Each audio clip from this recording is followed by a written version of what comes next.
The desire to picture to ourselves distant scenes and past ages is a natural instinct of the human mind.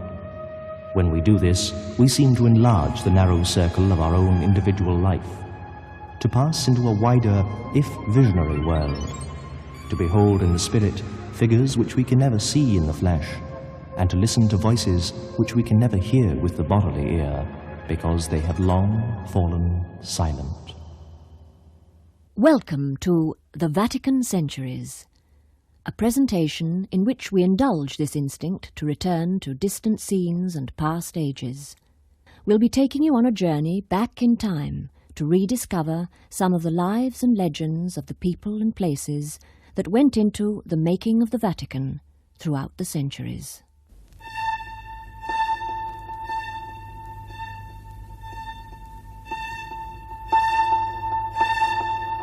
Vatican, a word that conjures up an image of grandeur and power on the one hand, on the other, that of an awesome, intangible being.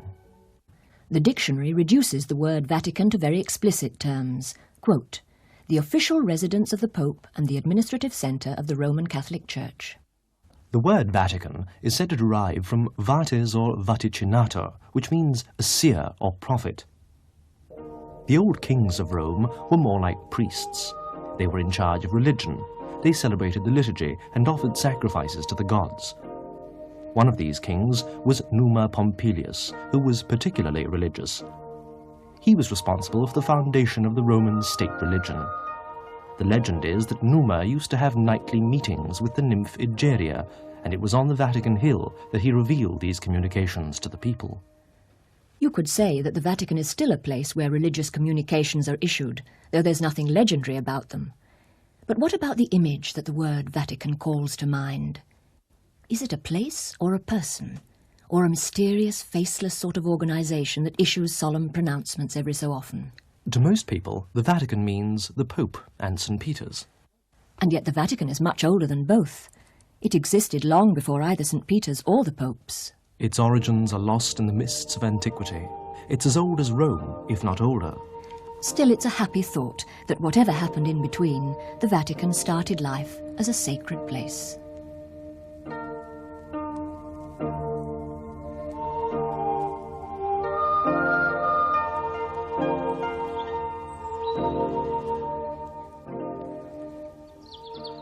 What did the Vatican look like in those earliest times? It was on a hill, we know, and even today, though the site has been covered with masonry for so many centuries, there are still indications of its original slope.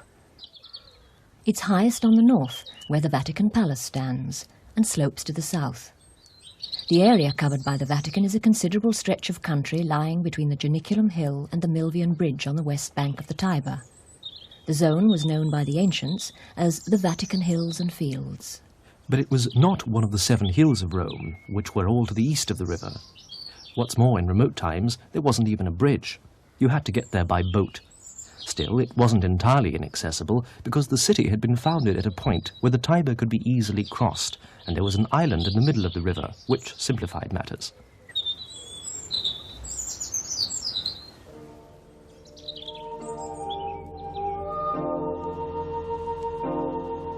But all in all, around the year 700 BC, when our story begins, it must have been a desolate spot. A wooded grove some distance from the river, from which you could look across to the city.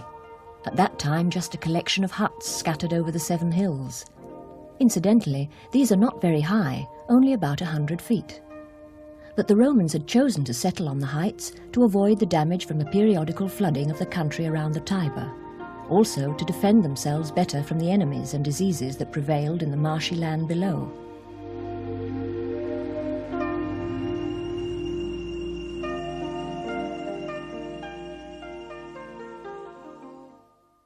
But let's move from the place to the person, and take a look at the man who started it all, the man who first gave the Vatican its religious character and made it a place of prayer for all time.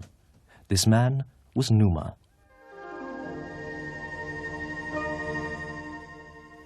We don't know why King Numa chose to cross the river to make public his supposed revelations from the nymph Egeria. Possibly it was to give them more weight. Then again, if the area was hilly, it would seem more in keeping with the solemnity of divine pronouncements. But who was Numa Pompilius? A king or a sort of pagan pope? When Romulus, the legendary founder of Rome, died, he was succeeded by a Sabine king, a wise and holy man named Numa Pompilius. Numa was 40 when he came to the throne, and he ruled for 43 years. The image of him which has come down to us is of a deeply religious man, something of a philosopher and something of a saint. He has sometimes been called the priest king. More than anything else, he loved peace, and the first thing he did was to build a temple to Janus, the doors of which were to be kept shut when Rome was at peace and opened in time of war. Needless to say, throughout Numa's reign, the doors of the temple remained closed. No longer did the neighbouring cities battle at Rome's gates. But Numa did not achieve this miracle without effort.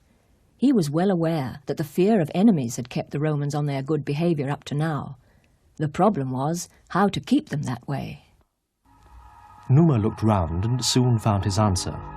Fear of the gods would keep his subjects in order. He would give them religion. Numa was fascinated by religion. It was his main interest in life. But on his succession, he found religion in a very bad state. Rome was populated by Latins, Sabines, and probably Etruscans too.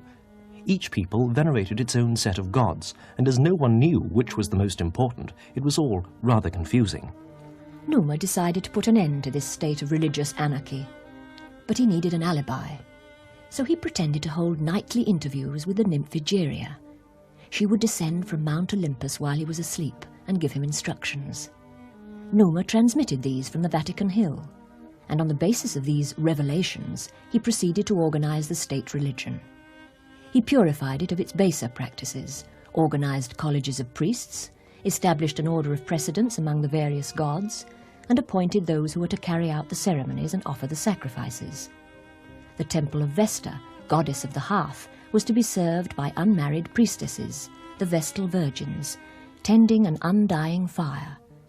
Then he drew up a religious calendar, declaring certain days to be sacred, on which no public business might be performed. This state religion, as organized by Numa, remained essentially the same throughout the whole Roman era, until it was replaced by Christianity under Constantine.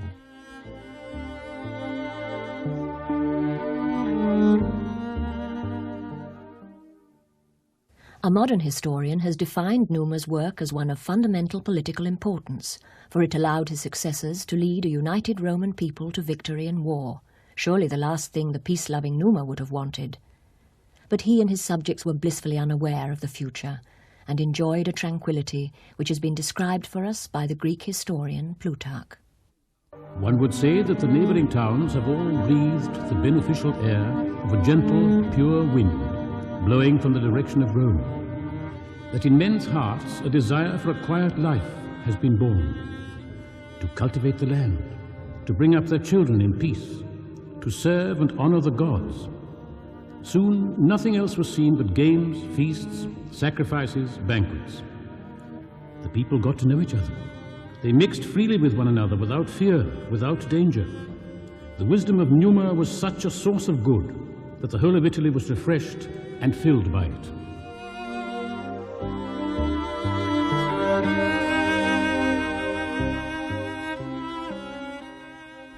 The almost mythical period of the kings of Rome lasted for some 250 years.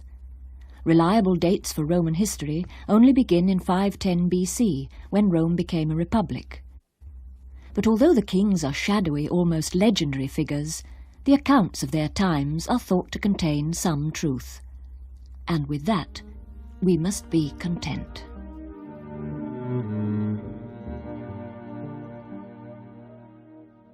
The programme was written by Jill Bevilacqua and produced by Sean Patrick Lovett.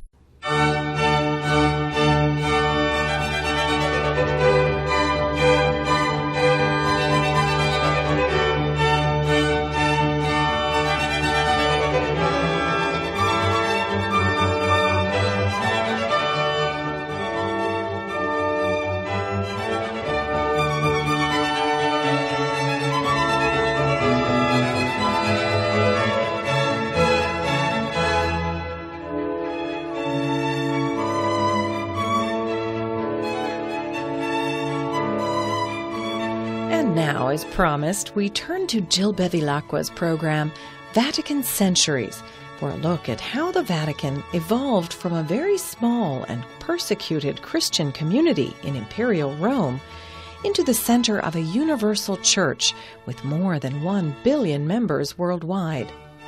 Today, we go back to the time of Rome's Emperor Nero, whose persecution of the Christians actually helped to found the newborn church.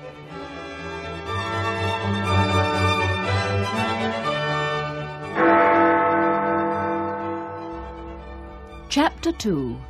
The Stage.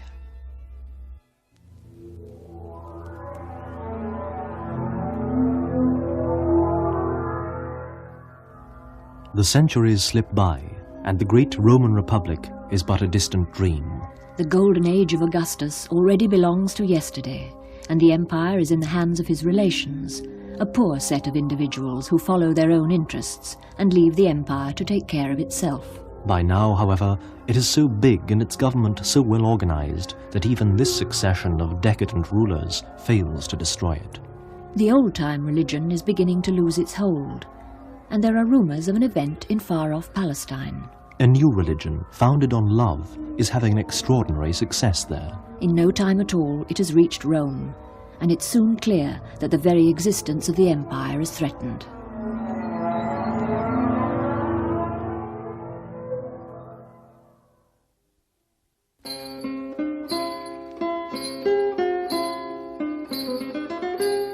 By the imperial period, the Vatican had developed from an agricultural area into a kind of pleasure ground. Apart from farms, there were gardens adorned with monuments, the villas of well-known Roman families, and a number of temples. Like all the roads leading out of Rome, the road from the Tiber to the Vatican, the Via Cornelia, was bordered by tombs. Close to this road, on the slopes of the Vatican Hill, where it rises gently from the river, were the famous gardens planted by Agrippina the Elder, mother of the Emperor Caligula. Part of this estate verged onto the cemetery. The gardens enclosed a portico on the riverside and a circus or race course, which was begun by Caligula and finished by Nero, who added marble steps and an obelisk. In the course of time, the gardens became crown property and were a favourite resort of the young emperors Caligula, Nero, and, much later, of Heliogabalus. These playboy emperors used the course to drive 4-horse racing chariots. But when Heliogabalus decided to bring in elephants harnessed to chariots, he ordered that the course be enlarged. And as the hillside cemetery was so close to the circus, some of the wayside graves had to be demolished. But the Vatican circus has for us much more sinister connotations. Far from the romantic picture of pleasure gardens and chariot racing, it is as the scene of the first great persecution of the Christians that this site has won its place in history. The Vatican circus is a place where Christian and pagan graves are forever mingled.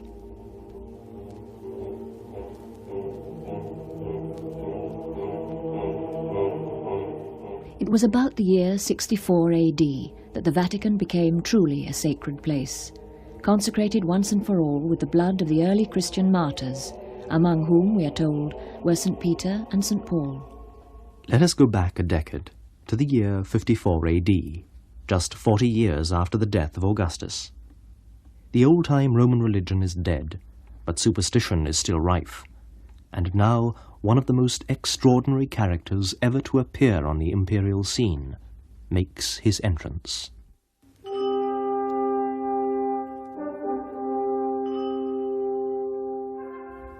Nero Claudius Caesar Drusus Germanicus was born in Antium in the year 37 AD.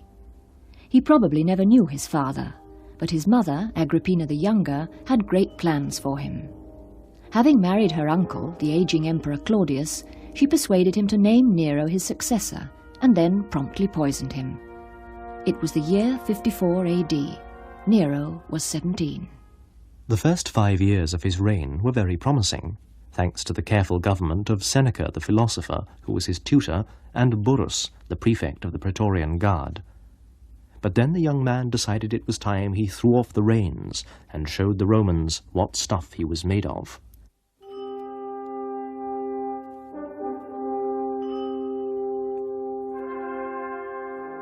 If we are to judge Nero by the cold facts, we're bound to conclude that he was an arch-villain. His mother had connived successfully to get him the throne when it should have gone to Britannicus, son of Claudius. But Nero wanted to make sure of his supremacy, so in 55 he had Britannicus poisoned. 4 years later he tried to drown his mother, and then had her murdered. In 62 he repudiated his wife Octavia, and later had her murdered. His second wife, Poppaea, died from a kick in the stomach, said to have been inflicted by Nero in a bad mood. But it was in the year 64 that something happened which gave Nero a place in history that no one has ever tried to take from him. On a hot moonlit night in July, the city of Rome went up in flames.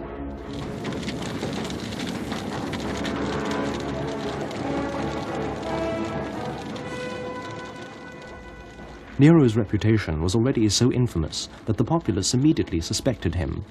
He tried to allay suspicion by giving refuge to the homeless, offering space and material for the building of temporary shelters, reducing the price of grain, and having supplies of food brought from Ostia and the neighboring towns. But to no avail. It was rumored that he had planned it all so that he could build a new and sumptuous house over the ruins. It was then that Nero decided to direct the accusations elsewhere. Tacitus takes up the story. To get rid of the report, Nero fastened the guilt and inflicted the most exquisite torture on a class hated for their abominations, called the Christians by the populace. Christus, from whom the name had its origin, suffered the extreme penalty during the reign of Tiberius at the hands of one of our procurators, Pontius Pilatus. And a most mischievous superstition thus checked for the moment again broke out, not only in Judea, the first source of the evil, but even in Rome, where all things hideous and shameful from every part of the world find their center and become popular. Accordingly, the arrest was first made of all who pleaded guilty. Then, upon their information, an immense multitude was convicted not so much of the crime of firing the city, as of hatred against mankind. Mockery of every sort was added to their deaths. Covered with the skins of beasts, they were torn by dogs and perished, or were nailed to crosses, or were doomed to the flames and burnt, to serve as a nightly illumination when daylight had expired. Nero offered his gardens for the spectacle, and was exhibiting a show in the circus, where he mingled with the people in the dress of a charioteer, or stood aloft on a car. Hence, even for criminals who deserved extreme and exemplary punishment, there arose a feeling of compassion, for it was not, as it seemed, for the public good, but to glut one man's cruelty, that they were being destroyed. By all normal standards, Nero was one of the most fiendish human beings who ever existed. But if we try to see him the way he saw himself, a different man emerges. For Nero, the world was a great stage, and he was the leading man in the non-stop Roman epic. He was the first actor-manager, born 2,000 years before his time. How he would have loved to see his name in lights. Throughout his reign, Nero appeared frequently in public as singer, actor, and charioteer.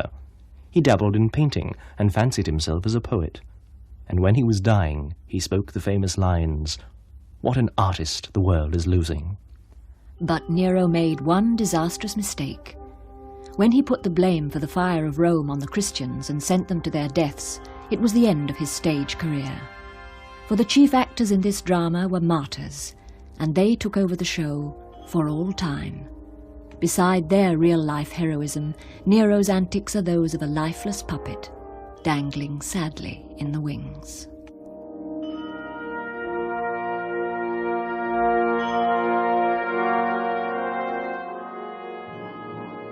And tune in again next Saturday and Sunday at the very same times for part 3 of Jill Bevilacqua's program, Vatican Centuries. Join us again then. And now we present the third episode in our historical series, The Vatican Centuries, looking at the lives and legends of the people and places that went into the making of the Vatican throughout the ages. The programme is written by Jill Bevilacqua and produced by Sean Patrick Lovett. Today's episode is entitled The Memorial.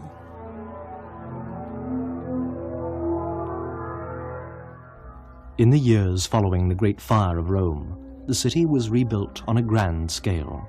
emperor after emperor added new splendour, enlarging and embellishing the city with temples and palaces until Rome was completely transformed. During this time, the empire was extended to its largest limits. Rome was at the peak of her glory, unchallenged mistress of the civilized world.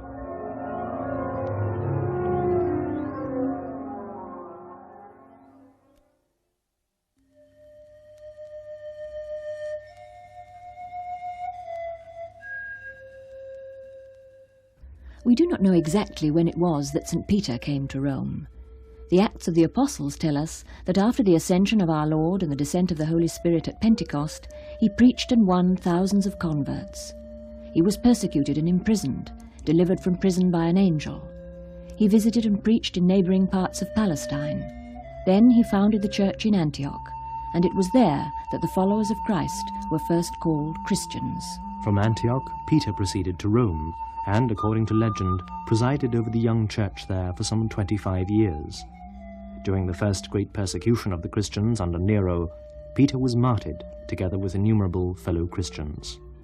When St. Paul came to Rome as a prisoner about the year 61 AD, he found Christianity already efficient and widespread.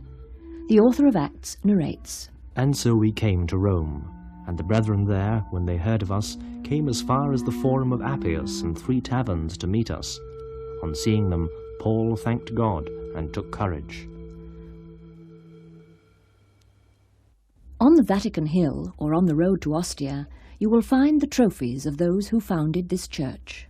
This brief reference to the burial places of the apostles Peter and Paul is taken from a description of the tombs by the priest Gaius and is recorded in Eusebius's Ecclesiastical History. The trophy of Peter was later to be transformed into a shining place of worship. Paul's memorial on the other side of the city is no less impressive, though somewhat austere in comparison. But the centre of both constructions is a single, exact and unmovable point, the grave of the martyr. As Paul was a Roman citizen, he could not be executed in public, but outside the city. His traditional place of martyrdom is about 2 miles from the Ostian Gate, at a place known today as Tre Fontane, 3 fountains. Early Christian writers such as St. Jerome and St. John Chrysostom say that because of his dignity as a Roman citizen, St. Paul was not crucified like St. Peter, but beheaded. Legend has it that his head bounced 3 times, and at each spot where it touched the ground, a spring appeared, so the place became known as 3 Fountains. In time, the springs turned into swamps, and the area became notorious for malaria. Now the springs have dried up completely, and in their place stand 3 churches, which are always open. Tre Fontane today is the home of Trappist monks, to whom the land and a ruined monastery was given in 1868. And the tomb of St. Paul? It's not so far away. After his death, a Roman lady named Lucina claimed the body and laid it in her family tomb near a vineyard on the road to Ostia. In the 1st century, a memoria or mortuary chapel was built over it, probably by Pope Anacletus, who had performed the same service for the remains of St. Peter. And for 2.5 centuries, this simple chapel was all that existed to show where the Apostle of the Gentiles was buried.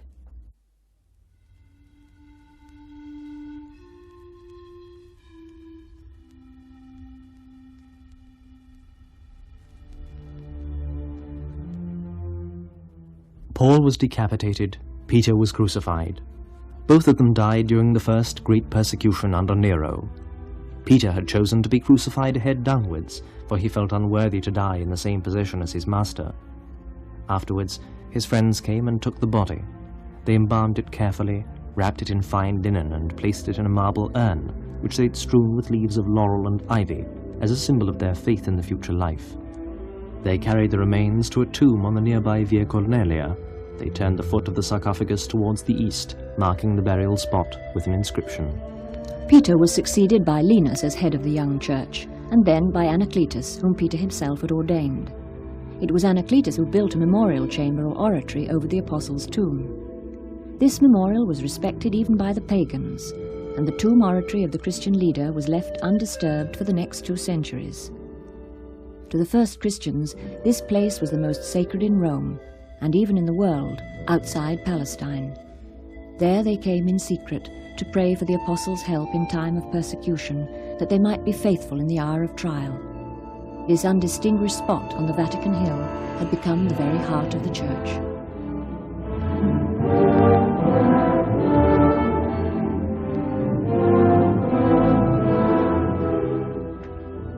Our interest in the Vatican now becomes centred on this particular spot.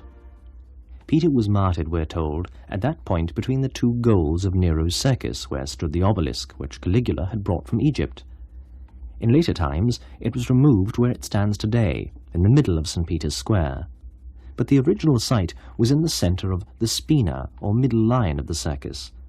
That spot is marked by a stone let into the pavement outside the sacristy of today's basilica. Peter lies to the northeast of his place of martyrdom, and it is there that the Christian must inevitably end his pilgrimage. The orator Tertullian of Carthage, born halfway through the 2nd century AD, became a Christian about the age of 40. He certainly had occasion to observe the staunch behaviour of the Christians under persecution in Rome. He wrote triumphantly to the Romans about the Christians. We only belong to yesterday, and yet already we fill your kingdom, towns, castles, villages, societies, academies, the army, buildings, senate and forum. The temples alone we leave to you. To fight you, it would be sufficient merely for us to be separated from you. If, in the number that we are now, we were to withdraw to some remote part of the world, the loss of so many citizens would send your empire hurtling to its ruin. You would be terrified at the desolation, at the cessation of business, at the silence of death over the whole country.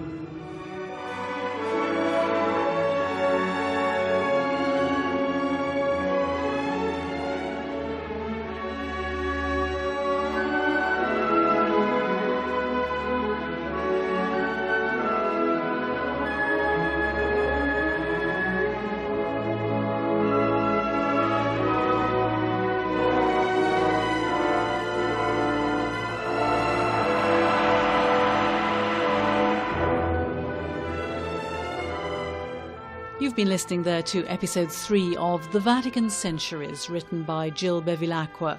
You can hear the next episode of this 45-part series at the same time next week. Hello, I'm Veronica Scaresbrick. Thanks for joining me. It's time for part 4 in our series The Vatican Centuries, a programme written and presented by Jill Bevilacqua and produced by Sean Patrick Lovett, in which we take you back in time to rediscover some of the lives and legends of the people and places that went into the making of the Vatican down the centuries. In the last episode you heard how the apostles, Peter and Paul, were martyred in Rome, and how Peter's burial place became a centre of pilgrimage, and in time the heart of the Christian Church. Today we move on to the time of Constantine, who turned the Vatican into a building site, the focal point of which was St. Peter's tomb. Stay tuned. The Roman Empire was moving ever closer to collapse. The 3rd century was characterized by anarchy and civil war. The Emperor Diocletian attempted to salvage the crumbling state by overhauling the administration and dividing the empire into east and west. History has shown that Christianity was not even indirectly responsible for the decline and fall. The rot had set in already. Yet at this time it was seen to be a danger. The pernicious error of the Christians, declared an edict of the time, has thrown the whole universe into confusion. And so Christians lived through the worst persecution the Church had known. The popes were killed or exiled, the clergy were imprisoned, the sacred books were burnt, Christian property was confiscated. Until one day a young man saw a vision, and Rome became a Christian city. The young man was Constantine.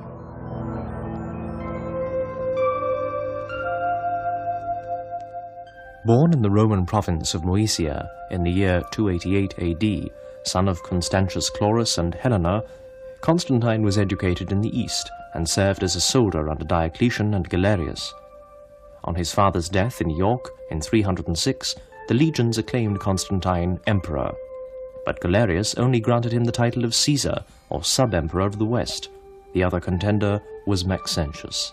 In 312, the two engaged in battle at the Milvian Bridge. Constantine was victorious.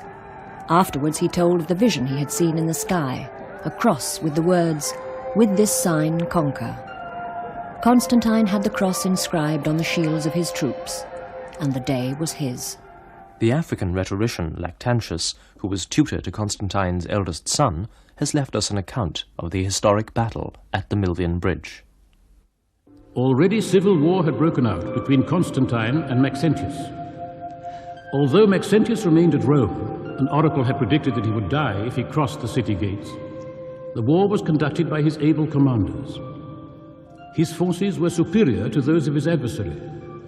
They clashed, and Maxentius' troops held the advantage up until the time when Constantine, prepared either to win or to die, brought all his forces close to Rome and encamped near the Milvian Bridge. It was near the 28th of October, the anniversary of Maxentius' succession to the throne and the celebration of his completion of 5 years of reign. During his sleep, Constantine was directed that God's heavenly sign should be inscribed on the soldiers' shields before they should begin the battle. He did as he was commanded, and he had inscribed on the shields the name of Christ by means of an X that was crossed by an I curved over at the top. Armed with this sign, his soldiers stood to arms, and the hand of God was stretched over the fray. Constantine was now supreme in the west. He met Licinius, victor in the east, and together they issued the Edict of Milan, which granted religious freedom to all. Constantine himself did not immediately become a Christian. Indeed, he was only baptized on his deathbed. But he protected Christianity and did all he could to promote it. He was no saint, but he was an acute statesman and saw in the new religion a force and a unity which was what the empire needed. He opted for Christianity. Right from the start, he concerned himself with the controversies of the early church. He attempted to heal the breach between the Christians of the Roman Church and the Donatists. And in 325, he called the First Ecumenical Council at Nicaea in Asia Minor to combat the Arian heresy. Around the year 328, he had the seat of the empire transferred to Byzantium, which he wanted to call New Rome, but which became, inevitably, Constantinople. 3 years before he died, in 337, Constantine proclaimed Christianity the state religion. Christian Rome was born.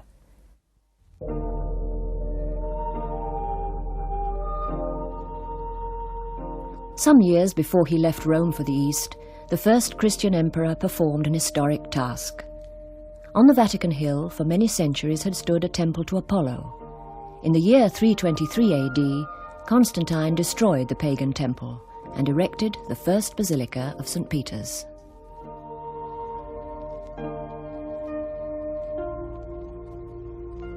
Just what did Constantine see when he decided to build a basilica over Peter's tomb? A small pillared shrine, or memorial. In the upper part, there was an opening into which pilgrims put their heads when they prayed. In the lower half, there was a hole into which they let down handkerchiefs and other small objects to be sanctified by contact with the Apostles' tomb. According to the 8th century Liber Pontificalis, Constantine exhumed the body of Peter in the presence of Pope Sylvester. He then enshrined it in a silver case enclosed within a sarcophagus of Cyprian brass. Over this he placed a large gold cross weighing 150 pounds. He then restored the body to its original tomb, over which he erected an altar and a vaulted chamber, faced on the inside with plates of gold. A thought which might occur to the practical modern mind is, why did Constantine build his basilica on the slope of a hill, obviously at great cost and labour, when there must have been plenty of other, more reasonable sites available? The answer is simple. At the time, there was still an ancient horror of disturbing the dead, so that rather than move the tomb elsewhere, Constantine cut into the side of the hill and built a vast platform on the lower slope, leaving St. Peter's tomb as the central feature of his building. The shrine stood isolated above the pavement of the basilica, until later the high altar was built over it. Constantine did in fact commit the act of violatio sepulchri, for he dug down into the ancient cemetery beneath the hill and disturbed a great number of tombs, some of which he even cut off at the top of their vaulting. No doubt he salved his conscience by explaining that the end justified the means, and, we're told, even worked on the building himself, carrying away, in a symbolic gesture, 12 basket-loads of earth in honour of the 12 apostles.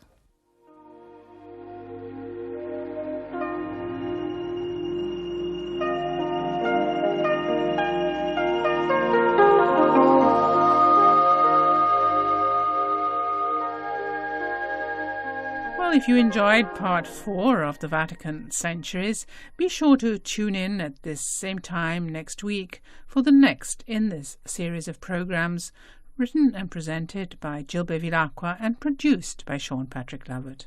Thanks for listening. I'm Veronica Scaresbrick. We now broadcast the 5th episode, or chapter, in our ongoing historical series called the Vatican Centuries, where we look at the lives and legends of the people and places that went into the making of the Vatican over the ages. The programme is written by Jill Bevilacqua and produced by Sean Patrick Lovett, and we're running an episode each Saturday. Today's episode is called The Established Church, and it tells of the building of St. Peter's and the story of St. Helena, who discovers the true cross.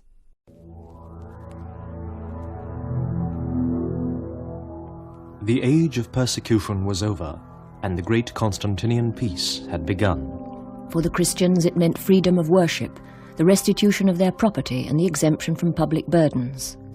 Paganism was still tolerated, but one by one the temples with their idols were abandoned, and soon in their place Christian churches arose on the soil of Rome.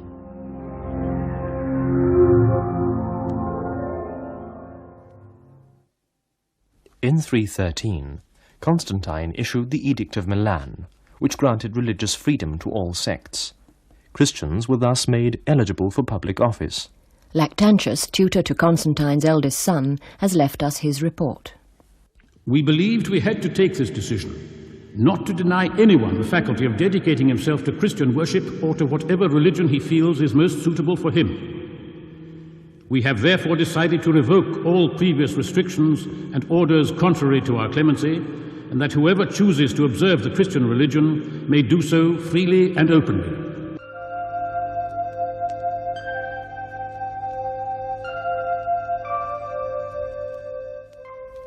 When Constantine built the first St. Peter's, his chief preoccupation was to give the maximum protection and honour to the tomb of the martyr. This he did by enclosing the reliquary in a marble casket, which he then set in a splendid sanctuary, a pergola sustained by 6 spiral columns sent over from Greece. They were finely chiselled, almost carved, with vines curving along the spirals. A royal crown hung from the centre of the pergola, probably to hang lamps from, as well as being ornamental. Above it again hung a cross, but neither cross nor crown were exactly above the marble structure. An empty space about 5 metres by 5 was left, so that when Mass was to be celebrated, a movable altar could be placed in front of the tomb. During Constantine's reign, a period of religious peace, buildings like these were put up in all Christian countries. These martyria, as archaeologists call them, share a similarity. They all have a space around them, so that pilgrims can visit the shrine and hold religious functions, plus the possibility of numerous graves within the construction, both above and below the floor. In many cases, these rooms were quite separate from the sanctuary of the martyr's tomb, but the Vatican sanctuary combined the martyrium with the huge enclosed area of the basilica. Constantine and his mother Helena were justly proud of their monument, as they recorded in the inscription on the solid gold cross, which later disappeared in one of the various sacks of the basilica.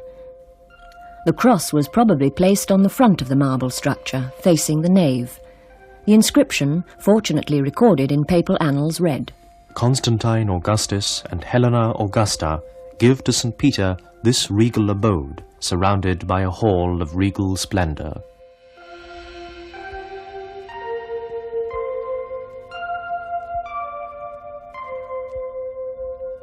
Although her works are known throughout the Christian world, no one knows exactly who Helena was, the first Christian empress and mother of Constantine the Great.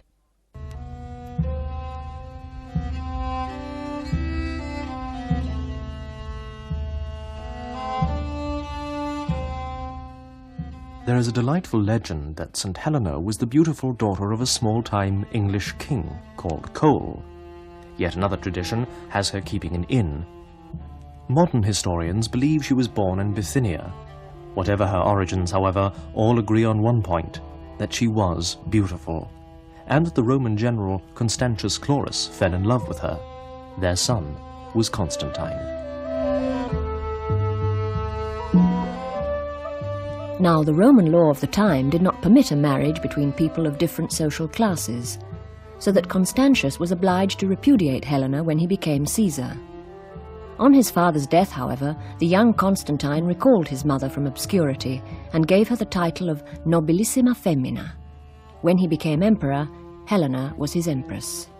It's not known exactly when Helena became a Christian. Eusebius would have us believe that she was converted by her son. St. Paulinus of Nola prefers to think the contrary, and this is the modern theory.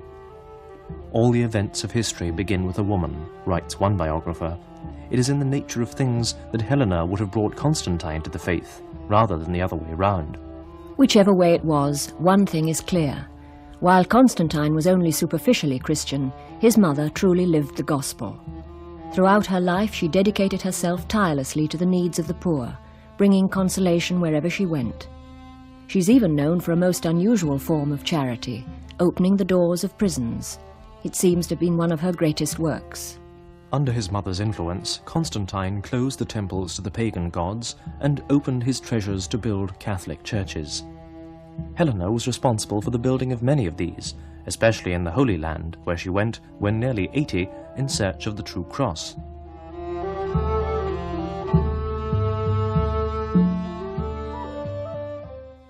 The finding of the true cross is immersed in legend.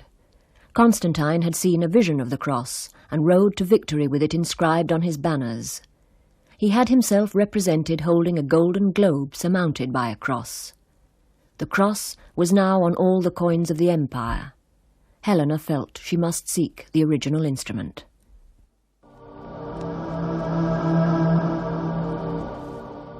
When she reached Calvary, St. Ambrose tells us, she exclaimed, "Here is the place of battle.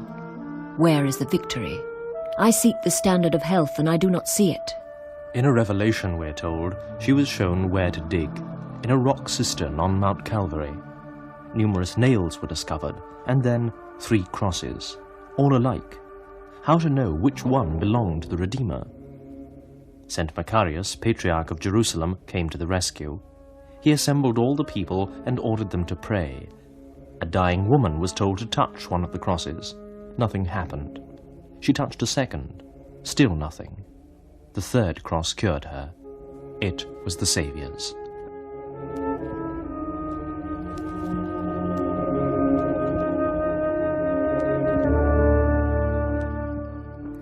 Helena sent the nails to Constantine, but left the cross in Jerusalem. Later, when the infidels took the city, they wanted to burn the sacred relic. So the church decided to break it up to diminish the risk of its entire loss. As the centuries went by, it was split into smaller and smaller fragments and sent all over the world. Helena took a portion of the cross to Constantine in his new capital. He accepted a small particle and sent a large piece to the city of Rome. Helena took it there personally, and there, not long afterwards, she died. Her son came in time to receive her blessing, and she was laid in a splendid porphyry tomb. But today, no one knows where her relics lie. She has disappeared again into the shadows. After the discovery of the true cross, Constantine forbade that anyone should ever again be crucified. The cross, which had been once an infamous object, had become a sign of glory.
The programme was written by Jill Bevilacqua and produced by Sean Patrick Lovett.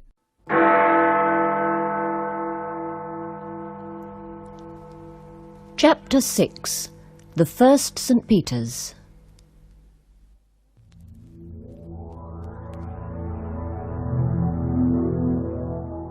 The Church of Christ was now well established, although it had not yet been formally declared the religion of the Roman Empire. By the time Constantine died, however, all the major doctrines had been discussed and elucidated. Likewise, the first heresies appeared, giving theologians food for thought and argument.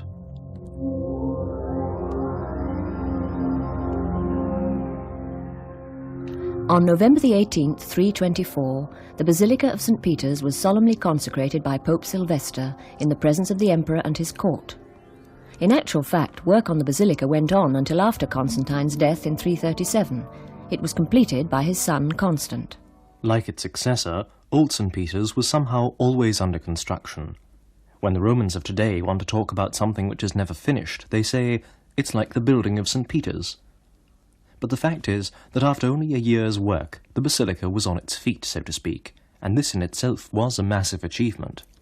The approach to Old St. Peter's was under a long covered colonnade which began on the other side of the Tiber. This portico consisted of 2 rows of marble columns bound together by an architrave and supporting a leaden roof. At the point where the portico crossed the river, it branched in 2 directions, one limb continuing along the banks of the Tiber, the other following the road which led to the Vatican. As the pilgrims became ever more numerous, 2 more rows of pillars were added, forming a triple passage. This covered colonnade was to the advantage not only of the visitors, but of the so-called paternostrati, the vendors of religious objects. As the pilgrims poured past, they must have done a roaring trade, sheltered as they were from wind and weather. The steps up to the church were in 5 divisions. Each contained 5 steps, some of marble and some of porphyry, leading up to the outer vestibule. Pilgrims ascended them on their knees, holding lighted tapers. In the early 6th century, Pope Symmachus placed walls with projecting roofs at the 2 extremities of the steps to protect the people from the burning sun. At the top of the steps was a large open terrace paved with rare marbles. Many of the early popes were crowned here. Emperors received their insignia from the Pope, kings were met by the Pope, and, on occasions, papal benediction was given to the people from the terrace. 3 large doors framed by 4 lofty marble columns admitted to the vestibule, and here stood the penitents of the first degree, begging, we are told, with tears in their eyes, the prayers of those who entered. From the vestibule, 3 corresponding doors opened onto the atrium, or large square portico. This was known as the Paradisus, as it was supposed to typify the earthly Eden, while the basilica was the type of heaven. As if to confirm this, the Paradisus was planted with trees, palms, olives and cypresses. Around the 4 sides of the court was an arcaded corridor. The facade of the basilica was covered with rich designs of mosaic work and other ornamentation. When lit by the noonday sun, it must have been a dazzling sight. Constantine's basilica was in the form of a cross. It measured 395 feet in length, 212 in width, about half the size of the modern St. Peter's. There were 5 naves, entered by 5 great doors. Between the central nave and the transept was a triumphal arch, which glittered with golden mosaics. It represented the emperor being presented by St. Peter to our Lord, to whom he was offering a model of the basilica.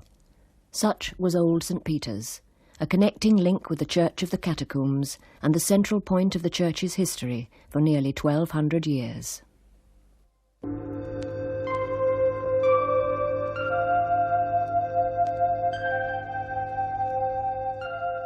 While Constantine undoubtedly has his place as the champion of Christianity and builder of the first St. Peter's, it is not often remembered that on one occasion he let the church down very badly indeed.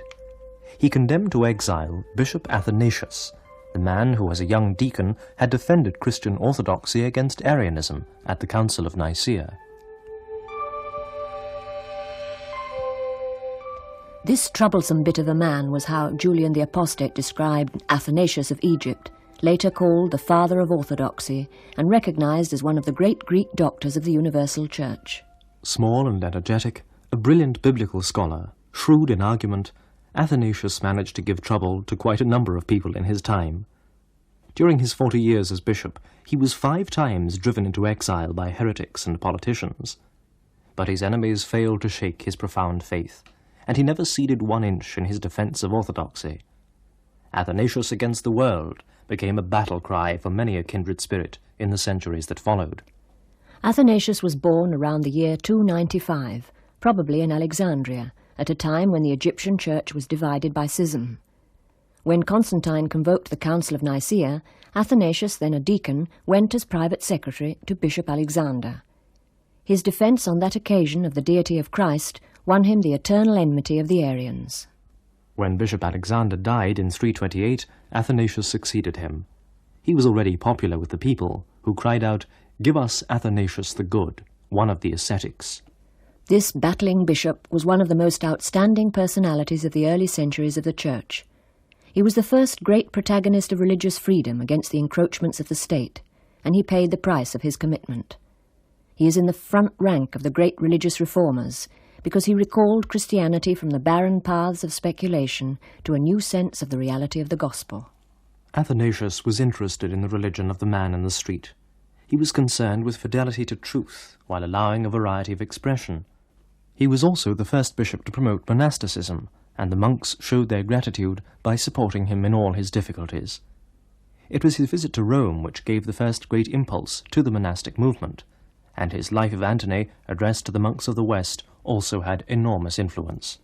But it's his victory over Arianism which marks out Athanasius, for no other struggle against heresy compares with it. It was when he was already Bishop of Alexandria that the Arians accused him to the emperor, and Constantine, who had heard Athanasius defend the truth at Nicaea, gave in to the heretics and destituted him. Athanasius asked for an audience and was unable to obtain it. The Arians had bribed the palace guards, who refused to let the bishop in. Nothing daunted, Athanasius waited for the emperor on the road outside, and stopping him he said, "Sire, I only ask that those who have condemned me appear in front of your majesty, so that I may confound them in your presence." But Constantine, the first Christian emperor, betrayed his mission. He condemned Athanasius to exile. "The Lord will judge between you and me," replied the bishop. Today, Athanasius is a canonized saint, and Constantine, a name in a history book and on a triumphal arch. To Emperor Caesar Flavius Constantine the Great, Pius Felix Augustus, because inspired by the Godhead, by the greatness of his spirit, at one stroke avenged the state upon the tyrant and his entire faction by a just show of force together with his army, the Senate and the people of Rome have dedicated this arch in token of his triumph. A modern historian comments on the choice of words used for this inscription.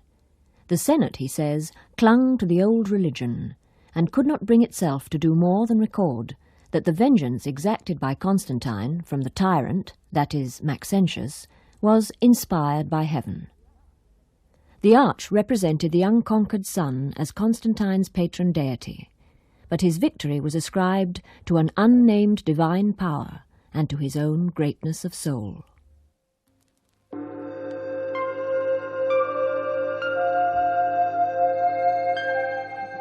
Caesar Flavius Constantine the Great, Pius Felix Augustus, because inspired by the Godhead, by the greatness of his spirit, at one stroke avenged the state upon the tyrant and his entire faction by a just show of force together with his army, the Senate and the people of Rome have dedicated this arch in token of his triumph.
And now Jill Bevilacqua presents episode 7 of The Vatican Centuries, our dramatisation of the people and places that made up the history of the Vatican.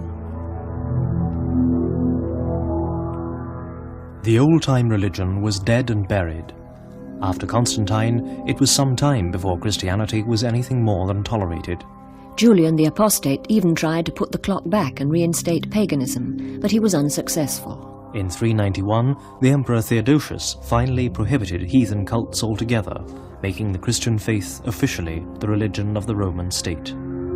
It is our will that all the peoples we rule should practice that religion which the divine Peter the Apostle transmitted to the Romans. We shall believe in the single deity of the Father, the Son, and the Holy Spirit, under the concept of equal majesty and of the Holy Trinity. We command that those persons who follow this rule shall embrace the name of Catholic Christians. The rest, however, whom we adjudge demented and insane, shall sustain the infamy of heretical dogmas. Their meeting places shall not receive the name of churches, and they shall be smitten first by divine vengeance, and secondly by the retribution of our own initiative, which we shall assume in accordance with divine judgment.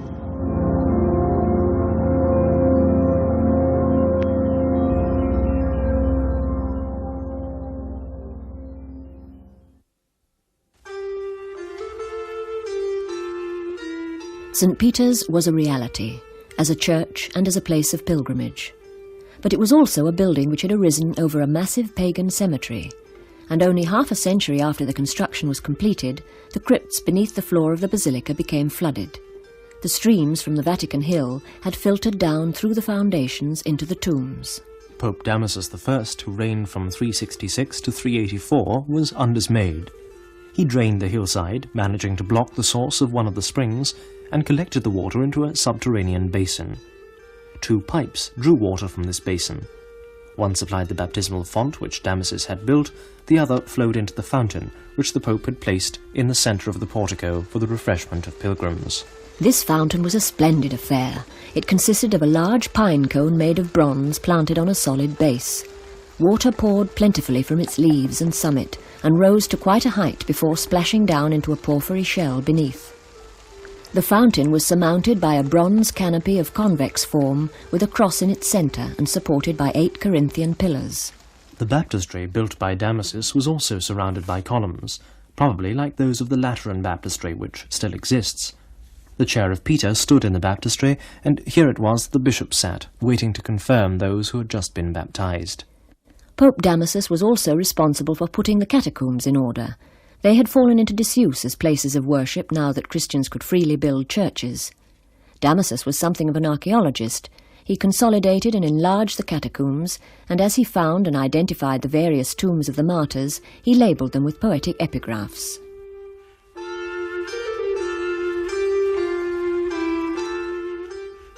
In the first centuries of the Church, the Bishop of Rome was in no sense a pope, as we know popes. Even the title Papa was not used until the end of the 4th century, and not until the 6th century was it officially reserved for the Bishop of Rome. The early popes were fairly shadowy figures, reacting to events but not shaping the new relationships between church and imperial government. It was under the Emperor Theodosius that a churchman first stood up to the lay power and attempted a definition of the relation of church and state. That man was Ambrose. In the year 374, the Bishop of Milan had just died, and the people were gathered in the cathedral to elect a successor. The majority of Milanese were Catholics, but there was a strong minority of Arians. Discussion became heated and tempers flared. At the height of the uproar, a man entered the church and calmed the crowd. It was Ambrose, the governor of Liguria and Emilia, and a very popular figure. Soon the cry was heard, "Ambrose for bishop," and it was taken up by the whole assembly. Ambrose, who was only a catechumen, was reluctant, but the emperor upheld his nomination, and within a week he had been baptized, ordained and consecrated bishop. he proved to be one of the greatest and most beloved pastors of all time. His people were ready to die for him. When the Empress Justina insisted that Arians be admitted to the churches, Ambrose refused point blank. Justina sent the imperial guard to see that her order was carried out. Together with the faithful, Ambrose shut himself in the cathedral, now surrounded by soldiers. The siege went on for several days, but Ambrose was unperturbed. To keep the people's spirits up, he taught them to sing.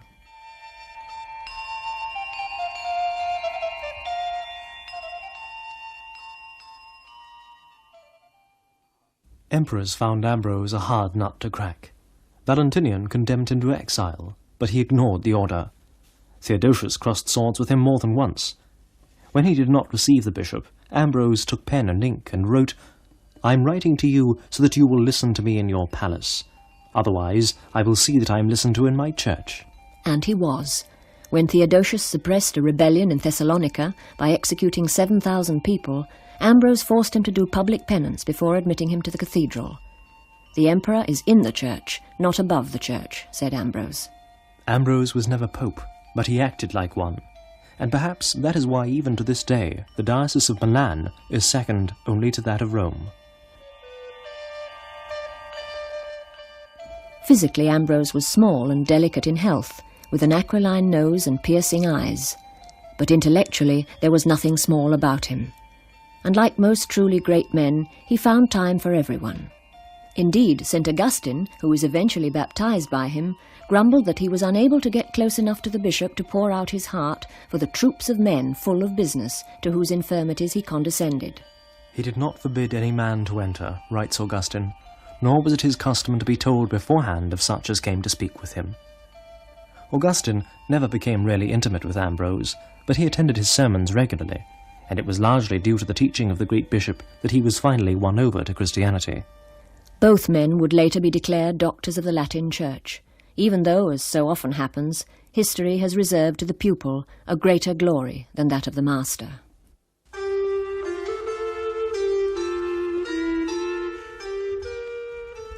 As the power of the empire waned, the importance of Christian Rome grew. The shrines of Peter and Paul were drawing more and more pilgrims. And on the 29th of June each year, the Feast of the Two Apostles was marked by a solemn procession round the city, from St. Peter's to St. Paul's.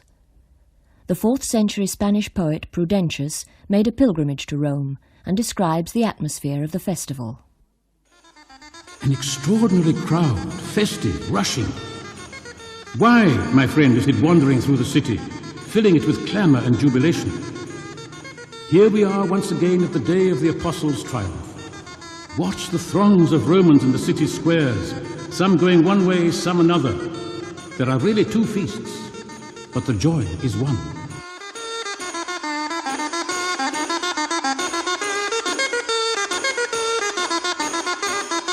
And Jill Bevilacqua will be back at this same time next week with episode 8 of the Vatican Centuries.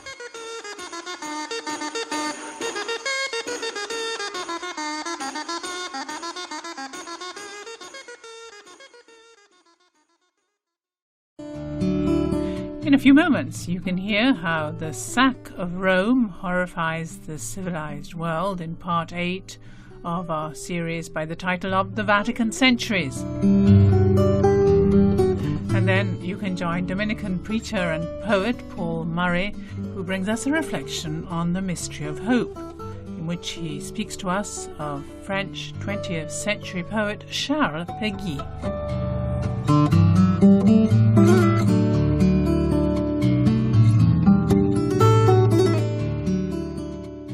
Thanks so much for joining me once again.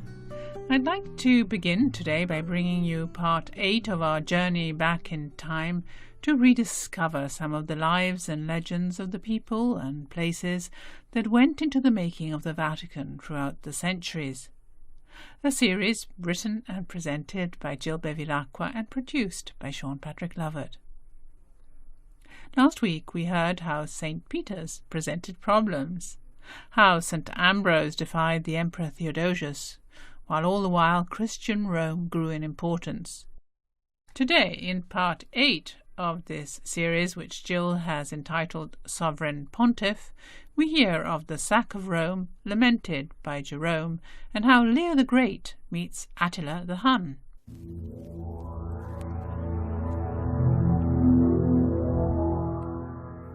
The Roman Empire in the West was in its death throes. After the Emperor Theodosius died, the gap between East and West grew ever wider, and never again was there a single emperor reigning over the two parts of the empire. For some time now the barbarians had been on the move, and soon the hordes were sweeping across Europe. As the 5th century opened, they had penetrated the frontiers of the empire, and in no time at all were camped at the gates of Rome. In 410 AD, the invincible city, racked by famine and disease, capitulated to Alaric the Goth.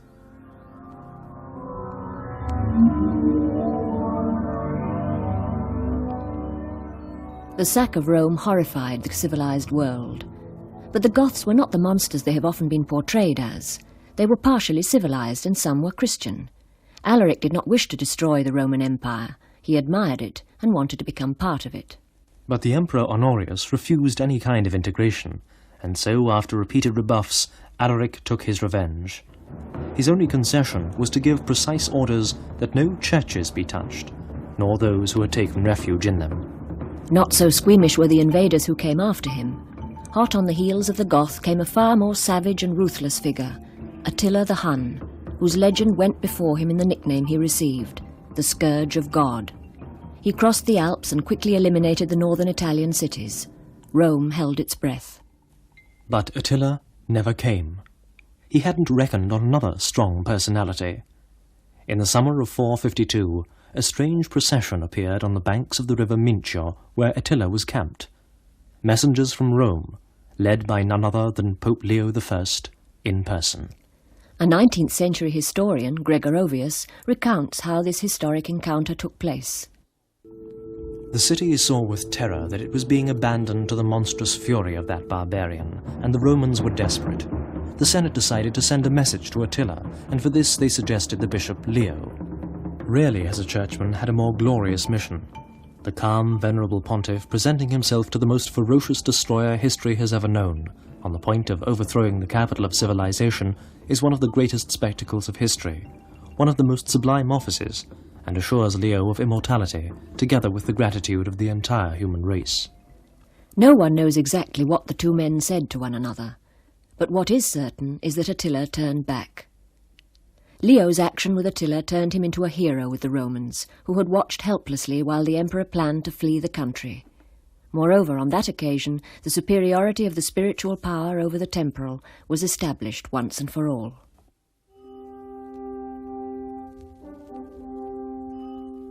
Leo the Great, who reigned from 440 to 461, was in every sense a big man. Tuscan-born, he was Roman in spirit, with an inbred sense of authority. He was every inch a pope, and was the first pope to take over the old heathen title Pontifex Maximus, which the emperors had discarded. For years he fought for and won the supremacy of the Bishop of Rome over Christendom. In 455, the Emperor Valentinian III supported Leo against Hilary of Arles, who had asserted the independence of the Church of Gaul.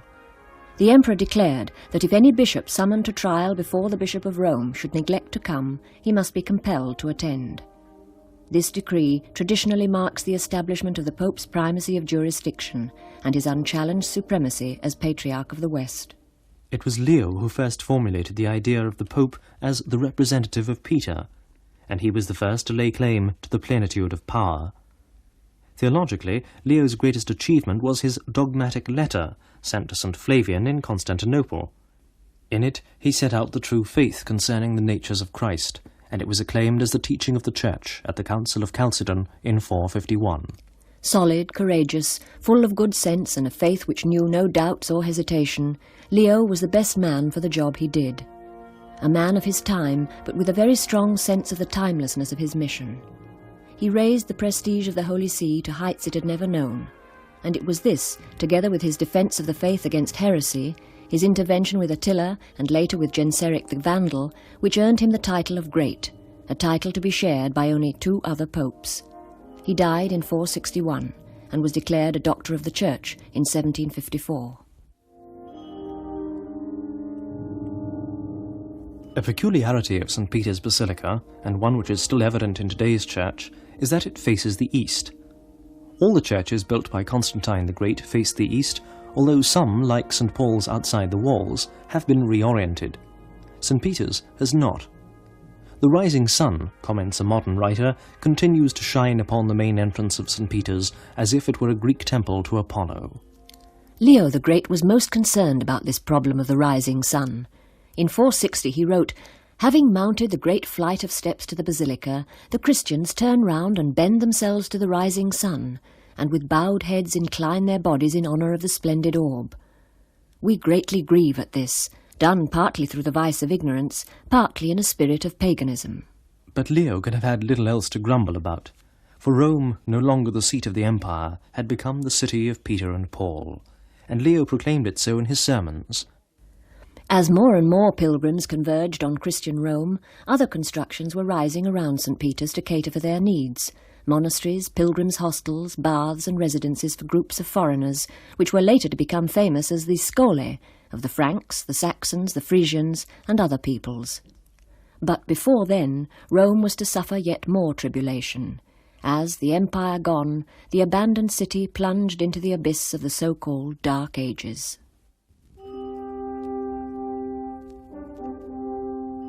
When the aged St. Jerome in Bethlehem heard of the sack of Rome, he voiced his anguish in these words. "The most brilliant light of all has gone out. The head of the world has been cut off. Over the ruins of a single city, the whole empire has gone to ruin. The city which was the capital of the world is the sepulchre of the Roman people. There is no country without its fugitives from Rome. Even as I dictate, my voice breaks in my throat, and sobs prevent me from speaking."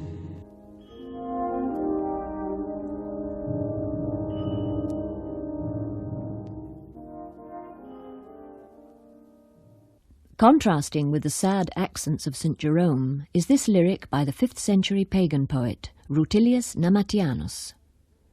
Originally from Gaul, he had been governor of Tuscia and Umbria, and was returning home because of the growing invasions of Visigoths and Vandals.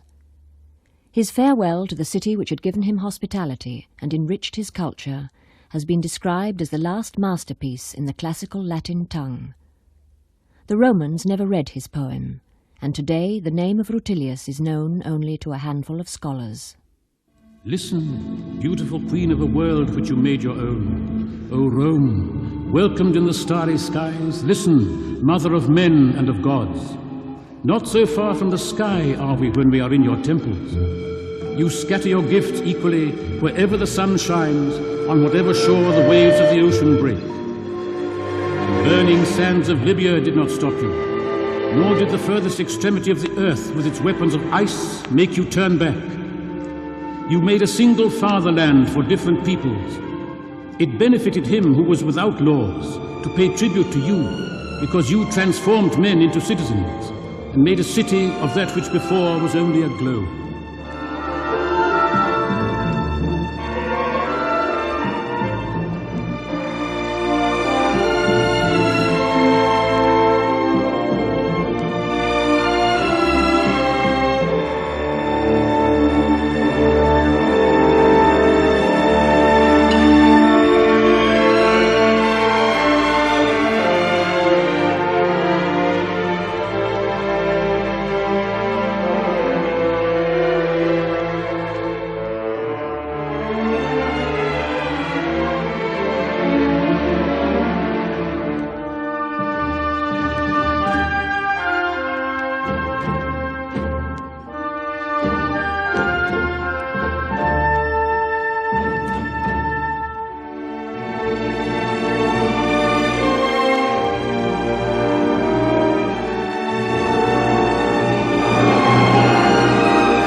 You were listening there to Part 8 of the Vatican Centuries, a series presented and written by Jill Bevilacqua and produced by Sean Patrick Lovett.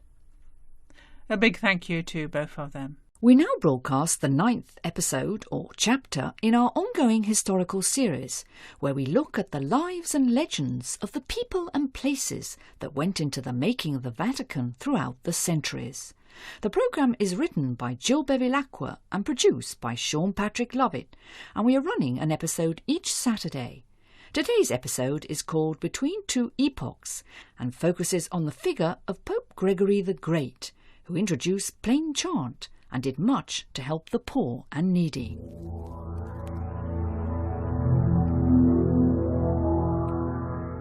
The last Western emperor had been deposed, and the imperial insignia sent to Constantinople. Italy was under the barbarians. From the Ostrogoths it was won back briefly by the Byzantine government, but then it fell again, this time to the Lombards, who held sway for nearly 2 centuries. In that time they managed to dismember the unity of the country and retard its development. But while Roman civilization had crumbled, a new power had been growing in its place. That power was the papacy.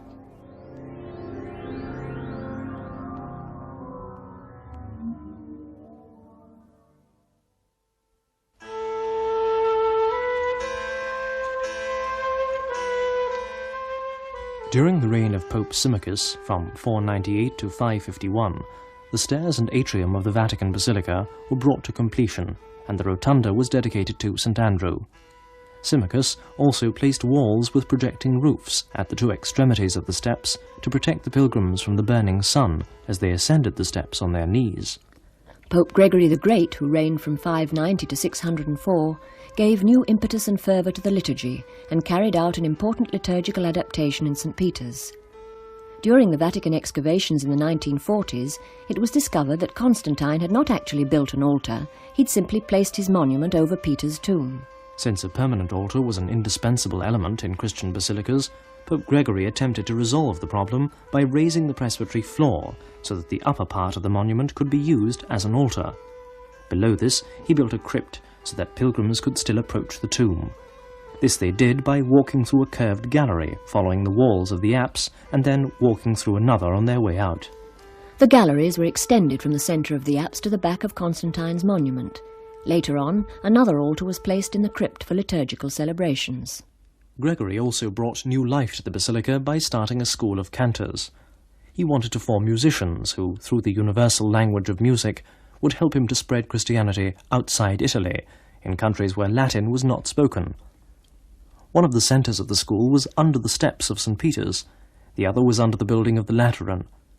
For a long time, various relics of this school were preserved at the Lateran. One of these was the couch on which Gregory rested as he sang, another the whip which he brandished at inattentive choirboys. Gregory collected all the most beautiful Christian songs into an antiphonary. He then attached this with a golden chain to the chair of Peter. Gregory was responsible for regulating the services and ritual of the church, and his reform and standardization of plain chant made his name a household word. He raised church music to a level it had never before known, and to this day Gregorian chant can be heard in Benedictine monasteries all over the world.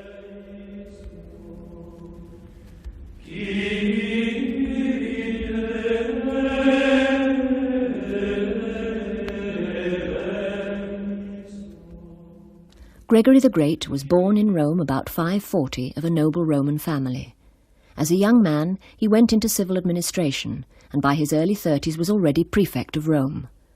But on his father's death, Gregory distributed a third of his wealth to the poor, and with the rest he founded 6 monasteries. He turned his own house into a monastery, and his mother, Sylvia, lived in a cell nearby and grew vegetables for the monks.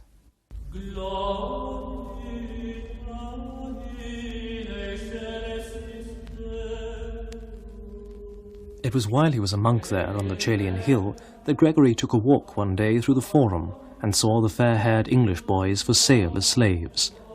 Not angles, but angels, was the historic remark of Gregory's, to become so well known to every English schoolchild. One of Gregory's fellow monks was that same Augustine whom he was to send years later to convert the English. To this day, much of Gregory's monastery can still be seen, including a legendary table at which, we're told, the saint used to serve daily 12 poor men, and on one occasion 13. The extra guest was a visiting angel.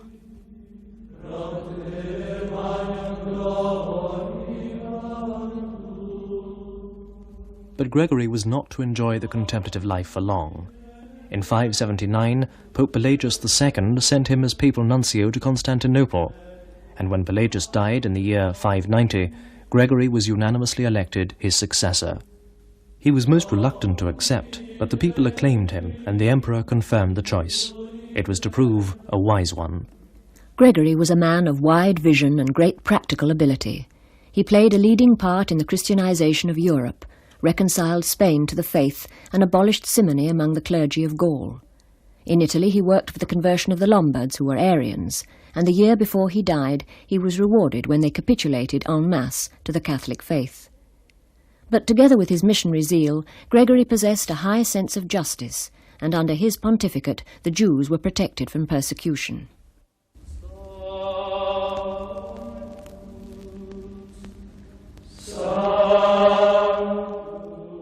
Gregory's time was a very unhappy period for Rome, and it was generally thought that the end of the world was not far off. The city itself was decimated by the bubonic plague. Pelagius had died of it.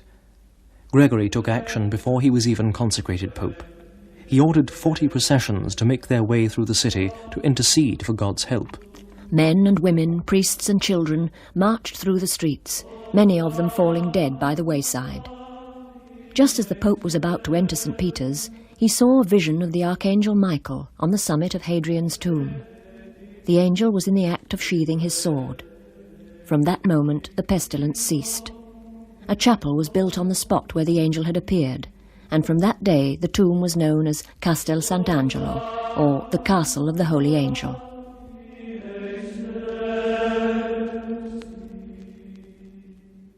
Although Pope Gregory had taken for himself the title Servant of the Servants of God, a title to be adopted by all future popes, he lived at a time when the Pope was not allowed to be only the Bishop of Rome, a pastor of souls. He was expected to be civil administrator and general of the troops. The Church built hospitals, orphanages, homes. Daily the Pope distributed bread to the starving masses. To the poor and sick he sent food to the door.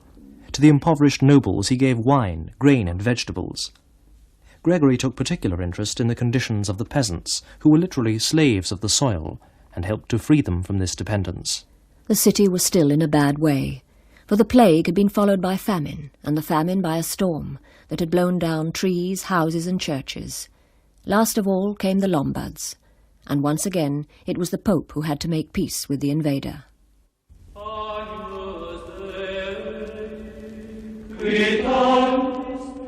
Gregory the Great has been described as the last of the Roman popes and the first of the medieval popes. Certainly his stature is such that the image of Gregory as a bridge between two epochs is not too far from the truth.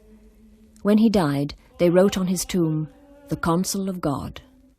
Gregory the Great was the most prolific writer and left many homilies, letters, and the history of his pontificate in 14 books.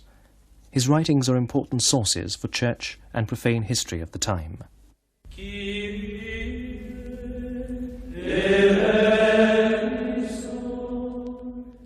The times are very sad. The fields desolate and deserted, the cities empty. The Senate is dead, the people no longer exist. The sword hangs over the heads of those who are left. We are in the midst of the ruin of the world.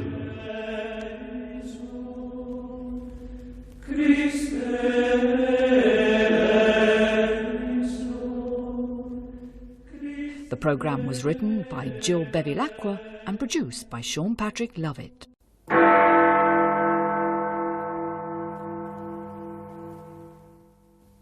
Chapter 10. Lateran Interlude.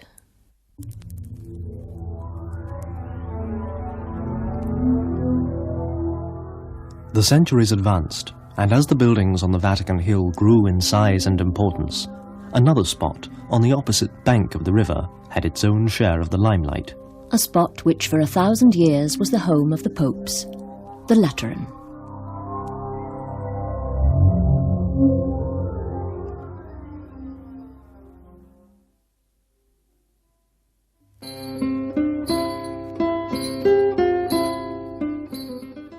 In the time of Nero, there lived a Roman playboy named Plautius Lateranus. His family possessed a splendid palace to the far southeast of Rome, just within the walls and with a magnificent view of the Alban hills. Plautius was described by Juvenal the satirist as the bloated Lateranus, who whirls past the bones and ashes of his ancestors in a swift car. But this good-time boy came to a bad end. Not content with debauchery, he began to meddle in politics and joined the plot to assassinate the emperor. When it was discovered, the conspirators were executed, Plautius among them. Nero promptly confiscated the Lateran property. Later it became part of the dowry of Fausta, wife of Constantine the Great. When Constantine emancipated Christianity, he made a gift of the Lateran to Pope Melchiades, and there the popes resided until their exile to Avignon in 1303.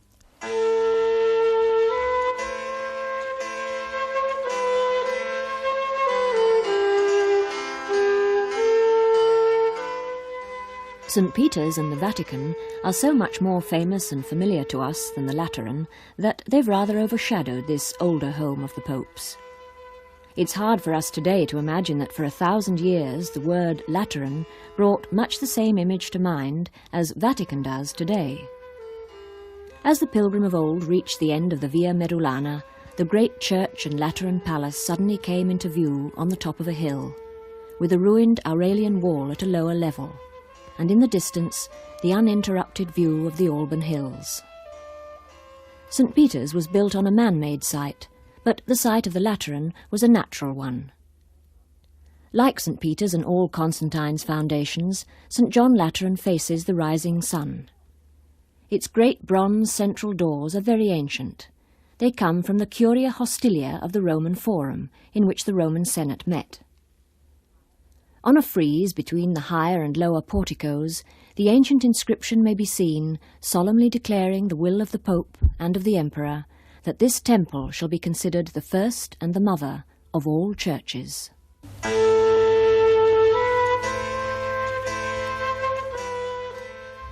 Although excavations have brought to light the houses of the Lateran family, and even the barracks of the Emperor's bodyguard, no one knows for certain just where the first papal palace stood.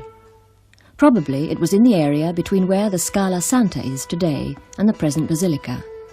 The Scala Santa is traditionally believed to be the staircase ascended by Christ in the palace of Pontius Pilate in Jerusalem, brought to Rome by St. Helena. When Pope Melchiades moved into the Lateran in 313, it was still the Domus Faustae, Fausta's house, and in the baths of this Roman house the Pope held a synod to combat the Donatist heresy. After the synod, the first service of baptism was held in these same baths. Later on, Constantine built a circular baptistry on the site. A century later, another octagonal building replaced it and can be seen there to this day. This baptistry is famous for its so-called singing doors. When they're moved, they make a curious musical sound. Made of gold, silver and bronze, they are said to have come from the baths of Caracalla. The first papal palace at the Lateran was probably built in the reign of Pope Sylvester, successor of Melchiades, after the death of the Empress Fausta. Today, all that is left of this first papal palace and the original basilica are the Sancta Sanctorum, the private chapel of the popes, and the baptistry. The first basilica had a lively history. It was destroyed by the Vandals, restored, again destroyed by earthquake, and twice by fire. It was not until the middle of the 17th century that the architect Borromini was commissioned to carry out a complete reconstruction. But a great part of the history of Europe took place in the old Lateran palace, and the destiny of the Church was decided at the councils held there.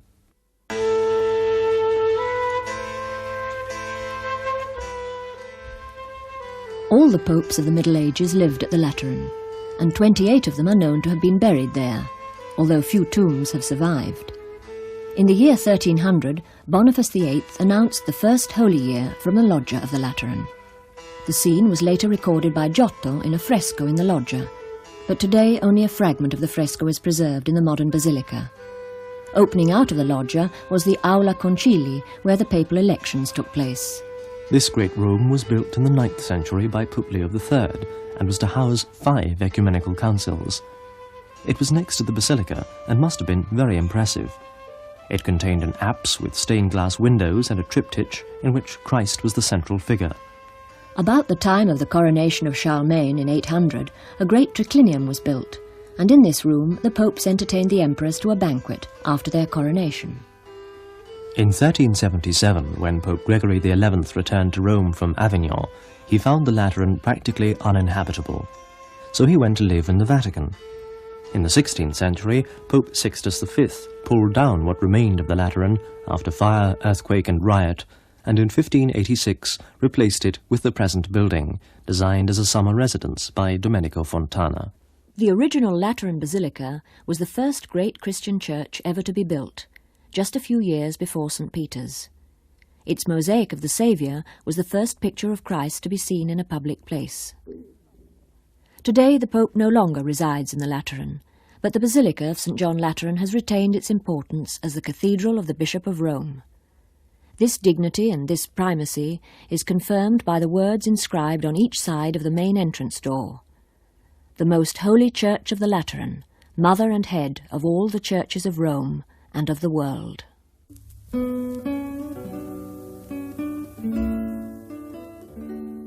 Whether a hovel or a palace, it is only people who can bring a place to life, and with the Lateran it is no different. Many were the popes who inhabited it, but of one in particular this story is told. In the spring of the year 1209, two men met in the Lateran Palace. One was Pope Innocent III, one of the most forceful personalities ever to occupy the chair of Peter. The other was Francis of Assisi, who had come to Rome to seek papal approval of his rule. The contemporary chronicler Matthew Paris describes their encounter.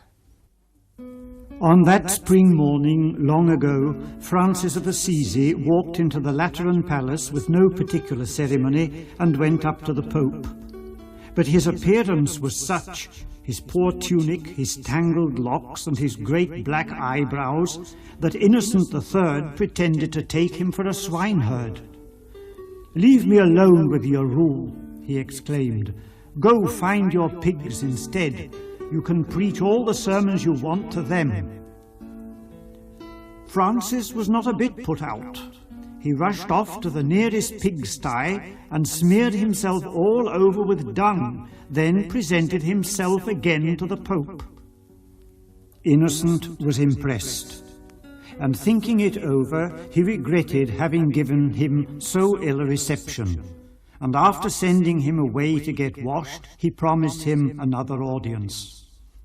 On the second occasion, the cardinals were also present, and when Francis presented his program, they protested at its literal interpretation of the gospel. It was beyond human strength, they declared, and the Pope was inclined to agree. He told Francis and his companions, "Although your zeal, my dear sons, reassures us, we must nevertheless think of your successors, who may find the path you wish to follow too austere." But one of the cardinals had already spoken to Francis and was won over to his way of thinking. He spoke up. "If we reject this poor man's request on such a pretext, would not this be to declare that the gospel cannot be practiced, and so to blaspheme Christ, its author?" Innocent was shaken, but he was not going to give way yet. "My son," he said to Francis, "pray to God to manifest his will to us. When we know it, we shall be able to give you an answer with perfect surety." And so Francis prayed God to touch the heart of the Pope, and Innocent dreamed a dream. He thought he saw the whole edifice of St. John Lateran, with all its domes and turrets, leaning perilously over to one side, as if threatened by earthquake and about to topple over any minute. But just at that moment, a figure appeared, small and ragged and somehow familiar, and ran to the building and with a simple push, straightened it up and held it so with his shoulders. It was Francis. Innocent recognized him at once, and realized that the humble friar was necessary for the salvation of the Church. He approved the rule. And the Church was the richer for the coming of the little poor man.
And now Jill Bevilacqua presents the next episode in her drama series, The Vatican Centuries, a look at the people and places who made up the history of the Vatican.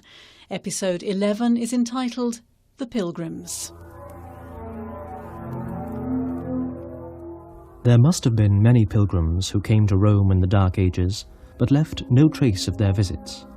The Vatican was probably the goal for many an English pilgrim, but it was after the restoration of Christianity in England by the initiative of Pope Gregory that pilgrimages to Rome became a tradition.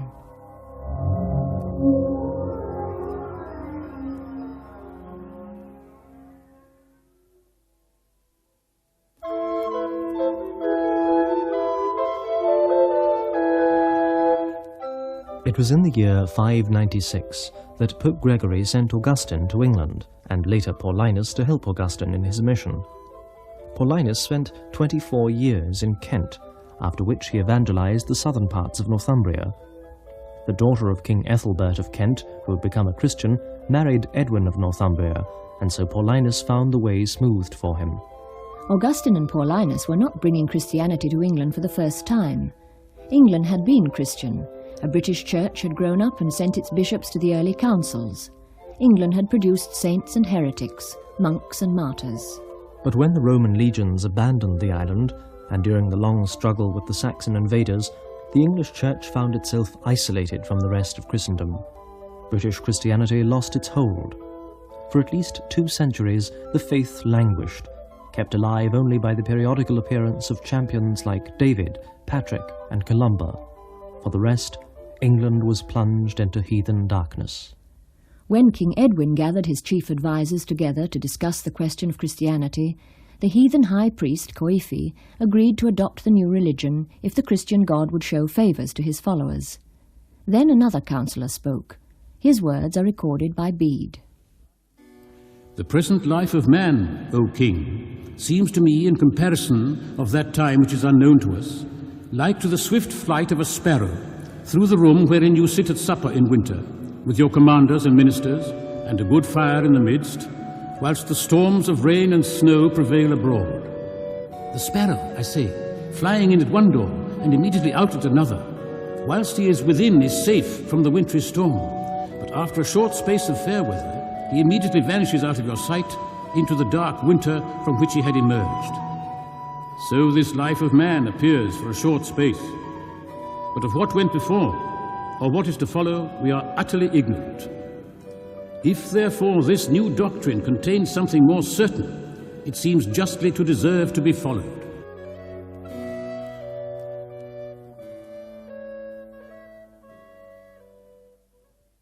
The earliest recorded English visitor to Rome was Benedict Biscop in 653. Then a young man of 25, Benedict was to return to Rome many more times. He came of a noble Northumbrian family and began life as a courtier, but later became a monk and founded the monasteries of Wearmouth and Jarrow. He was a man of wide learning and culture, and from Rome he brought back many treasures for the English churches: books, altar vessels, paintings and vestments. His pupil, Bede, was later to draw on Benedict's collection of books when writing his History of the English Church. In the year 680, with the permission of Pope Agatho, Benedict brought over John, the archcantor of St. Peter's, to teach his monks liturgical chant as used in Rome. Not long after Benedict Biscop first arrived in Rome came Wilfrid, his countryman and contemporary. Wilfrid had entered monastic life at 14 and studied under the monks of Lindisfarne.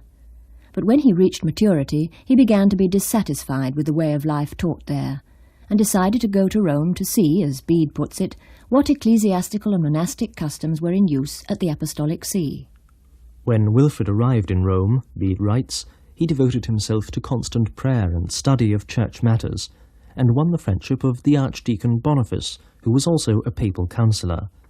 Under his guidance, he learned each of the Gospels in turn, and the correct method of calculating Easter, while through his tutor he came to understand many other things relating to church order, about which he had known nothing in his own country.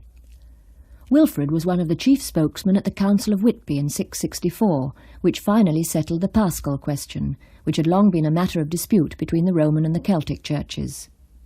Wilfrid, like Benedict Biscop, returned to Rome several times, but for different reasons. As Bishop of York, he was frequently absent from his see on missionary work, and this led to attempts to supplant him. Wilfrid appealed to Rome, going there in person and setting his case before the Pope.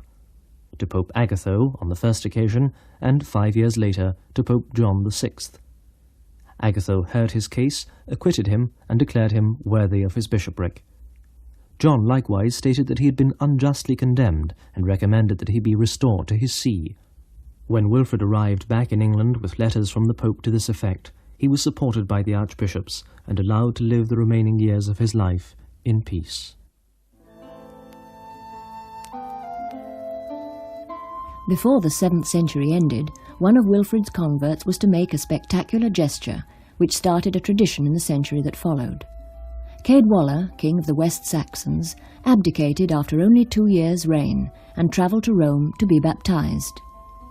For having learned, Bede tells us, that the road to heaven lies open to mankind only through baptism, he wished to obtain the particular privilege of receiving the cleansing of baptism at the shrine of the blessed apostles.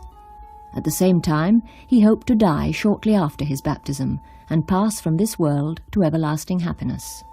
Caedwalla's wish was granted. He was baptized by Pope Sergius I on Holy Saturday, 689, and given the name of Peter. Only 10 days later, while still wearing his white baptismal robes, he fell ill and died. He was buried in the loggia of Old St. Peter's, and his epitaph reads as follows. Here was laid Caedwalla, also called Peter, King of the Saxons. A throne, riches, offspring, powerful kingdoms, home, all that the bravery of his forefathers, all that Caedwalla himself, mighty in war, had amassed, all these he forsook for the love of God, that he might behold Peter and the abode of Peter, he a royal stranger.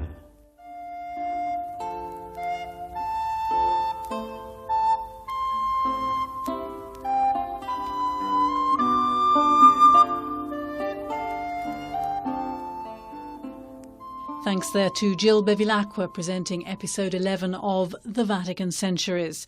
And she'll be back on the air, of course, at the same time next week with episode 12. Hello, I'm Veronica Scaresbreak. Thanks for joining me.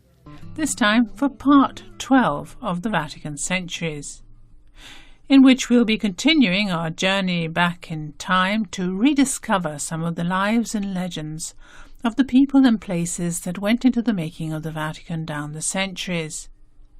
A series written and presented by Jill Bevilacqua and produced by Sean Patrick Lovett. So while last week we heard how Christianity in Britain revived after Gregory the Great sent Augustine as missionary, and also how St. Bede recorded visits of those first English pilgrims here in Rome, today we hear how the growing English colony settles near St. Peter's. Stay tuned.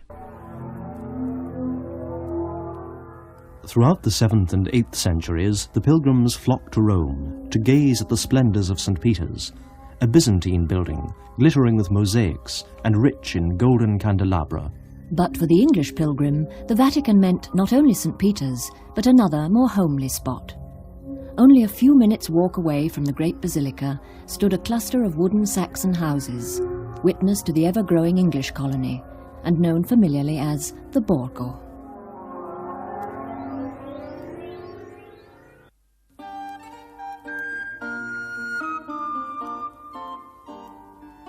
One of the characteristics of the Anglo-Saxon Church was its close union with Rome and a great devotion to St. Peter. Kings and queens in particular were impressed by St. Peter's function as doorkeeper of heaven. "If Peter is the doorkeeper," said King Oswy of Northumbria, "I will in all things obey his decrees, lest when I come to the gates of the kingdom of heaven there be none to open them." Many are the royal saints of Anglo-Saxon England. The calendar of the Anglo-Saxon Church contained over 300 canonized saints, of whom more than half were of royal birth.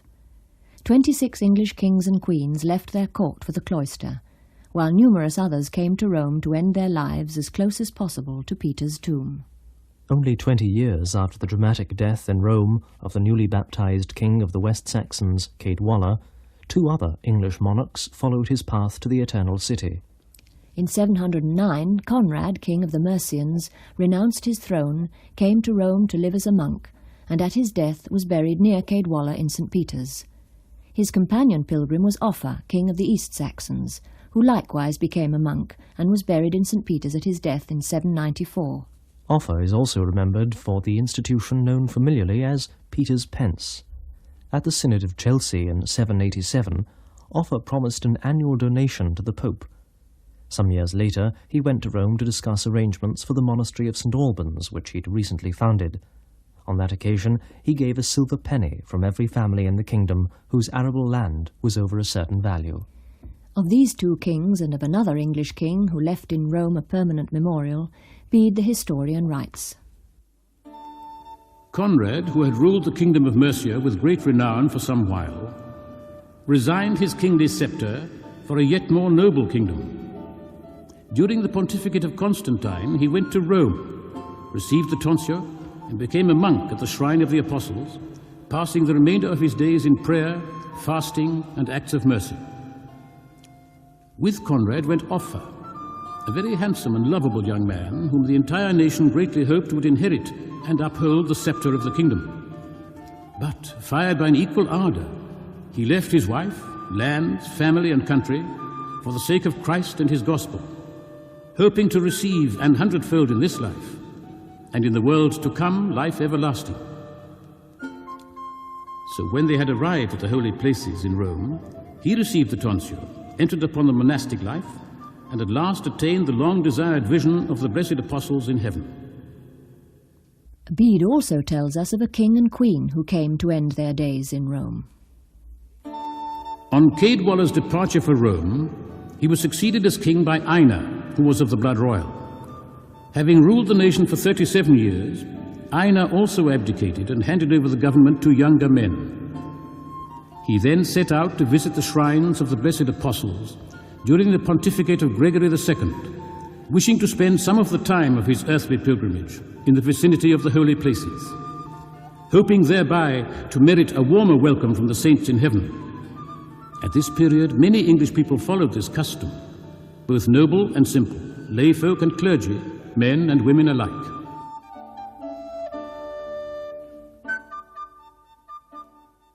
When Einar and his queen Ethelberga came to Rome about the year 720, they renounced the world and lived in evangelical poverty until their deaths about 728. They're said to have died blessing God that he allowed them to lay their dust in the consecrated soil of Rome. Einar is remembered in Rome for what he left to posterity. He erected a church for the pilgrims of his country who came to pray at Peter's tomb. The church was named Our Lady of Saxia, or Our Ladies in the Anglo-Saxon Quarter. Einar also built a house which served as hotel, hospice, dormitory, hospital and cemetery.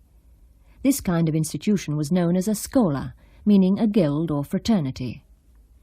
King Einar also imposed on his distant subjects the tax or tribute of a silver coin that Offa had promised the Pope. This was to be paid by every wealthy family and sent to Rome for the upkeep of the schola. The tax was called Romescot.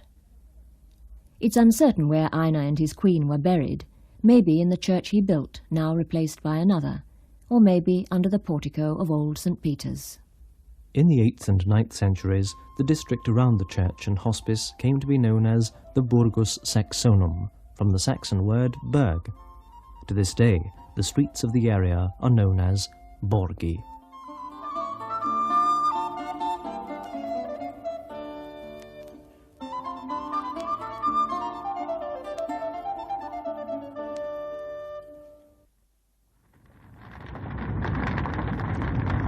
On several occasions, the Borgo caught fire. The Anglo-Saxons in Rome were a careless lot. Contemporaries held that the fires were probably due to their slothfulness. But the popes were more considerate to the inefficient foreigners. In the fire of 817, Paschal I himself intervened. He was most concerned when he heard of the fire and rushed immediately to the spot, barefoot and only half-dressed. He managed to encourage the community to get the fire under control. Then he gave them money, food and clothing, together with supplies of timber for rebuilding, all out of his own pocket.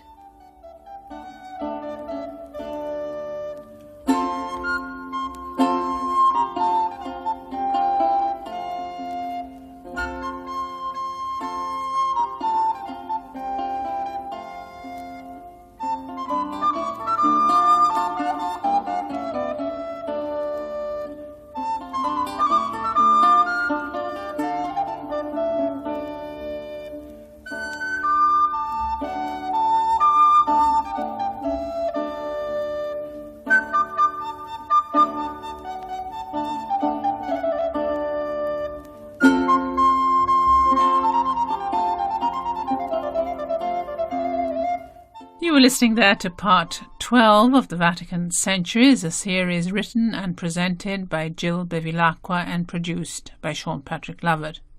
You can hear the next in this series at the same time next week. Thanks for listening. I'm Veronica Scaresbreak. Now Jill Bevilacqua is back with our weekly radio drama, The Vatican Centuries, looking at the people and places who made up the history of the Vatican. Episode 13 is entitled The Treasure House.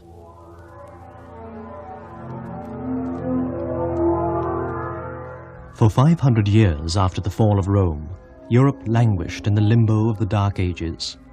But after the barbarian flood had abated, the memory and the legend of the empire revived and began to haunt the imagination. With the birth of the new religion of Islam and the Arabs in control of the Mediterranean, seaborne trade had decreased, and the empire of Byzantium gradually lost its hold over the West. The popes were compelled to seek help from the Franks against the Lombards, and the connection between the papacy and the Frankish monarchy was forged. This connection was to affect papal history decisively for the next 5 centuries, and gave it the authority to play a significant role in the future history of Europe.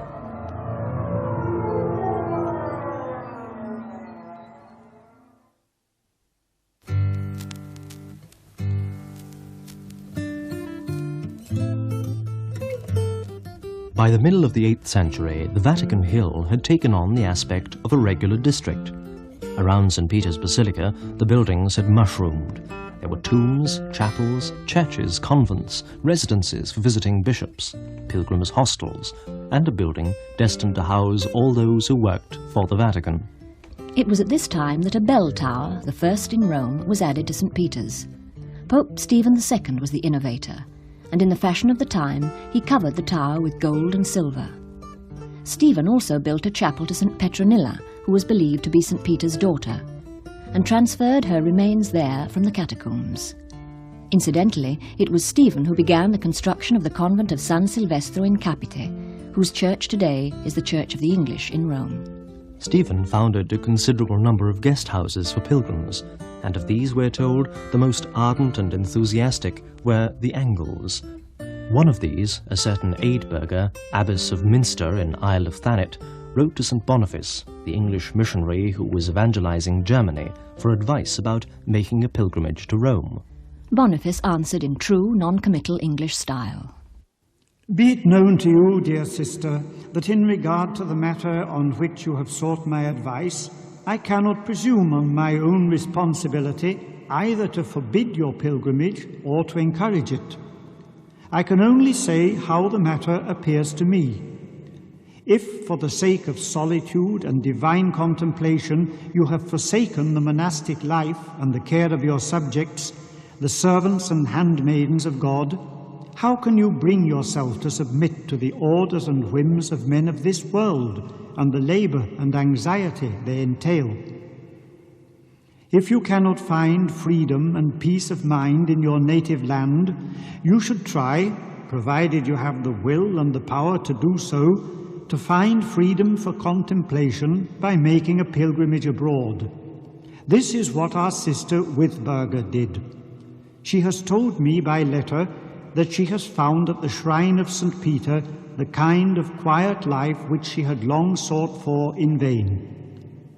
Since I had written to her about your intentions, she sent me word that you would do better to wait until the attacks and the threats of the Saracens against Rome had died down, and until she herself could send you an invitation. To me also this seems the better plan.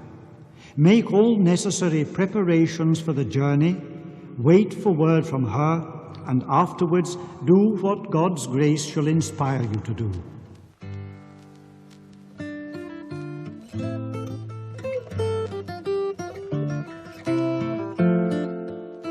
The abbess made her pilgrimage, and all was well. But several years later, Boniface became concerned at tales told by pilgrims returning from Rome. All was not as it should be in the Eternal City. In 742, Boniface wrote to Pope Zacharias, congratulating him on his accession to the papacy, and gently brought the matter to the Pope's attention. Because the Alemannians, Bavarians, and Franks see that some of these abuses which we condemn are rife in Rome, they think that the priests there allow them, and on that account they reproach us and take bad example. They say that in Rome, near the church of St. Peter, they have seen throngs of people parading the streets at the beginning of January of each year, shouting and singing songs in pagan fashion, loading tables with food and drink from morning till night, and that during that time no man is willing to lend his neighbour fire or tools or anything useful from his own house. They recount also that they have seen women wearing pagan amulets and bracelets on their arms and legs and offering them for sale. All such abuses, witnessed by sensual and ignorant people, bring reproach upon us here and frustrate our work of preaching and teaching. If your holiness would put an end to these heathen customs in Rome, it would redound to your credit, besides promoting the success of our teaching of the faith.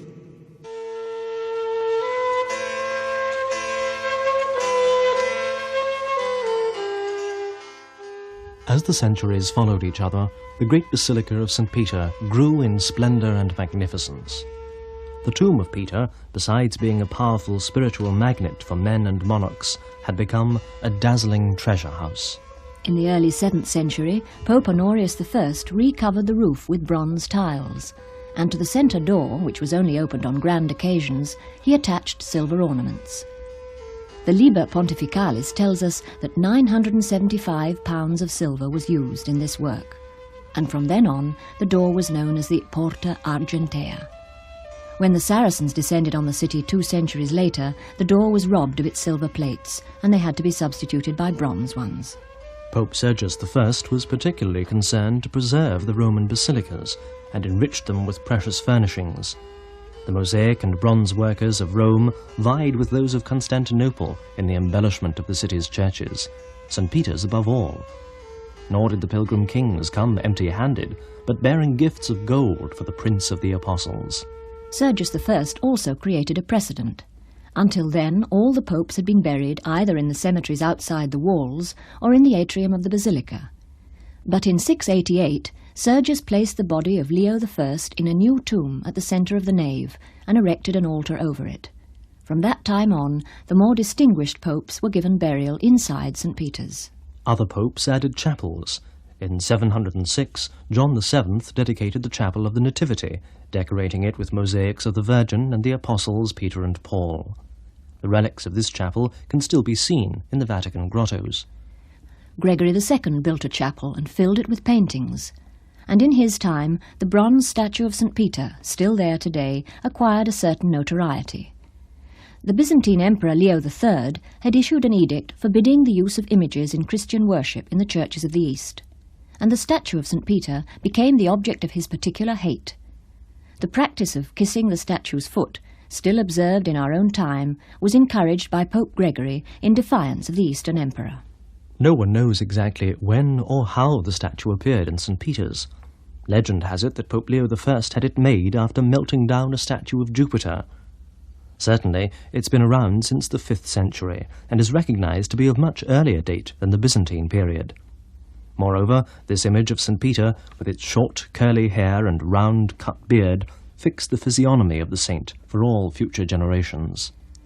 The iconoclastic movement was still raging when Gregory III succeeded to the papal throne. He promptly called a council at which the image breakers were excommunicated, and this served as a definitive break with Constantinople. When the Exarch of Ravenna gave the Pope 6 spiral onyx columns, Gregory placed them in front of St. Peter's Confession and covered them with silver plates, boldly engraved with figures of the Saviour, the Apostles and the Saints. Hadrian I, who reigned for 23 years, was responsible for a considerable amount of reconstruction work.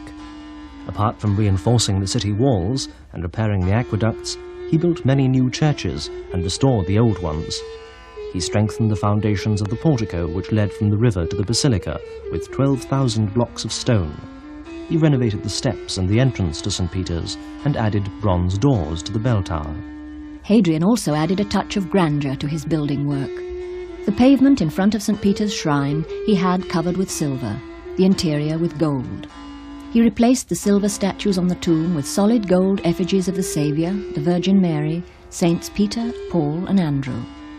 The altar itself he covered with finely wrought gold, and above it he hung a gigantic chandelier in the form of a cross. On feast days, when purple drapes embroidered with gold hung between the columns of the naves, and the chandelier was ablaze with the light of over 1,000 candles, the Church of St. Peter's must have been a magnificent sight.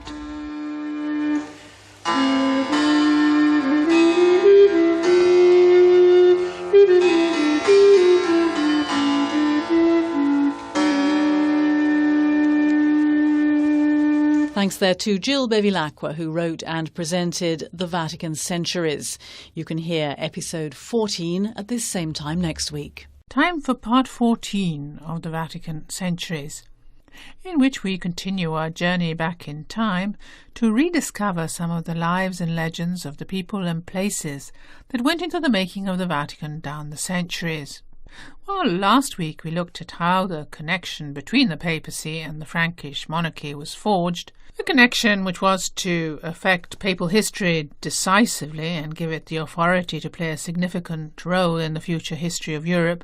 We now reach the 8th century and the new empire.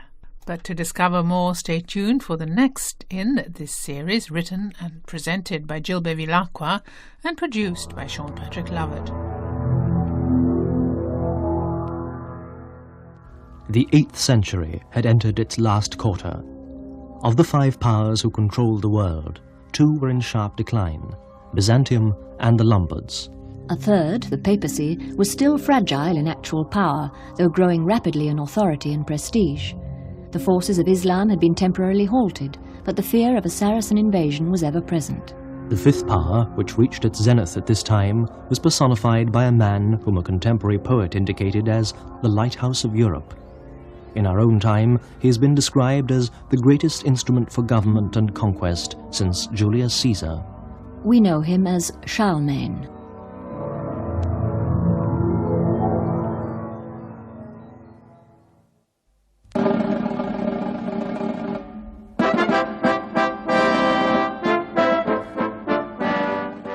At the turn of the century, the alliance between the papacy and the Frankish monarchy was sealed by the spectacular coronation of Charlemagne by the Pope after Christmas Mass in the Basilica of St. Peter's.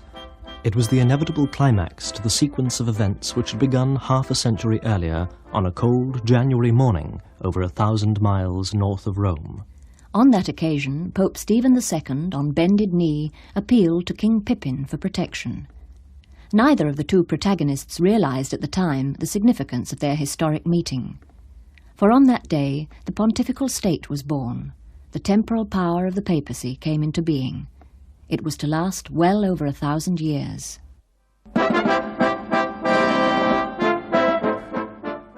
On that Epiphany morning in 754, a 12-year-old boy watched the scene, fascinated.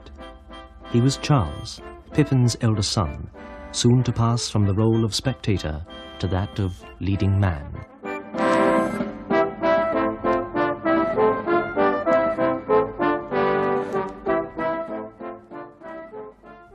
Charles the Great, or Charlemagne, lived from about 742 to 814, and is generally recognized as the greatest monarch of the Middle Ages. The kingdom of the Franks, which he inherited, stretched from the Pyrenees to the Rhine, from the Mediterranean to the North Sea.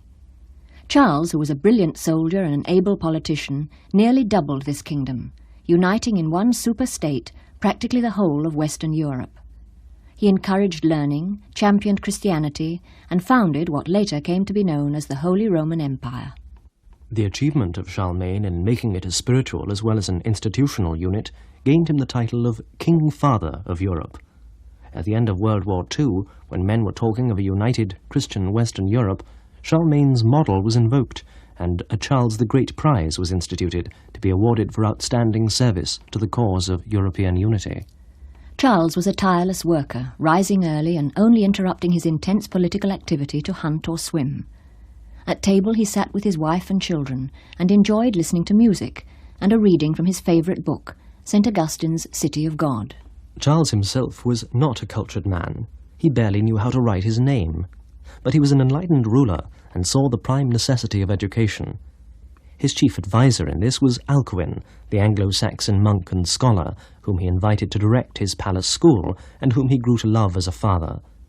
Charles, we are told, sat at Alcuin's feet, learned Latin from him, spoke and prayed in it, read Greek, but couldn't pronounce it, slept with tablets and pencils under his pillow, yet never quite mastered the art of writing. It is said that Charlemagne never uttered an angry word, but he had no time for the lazy or for the wilfully ignorant. Once, when he was inspecting a school, he noticed that the sons of poor men studied with greater profit than those of the rich or the nobility. He praised the former and reproved the latter, ending his speech with these words: "Let none of you, not even if he is the son of a count, expect jobs or honours from me when he is taller, because I shall give nothing to anyone who has not deserved it." Charles also had ideas about the duties of those who are dedicated to the service of God. "It seems to us," he wrote on one occasion, "of sovereign usefulness that bishoprics and monasteries, the government of which Christ has desired to entrust to me, should not content themselves with leading a regular, pious life, but that they should also fulfill the function of teaching. Without a doubt, it is preferable to act well than to know a lot, but it is necessary to know in order to do well." Charles had a very strong sense of the sacred nature of his mission, which he declared to Leo III was to strengthen the Church in the knowledge of the Catholic faith. He was sincerely religious, and on the 4 different occasions when he visited Rome, he made pilgrimages to all the important churches and took part in the principal ceremonies of Easter and Christmas. Like his father, Pippin, Charles undertook to protect Rome and the Pope against their enemies, and he kept his commitment faithfully. He made the interdependence of church and state a reality, after the divisions and hostility which had existed under Byzantine rule. A lifelong friend of Pope Hadrian I, Charles was grief-stricken at his death in 795. He had an epigraph specially composed by Alcuin and engraved on a tablet of black marble.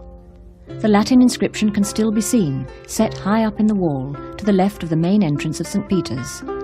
Alcuin interpreted Charles's sorrow in these words: "I, Charles, wrote these verses in tears for your death, O Hadrian.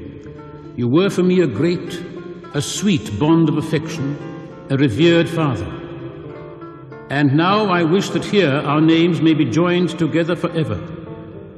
Hadrian and Charles, I king and you father."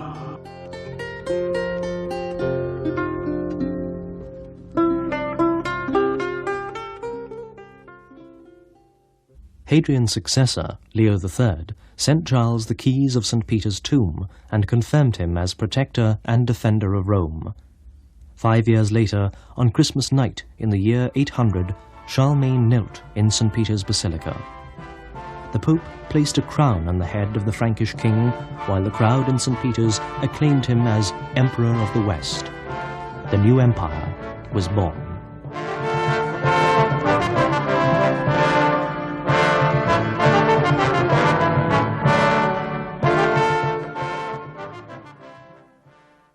When Leo informed Charles of his election to the papacy, he requested the king to send a representative to receive the oath of loyalty from the Roman people.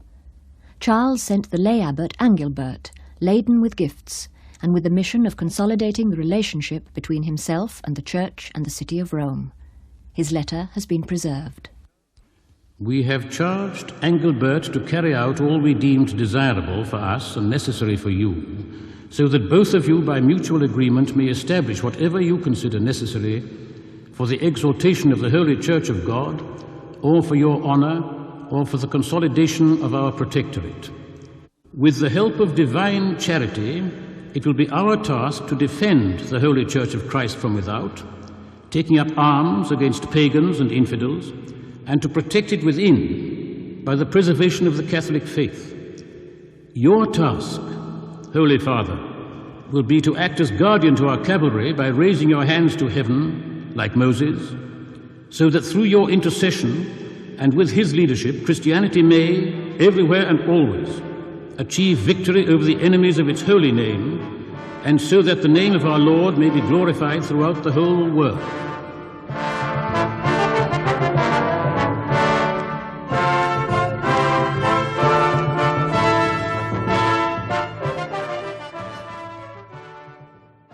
You were listening there to part 14 of The Vatican Centuries, a series written and presented by Jill Bevilacqua and produced by Sean Patrick Lovett. Chapter 15. The End of the Millennium.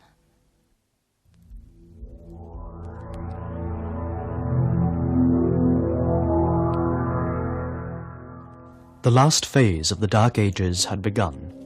As the legend of Charlemagne faded, Christian Europe found itself in the grip of a dual fear. Fear of attack from the north by the buccaneering Vikings and from the south by the Saracens. Already in the last decade of the 8th century, the blonde Danes had brought terror and destruction when they sacked Lindisfarne, or Holy Island, off the Northumbrian coast, carrying off precious booty and killing many of the monks. Alcuin wrote a lament on the atrocity, and in his poem he sang of the fall and decline of so many great cities, Rome included. His words were almost prophetic. Now the dear house of God, where Peter's body lies, the Prince Apostle, men say is now laid waste by treacherous hands. Her precious things there loot.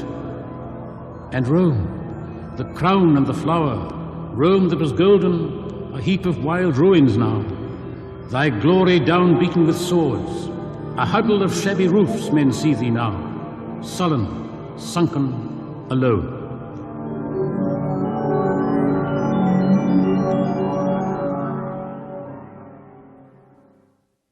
The Eternal City was only a shadow of its former self, despite the rich furnishings of the church over St. Peter's tomb. This had now seen some 500 years of life, and in that time the great church built by Constantine had been the recipient of the votive offerings of kings, popes and emperors. By the middle of the 9th century it could truly be considered the richest museum in Europe. But in a short time Rome was to be devastated once again. For one morning, in the August of the year 846, 70 Moorish ships crept stealthily up the Tiber.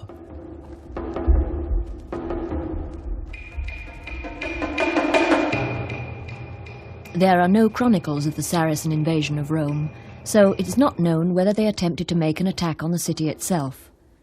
As the Aurelian walls were still in good condition for defence, it's thought that the Romans probably succeeded in keeping them out, and that the Turks made no attempt to scale the walls. Instead, they sacked Trastevere, which was undefended, and rifled the basilicas of St. Peter and St. Paul, both of which were outside the walls. The Roman colony of Saxons, Lombards, Frisians and Franks did their best to defend the Borgo area around the Vatican, but they were overcome by the superior forces of the enemy, and soon the sacred hill was abandoned to the mercy of the infidels.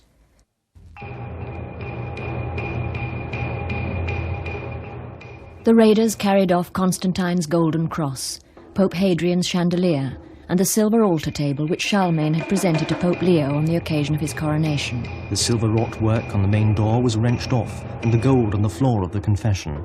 The marauders stole the main altar and devastated the crypt, but the bronze sarcophagus of St. Peter was too heavy for them, and they had to be content with forcing the lock and scattering or destroying the contents.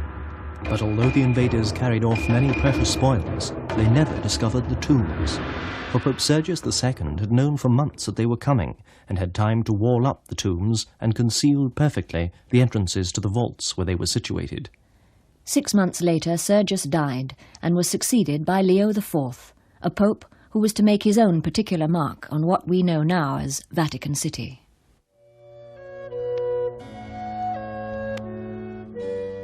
Rome was still in a state of shock, made worse by an earthquake and then by a fire which broke out in the Saxon quarter.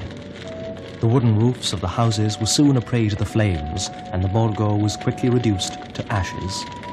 The legend runs that as the fire spread in the direction of St. Peter's, the Pope came out on his balcony, made the sign of the cross over the flames, which suddenly died down.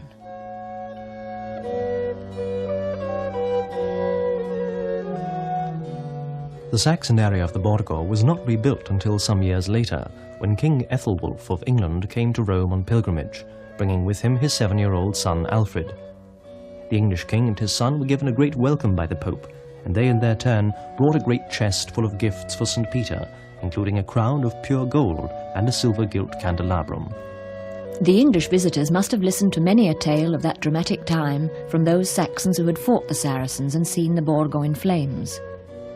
It's recorded that King Ethelwulf rebuilt and restored the Saxon quarter. He was the first Saxon king to grant tithes to the church, and he reaffirmed the hearth tax, formerly imposed on English homes for the upkeep of the colony. Peter's pence, as it came to be known, continued to be paid until Henry VIII abolished it in 1534.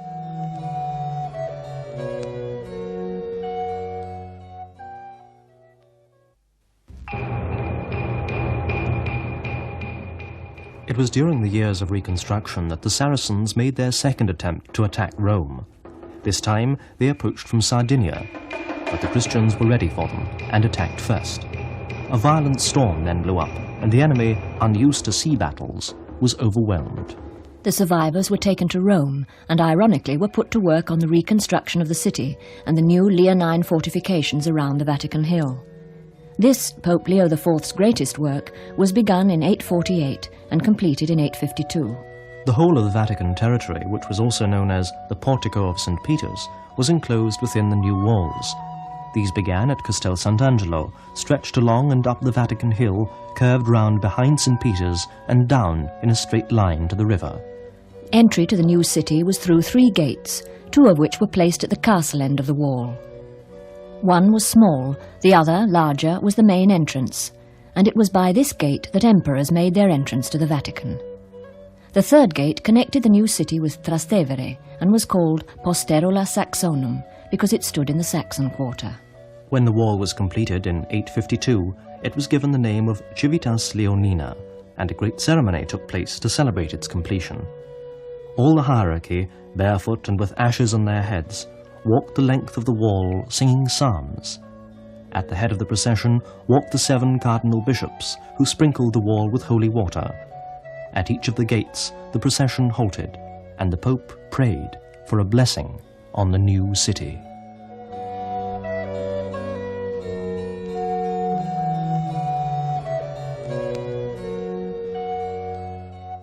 We only belong to yesterday, and yet already we fill your kingdom, towns, castles, villages, societies, academies. All the peoples we rule shall practice that religion which the divine Peter the Apostle transmitted to the Romans. We shall believe in the single deity of the Father, the Son, and the Holy Spirit, under the concept of equal majesty and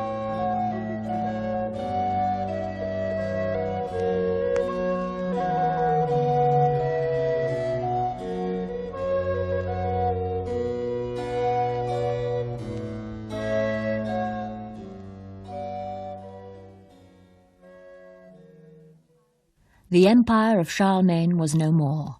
The dream had turned out to be a delusion. Europe was moving inevitably towards feudal anarchy. And as the first 1,000 years of Christianity came to an end, people wondered what the new millennium would bring.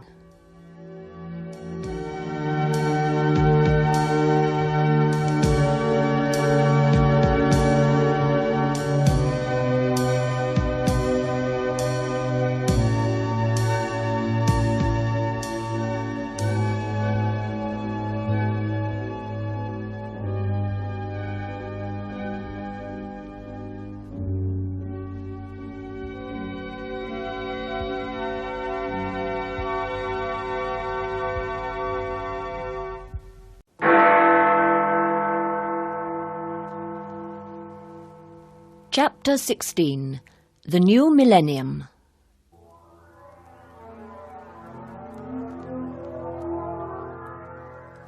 The millennium had come and gone, bringing with it neither the end of the world nor a new golden age. Charlemagne's empire had disintegrated, together with his legend. The papacy, too, was in a very insecure position. Spiritually, because the Pope's primacy over the Church was contested by the Patriarch of Constantinople. Temporally, because as yet there was no such thing as a pontifical or Vatican state. And practically, because the election of a pope was still carried out in a very haphazard manner. There were no rules of procedure, apart from the consent of clergy and people, which applied to the election of any bishop. In theory, the emperor, invested with spiritual and temporal powers at his coronation, could claim to represent the clergy and people of Western Christendom. but he was rarely on the spot when a pope died, and in reality it was the local Roman nobility who remained the most important single force in deciding papal elections. In 1054, the spiritual dilemma exploded finally in what is known as the Great Schism. It was the definitive break between the Byzantine Empire and the Roman Church.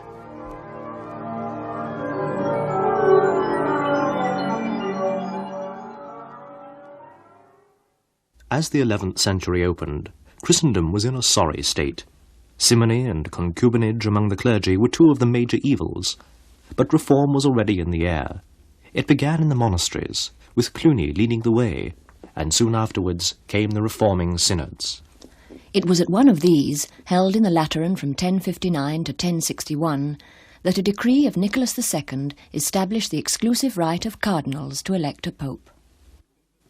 We, Pope Nicholas II, decree and establish that on the death of the pontiff of this Roman Universal Church, the cardinal bishops shall first confer with most diligent consideration, and then shall summon the cardinal clergy to join them, and afterwards the rest of the clergy and people shall give their assent to the new election. They shall elect someone from out of this Roman Church if a suitable candidate be found. If not, he shall be chosen from another church. But if the perversity of evil and wicked men shall make it impossible to hold a pure, fair, and free election in the city, the cardinal bishops with the godly clergy and Catholic laymen, even though they be few, shall have the right and power to elect the pontiff of the Apostolic See in any place which they shall consider most convenient. After an election has been clearly made, if the fierceness of war or the malignant endeavours of any man shall prevent him who is elected from being enthroned on the apostolic chair according to custom, the elected shall nevertheless have authority as Pope to rule the Holy Roman Church and to dispose of its resources.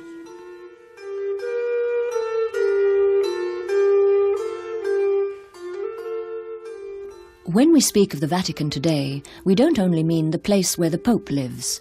We include in our minds the whole administrative apparatus which surrounds the 20th century Pope. In the Middle Ages, the Pope didn't live in the Vatican, but at the Lateran, and it was there that the councils and synods of the time were held. The Vatican was simply St. Peter's and the surrounding area, including the Saxon Borgo, with its houses, workrooms, church, and cemetery. But although the medieval popes didn't live above St. Peter's, they used the great basilica for all the more important religious ceremonies and for the solemn coronation of emperors.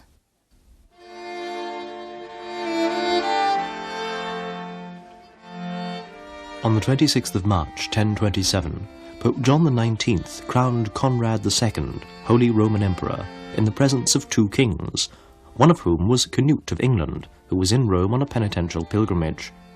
Canute wrote a letter from the Eternal City to Archbishop Alfris, full, we are told, of tender devotion to the Prince of the Apostles. What Canute didn't mention was that the ceremony was not yet over when a violent argument over precedence broke out between the archbishops of Ravenna and Milan, developing into a street fight between the two factions. Another petty discussion followed, this time about an ox hide between a German and a Roman. The crowd became a mob. Blood was shed, and the final scene of the day saw the most notable Roman citizens, barefoot and trembling, standing in St. Peter's before the imperial throne, a naked sword dangling at their necks while they begged for mercy.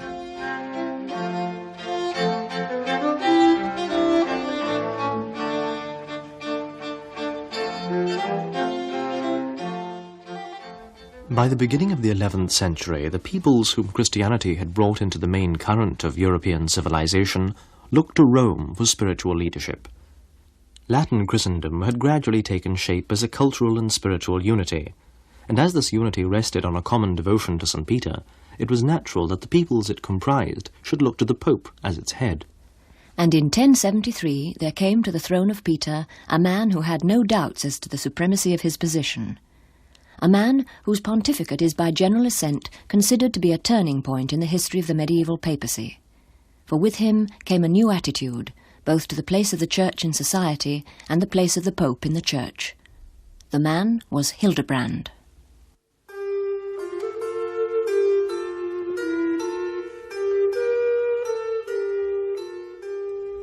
The story goes that as the body of Alexander II was being carried through the streets of Rome for burial in St. John Lateran, there was a sudden stir in the crowd.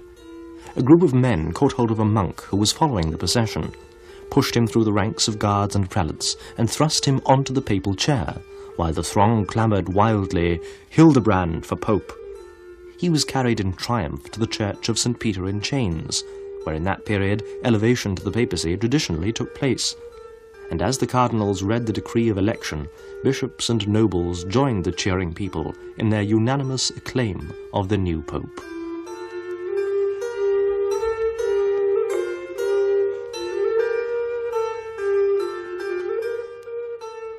Hildebrand was no stranger to the Vatican or to papal activity.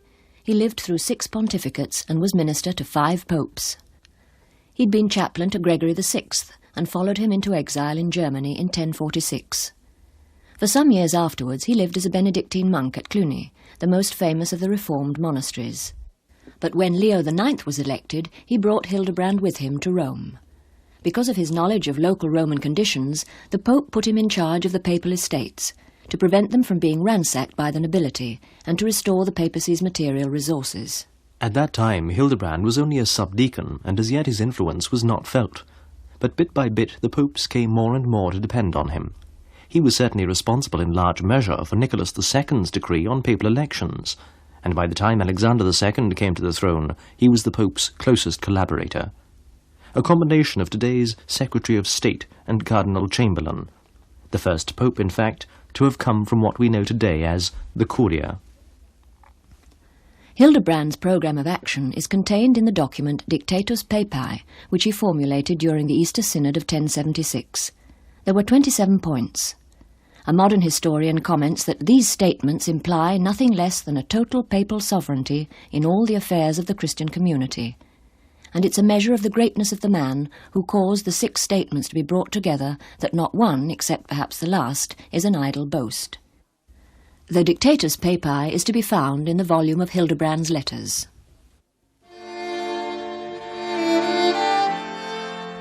The Pope can be judged by no one.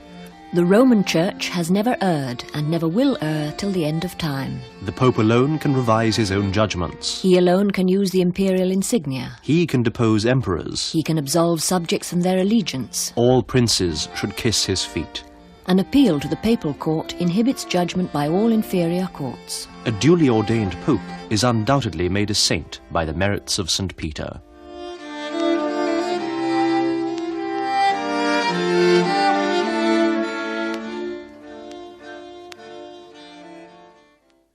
It's only fair to Hildebrand to mention that the Dictatus Papae was entirely personal and never intended for publication. Nevertheless, Hildebrand knew exactly where he was going. For 23 years he had served the popes, influenced their decisions, and become the proverbial grey eminence, the power behind the throne. Once in office, he set out to make the authority of the papacy supreme throughout Christendom.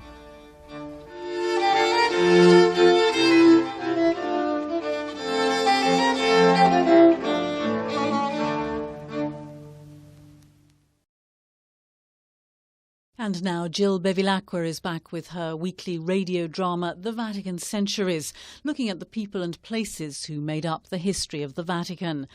Episode 17 is entitled Empire and Papacy, The Conflict.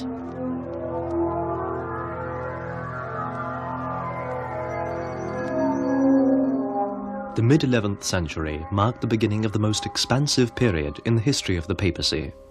The short pontificate of Leo IX, from 1049 to 1054, saw the political alliance with the Normans, the worsening of relations with the Greeks, the reform of papal administrative machinery, the beginning of a consistent plan of government through legates, councils, and a greatly increased correspondence. But the most significant fact of the period was the head-on collision between papacy and empire.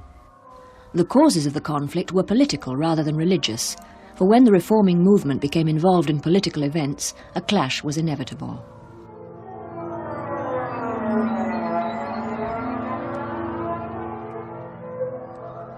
As the centuries passed, the basilicas of Rome began to show signs of wear and tear. so that rather than adding to their decoration and splendour, the popes found themselves obliged to undertake repair and restoration work. But apart from ordinary maintenance, the popes had to contend with the damage done to the city by wars, fires, and continuous outbreaks of violence between warring factions.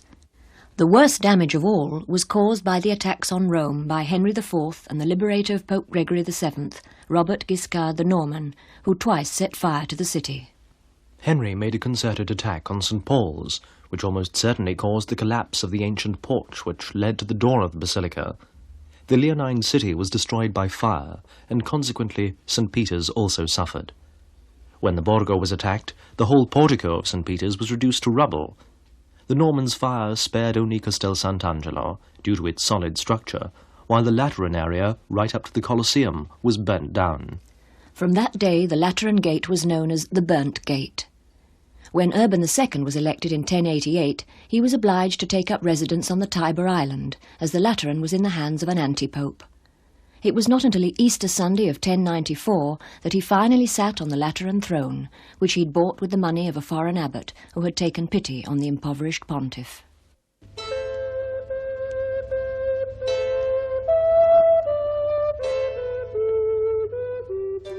The personality who dominates this period is without doubt Pope Gregory VII, the man who's been called the Caesar of papal Rome.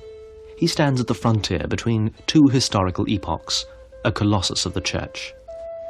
The personality of Gregory VII showed itself immediately in his declared conviction that the primacy was the gift of Christ himself, and papal authority over kings and emperors came not from a human transference of imperial authority, but from God alone. Gregory VII had none of those physical attributes people unconsciously expect to find in a leader. He was short in stature, unprepossessing to look at, with a weak voice and fragile frame consumed by years of fasting. But his powerful personality and absolute dedication to the cause of the Church have made the name of Gregory VII one of the landmarks of papal and Church history. Elected by popular acclaim, Gregory kept the support of his people when he became pope. For 2 years later, they confirmed their choice by defending their favourite in a dramatic incident. And out of a humiliating experience, Gregory became stronger and more beloved than ever before.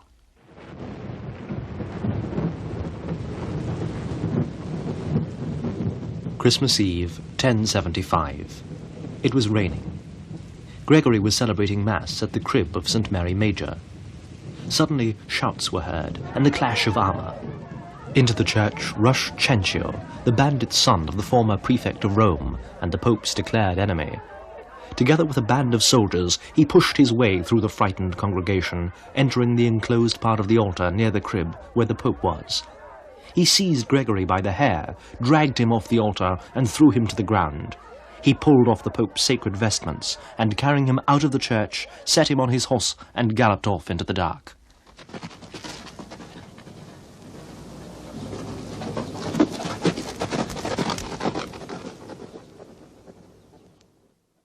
For a moment the people were too dazed to react.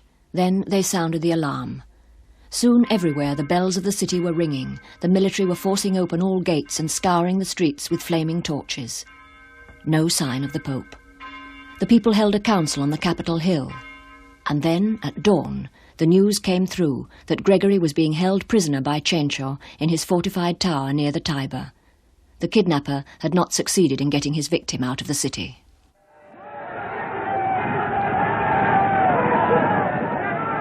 The people swarmed in a mass to the tower, forced their way into the building, and demanded the Pope's release.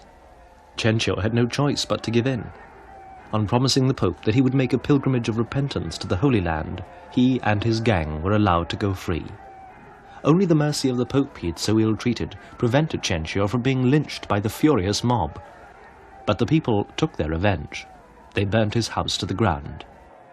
They set Gregory on their shoulders and carried him back in triumph to St. Mary Major's. The Pope took up where he'd left off and finished the Mass.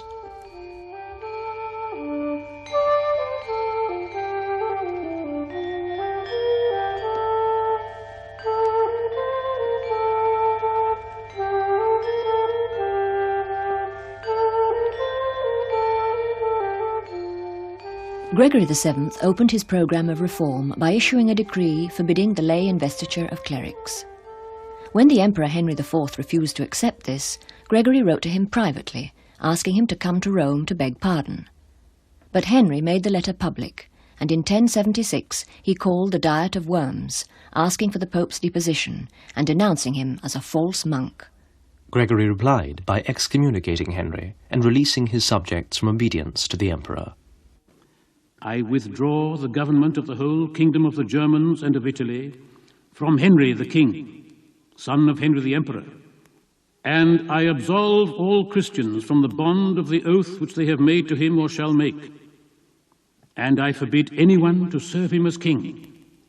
And since he has scorned to show Christian obedience, and has not returned to the Lord whom he has deserted, holding intercourse with the excommunicate, committing many iniquities, despising my warnings, which, as thou art my witness, I have sent to him for his salvation, separating himself from thy church and trying to divide it.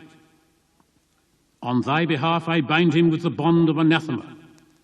The bishops deserted Henry, promising him future support only if he asked the Pope's pardon. Gregory travelled north to preside over Henry's trial, but the Emperor saw he would have to submit and set off south to meet him. The Pope took refuge in the castle of Countess Matilda at Canossa, thinking Henry was going to do battle. But the Emperor appeared in penitential guise, standing barefoot in the snow for 3 days, waiting for absolution. The Pope pardoned him, but Henry soon broke the conditions, and battle was joined once again. In April 1081, Henry was at the gates of Rome with his army, but he was driven off by malaria. He tried again 2 years later, and this time launched a massive attack on the city. Fighting went on in and around St. Peter's, and as Henry gained control of that side of the Tiber, Gregory withdrew to Castle Sant'Angelo. He sent an appeal for help to the Norman Robert Guiscard. Meanwhile, Henry had himself crowned in St. Peter's by the anti-pope Guibert, who had been consecrated by excommunicated bishops. Guiscard then arrived and drove Henry out, sacking the city right and left. When Gregory saw the destruction and desolation, he was heartbroken and asked to follow Guiscard south. In Salerno he called a new council, confirming all his previous condemnations. But he was a disappointed man and died only a year later. His last quoted words were, "I loved divine justice, I hated iniquity, so I die in exile."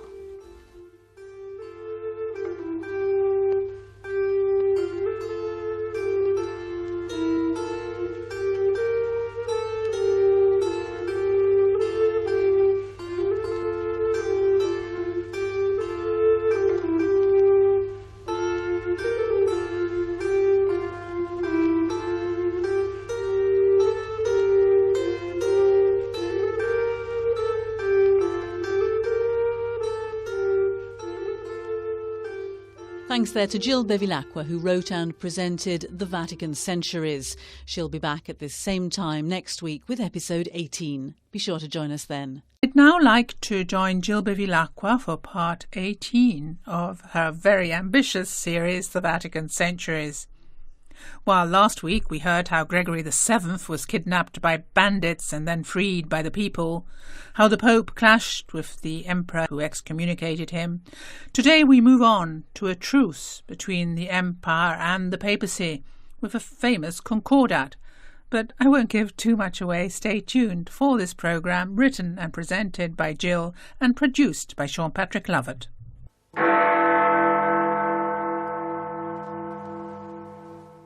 Chapter 18. Empire and Papacy. The Truce.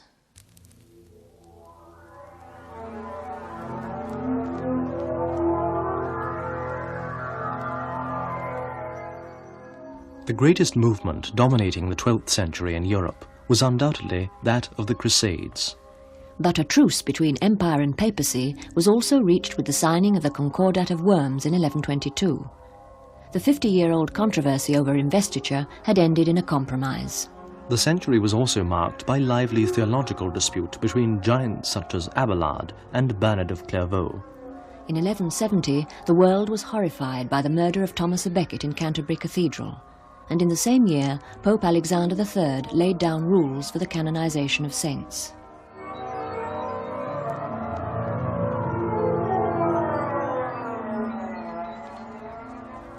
With the signing of the Concordat of Worms, Pope and Emperor were at peace, and as a result Rome saw a period of tranquility. There was none of the usual street fighting, and Calixtus II was able to give his attention to the city's welfare. Walls and aqueducts were restored, together with the churches, which had been used as fortified castles by the warring factions. In the Lateran Council of 1123, the Pope forbade a repetition of this, warned the laity against stealing votive lamps from the altars, and threatened anathema to whoever should do violence to pilgrims. He had the floor of St. Peter's relaid, and restored the main altar above St. Peter's tomb. Towards the middle of the century, there was a great flowering of artists, and it was about this time that the work of the Cosmati family began to appear in the churches. This was a new art similar to mosaic, in which fragments of coloured marble were placed together, thus forming an architectural sculpture. Pavements made of these sculptures can still be seen in many of today's churches in Rome. If we descend to the crypt of today's Basilica of St. Peter's, to the part known as the Old Grottos, we come across a fine sarcophagus of antique red granite of the 3rd century. It's the tomb of Nicholas Breakspear, elected as Pope Hadrian IV on the 5th of December 1154, and the only Englishman ever to have occupied the See of Peter.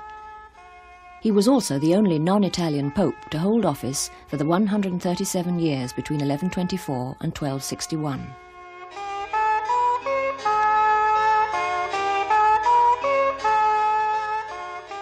When Hadrian came to the throne, Rome was under the influence of the preaching of Arnold of Brescia, the monk reformer who'd become the leader of the Republican movement and who was one of the most prominent opponents of the temporal power of the papacy. Most of Rome was in the hands of the Commune, and for months after his election Hadrian lived entrenched in St. Peter's, unable to reach the Lateran. He'd paid the Roman citizens the sums of money they expected as part of the election celebrations, but this didn't prevent the constant attacks on the clergy. When Hadrian asked for the removal of Arnold, there was an outcry, and a cardinal was killed. The Pope wasted no more time, but acted. He put the whole city under an interdict. All religious ceremonies were suspended, church doors were barred, the bells were silent. The dead were buried outside consecrated ground, and the few weddings which took place were celebrated in the cemeteries. At first the Romans, in conflict with the Church, remained indifferent.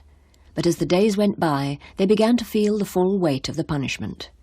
Not least among the material negative effects was the interruption of the flow of pilgrims, bringing foreign gold. The crowds began to gather outside the barred church doors, begging for pardon. The senators went to the Pope and offered to expel Arnold and his followers in exchange for repeal of the interdict. The Pope agreed, and on the 23rd of March revoked the decree. The people accompanied him in solemn procession to St. John Lateran as the bells pealed out from the 400 bell towers of the city.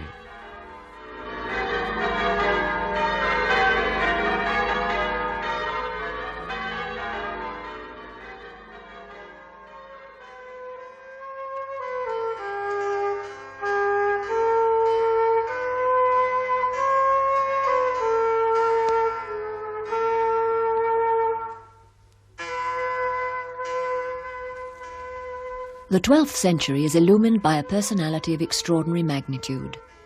It's been said of him that he carried the 12th century on his shoulders. His name, Bernard of Clairvaux.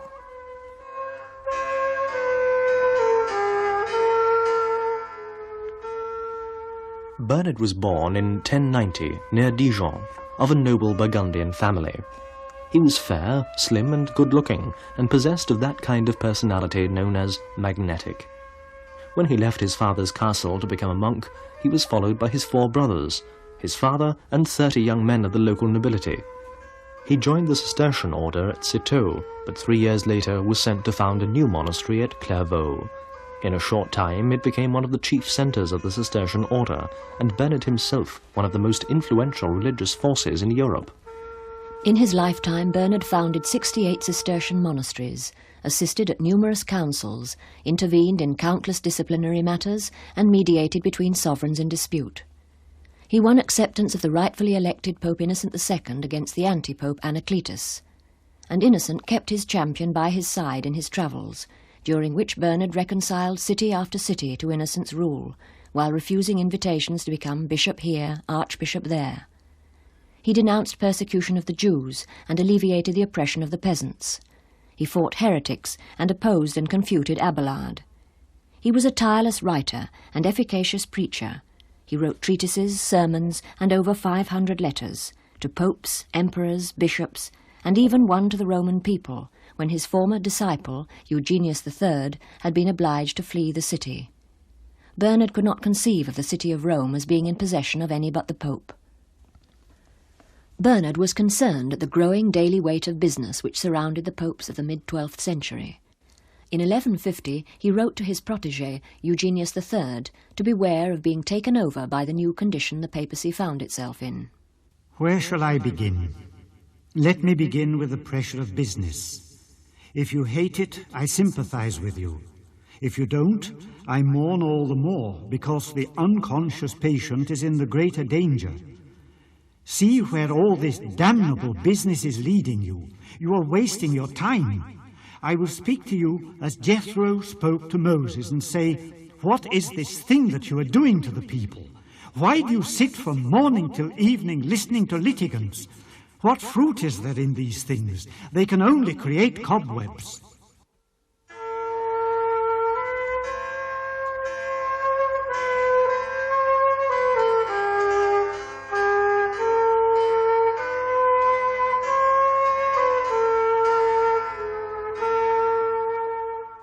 Bernard wrote 5 essays to Eugenius on the duties and responsibilities of his high office, and enlisted the support of the cardinals on his behalf. In 1147, the Pope commissioned him to preach the Second Crusade, which he did throughout France and Germany. Its failure was a bitter disappointment to him. Bernard of Clairvaux died in 1153, was canonized only 21 years later.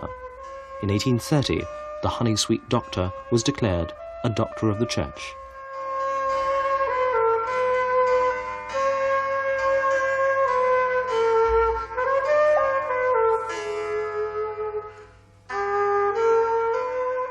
Although somewhat impetuous and obstinate, Bernard was at all times moved by charity. The love and the grace of God and the resultant activity of man provided the central theme of Bernard's message to his age. Let us love because we are loved. It is our interest and the interest of our own people. We rest in what we love. To those we love, we offer this rest. To love in God means to have charity. To seek to be loved through God means to serve charity.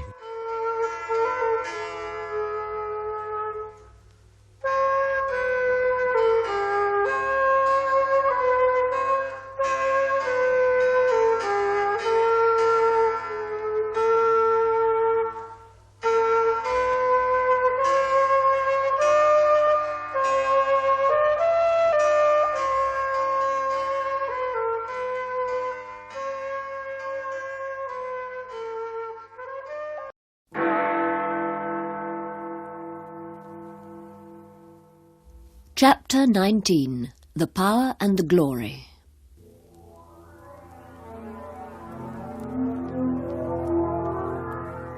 With the continuing growth of the towns, the pattern of life in the late 12th century and early 13th was gradually changing from rural to urban.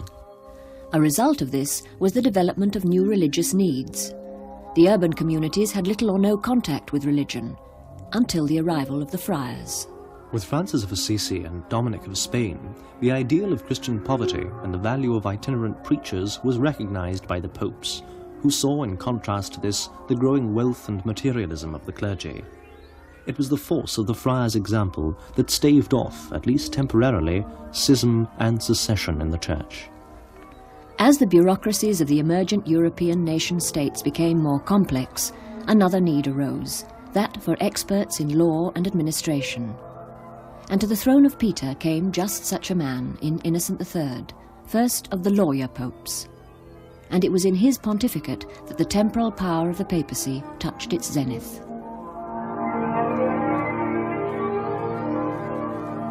No sooner had Innocent III taken up residence in the Lateran than he began to put the place in order. He threw out the money changers who had set up business in a passage near the palace kitchen, and sacked most of the porters and janitors who refused to admit anyone to the Pope's presence until they had been tipped. He set out to raise the standard of the Curia and reform the Chancery, introducing a fixed scale of fees to combat corruption. He organised the scriptores as a college, established a controlling office for letters of justice, and regulated the position of the proctors. 3 times a week he held sittings to judge the various cases which came to him from all parts of the world.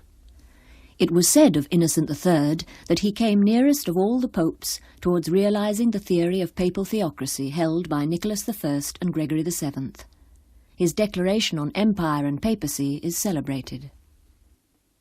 The Creator of the universe set up 2 great luminaries in the firmament of heaven, the greater light to rule the day, the lesser light to rule the night. In the same way, for the firmament of the universal church, which is spoken of as heaven, he appointed 2 great dignities. The greater to bear rule over souls, those being, as it were, days, the lesser to bear rule over bodies, those being, as it were, nights. These dignities are the pontifical authority and the royal power. Furthermore, the moon derives her light from the sun and is in truth inferior to the sun in both size and quality, in position as well as effect. In the same way, the royal power derives its dignity from the pontifical authority, and the more closely it cleaves to the sphere of that authority, the less is the light with which it is adorned. The further it is removed, the more it increases in splendor.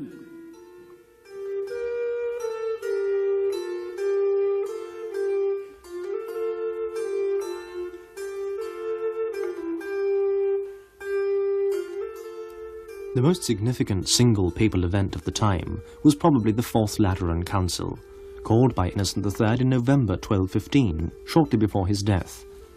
Representatives of the spiritual and temporal powers of the whole of Europe and of the Near East were present. There were over 400 bishops and archbishops, and 800 abbots and prelates. St. Francis of Assisi, we're told, was also there. The aims of the council were reform of the Church and recovery of the Holy Land from the infidels. Deploring the scandals dishonouring Christ's flock, Innocent recalled Ezekiel's vision of God, his patience exhausted, crying out to the 6 guardians of the city to destroy it. The Pope addressed the Council Fathers in these words.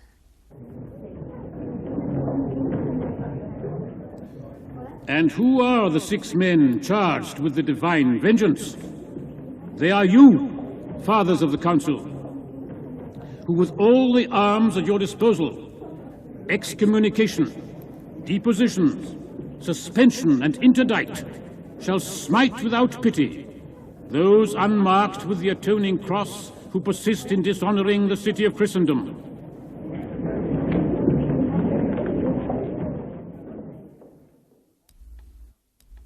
The Fourth Lateran Council condemned the errors of heretics and strengthened the decrees against them, ordered the setting up of theology schools for priests, clarified the meaning of transubstantiation, instituted the rule of annual confession and communion at Easter, and passed measures to curb the greed of the Roman prelates.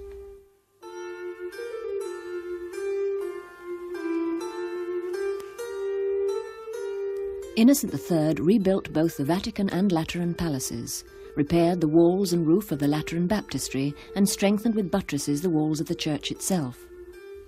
He also built a tower, the Tor dei Conti, in the Forum area, as a fortification for policing the routes of the papal processions.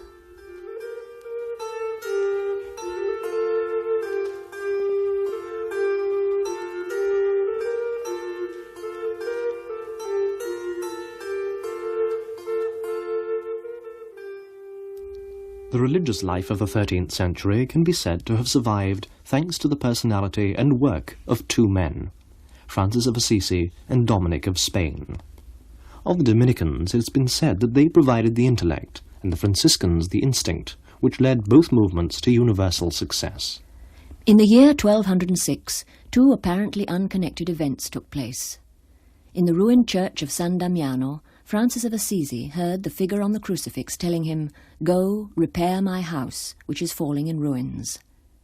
And in faraway Montpellier, Dominic of Spain, returning from Rome with his bishop, met 3 Cistercian abbots who had been sent by Innocent III to combat the Albigensian heresy.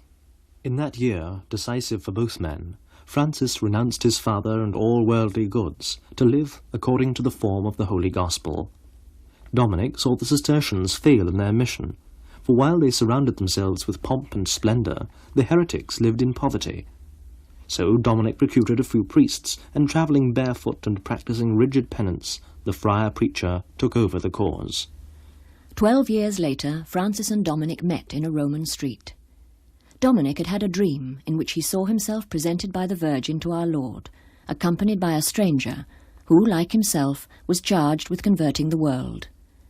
When he saw Francis in Rome, Dominic recognised the man of his dream. "Let us be comrades," he said, embracing him, "and nothing on earth can prevail against us." And so it was to be. At that time, Dominic was the leader of only a handful of preachers, while Francis was the reluctant head of a movement which had already spread to almost every country in Western Europe. The universal appeal of the Franciscans evoked an earlier and much more rapid expansion. But once the special emphasis on converting the Albigensians was abandoned, the centre of Dominican life shifted to the universities, and after the first general chapter at Bologna in 1220, the movement was triumphantly established. Both orders insisted on poverty, but whereas for Francis it was the end towards which he directed all his effort, for Dominic it was only a channel of communication, with preaching as the main task. At a second meeting, Dominic suggested to Francis that they join forces, but Francis resisted. Dominic was a born organiser, and the loose Franciscan structure disturbed him. But he loved Francis, and when they separated, asked for his cord as a souvenir, saying to those around him, "I tell you truthfully, there is not a religious who would not profit from following in the footsteps of so holy a man."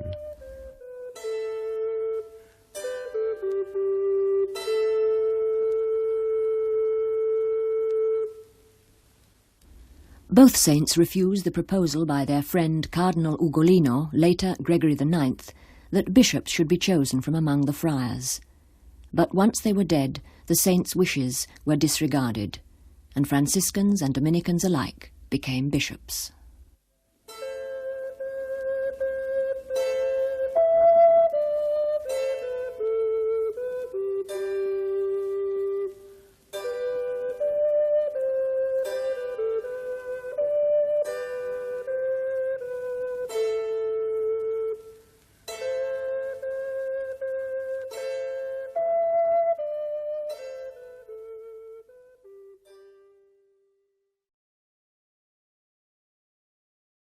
And now we present the next part of our weekly radio drama, The Vatican Centuries, written by Jill Bevilacqua and produced by Sean Patrick Lovett.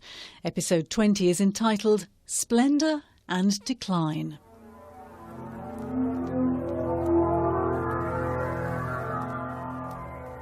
The 13th century has been called the greatest of all the centuries, an age of rational and coherent advance in every sphere of life and thought. Certainly it was the richest cultural moment for the Europe of the Middle Ages. It saw the growth of Gothic architecture, the poetry of Dante, the painting of Giotto. Enthusiasm for learning was at its height, and the universities led by Paris and Bologna replaced the monasteries as centres of intellectual effort and attainment. They offered new ideas in law and theology, and a sound training in the liberal arts. Philosophy emerged as a separate area of study. By the end of the century, canon law was also fixed in a scientific system, while almost every possible variety of religious organisation had been established. It was the age of wandering scholars who mingled with the mendicant friars on the crowded roads of Europe. It was the century which saw the fall of Byzantium and the weakening of the empire in the west, while to the east went Marco Polo and the last quarrelling crusaders.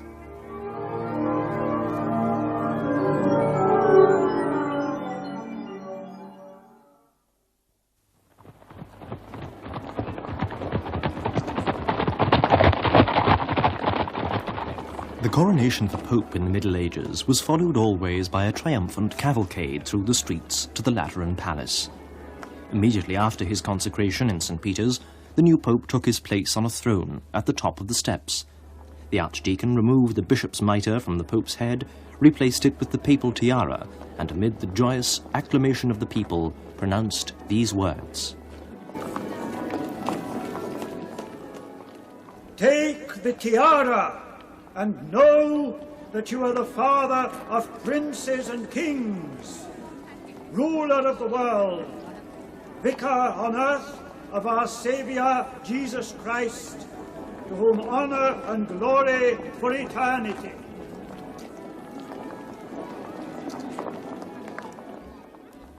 The Pope then mounted a white palfrey draped in scarlet, and the procession set off.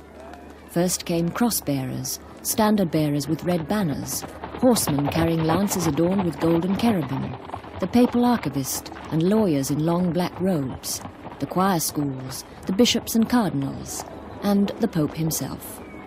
The civil authorities and the militia followed, while bringing up the rear were knights in shining armour, and the nobility resplendent in their family colours and displaying their coats of arms. The whole of Rome was strung with garlands, and as the Pope passed under the triumphal arches erected along the papal way, he distributed largesse to the cheering crowds, while the bells pealed out over the city.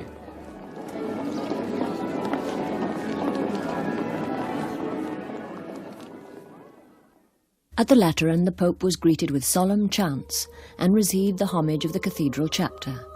The prior gave him the crozier and keys of the church and palace, the former symbolising his power to govern, the latter his power to loose and bind. The Pope was then draped with a purple silk sash, whose pocket held a handful of musk and 12 seals of precious stones, which symbolised apostolic power and Christian virtues. The palace staff then came to kiss the Pope's foot, after which he tossed silver to the people, saying, "He distributed it and gave it to the poor. May his justice last forever." After praying a while before the relics in the Sancta Sanctorum, the Pope received the homage of the cardinals and prelates, each of whom held open his mitre, into which the Pope put the traditional offering of money, or presbyterium. The Roman Senate swore the oath of fealty, and the day ended with a banquet, the Pope sitting alone, while prelates, nobility, senators and judges took their seats at other tables. The most important guests served the Pope with the first courses and then joined the rest of the company. It was the English contemporary chronicler, Friar Thomas of Eccleston, who made the sad comment, "There is no one who dies as solitary and forsaken as a Pope." But a French bishop, Jacques de Vitry, who arrived in Italy in 1216 to take possession of his diocese, gives us a graphic picture of the sequel to a Pope's death. In the June of that year, Innocent III was on his way north to Tuscany. He hoped to reconcile the powerful maritime states of Pisa and Genoa, so that they would send crusaders to the east. But death overtook him in Perugia, where the Roman Curia were in residence, on the very morning of de Vitry's arrival. On the following day, the Pope's body was borne in an open coffin to the city's cathedral. De Vitry comments, "That was the day when I really understood the nothingness of earthly grandeur. Incredibly, the preceding night, thieves had entered and stripped the Pope of everything of value he had on. With my own eyes I saw his half-naked body, lying in the middle of the church." And of the Curia, the bishop had nothing good to say. "The members are so taken up by temporal affairs and by lawsuits, and so preoccupied by everything having to do with kings and states, that one can scarcely touch upon questions pertaining to religion. All this caused me much grief."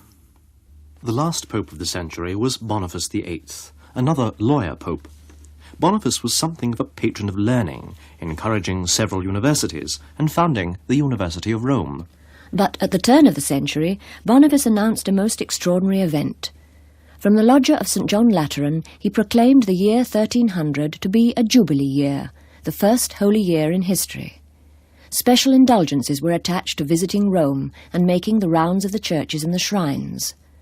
Pilgrims flocked to the city, and the money poured in. Near the altar of St. Paul's outside the walls stood 2 clerics with rakes pulling the coins in. Although some have given the Pope credit for spiritual motives in proclaiming the Holy Year, it's generally accepted that he needed money, and what more legitimate way of procuring it? Among the pilgrims who stood under the loggia of St. John Lateran while the Pope gave his benediction were the painter Giotto, and some say the poet Dante. The latter was no lover of Boniface, and portrayed him in hell. Giotto limited himself to recording the Jubilee in a fresco in the loggia, of which the central fragment can still be seen in today's basilica. Another of the pilgrims was a Florentine merchant, Giovanni Villani, who kept a chronicle. He has left us a delightful account of the Jubilee. In the year of Christ, 1300, the Pope of the time, Pope Boniface VIII, Apostolic, did in the above-mentioned year, in reverence for the birth of Christ, make a sovereign and great indulgence. And this was the manner of it, that any Roman who should visit during that year, for 30 consecutive days, the churches of the blessed apostles Peter and Paul, and for 15 consecutive days all the other people who were not Romans, to all he granted full and entire pardon of all their sins, once they had confessed them, and remitted all fault and punishment. And for the consolation of the Christian pilgrims, every Friday or solemn feast day, the holy veil of Veronica would be shown in St. Peter's. And for this reason, a great number of Christians living at that time made this pilgrimage, men and women both, from various countries, near and far. And it was the most wondrous thing that had ever been seen, that throughout the whole year there were in Rome, apart from the Roman people, 200,000 pilgrims, not counting those on the roads coming and going. And all of them were provided for, fed and housed in the right manner, the horses as well as the people, and with great patience and without noise or fights. And I can testify to this, who was present and saw it. And the offerings made by the pilgrims brought to the church great treasure, and all the Romans became rich.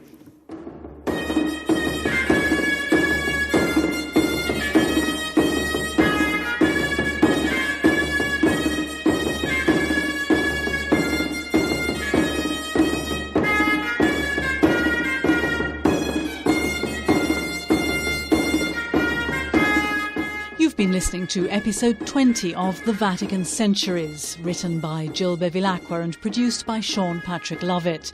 You can hear the next episode, entitled The Long Absence, at this same time next week.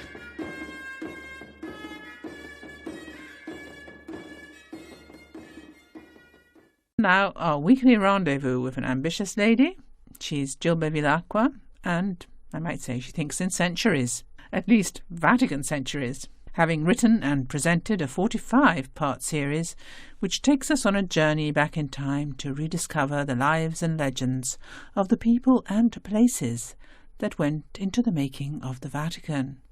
Now, if you've been following this series produced by Sean Patrick Lovett, you'll know that in Chapter 20, by the title of Splendour and Decline, we heard about papal coronations in the Middle Ages, how Boniface VIII announced a Jubilee year, and how St. Thomas Aquinas summarized Christian doctrine.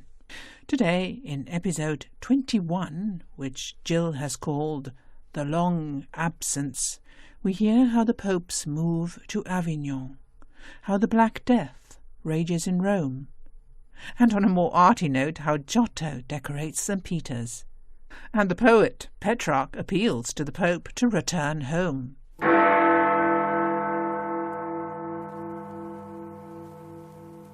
Chapter 21.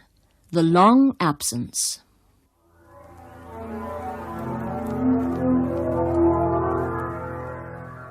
By the beginning of the 14th century, the medieval world was beginning to fall apart.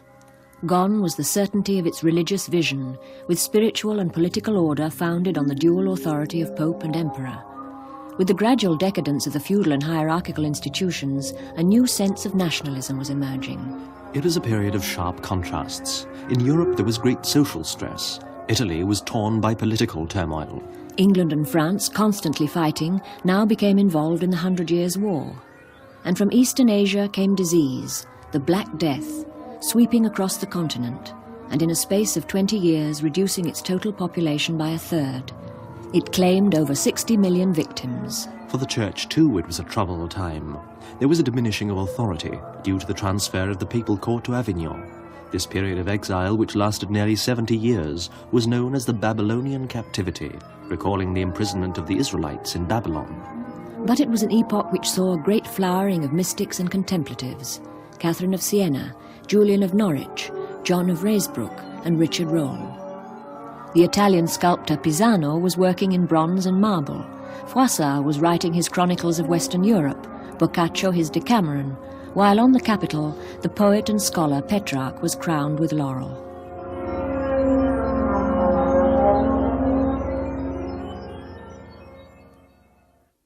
Although the official seat of papal government had always been Rome, since 1100 the popes had only actually resided in the city for 82 years, but they'd never lived outside Italy.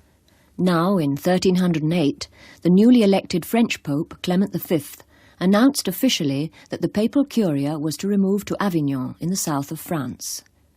6 more French popes followed, but the papal court remained captive, for the French kings wished to keep the popes under their influence, and many of the French cardinals disliked living in Italy. Then Benedict XII, 1334 to 1342, began the building of the great papal palace in Avignon. It seemed that the popes were lost to Rome. Conditions in the Eternal City were desperate. There was no effective government, and the people, with no law to protect them, defended themselves as best they could. Delinquency was rampant and human life held lightly. Money was stolen, cattle abducted, houses burnt down, women raped, convents raided. Every morning corpses were swept from the streets and thrown into the Tiber with the refuse. The buildings, too, were in a sorry state. Many of the churches and papal palaces were in various stages of decay, damaged by fire, old age, weather, and the repeated sackings and pilferings of stonework, statuary, and tiles. The Milvian Bridge had been razed to the ground by the Orsini family, who owned the only other bridge near Castel Sant'Angelo.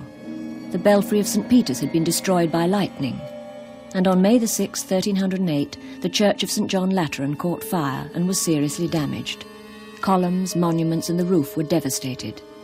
It seemed like a divine punishment for the abandonment of the city by its bishop.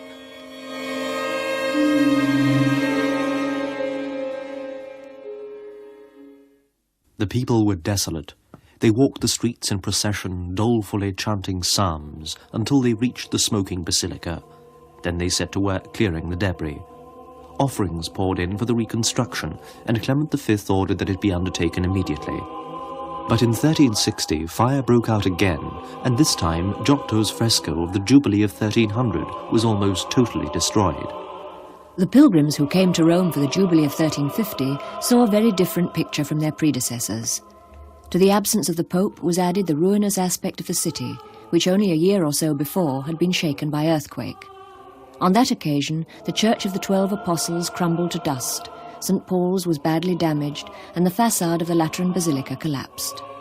Although there are no written records of the Black Death in Rome, an eloquent memorial still exists in the marble staircase leading up to the Church of Arceli on the Capitoline Hill.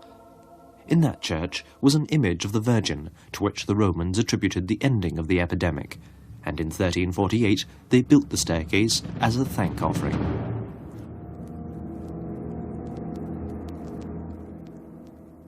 Probably the last artistic work of any importance to be done in Old St. Peter's was that performed by Giotto at the turn of the century. He was commissioned by the Pope to depict 5 scenes from the life of Christ for the high altar.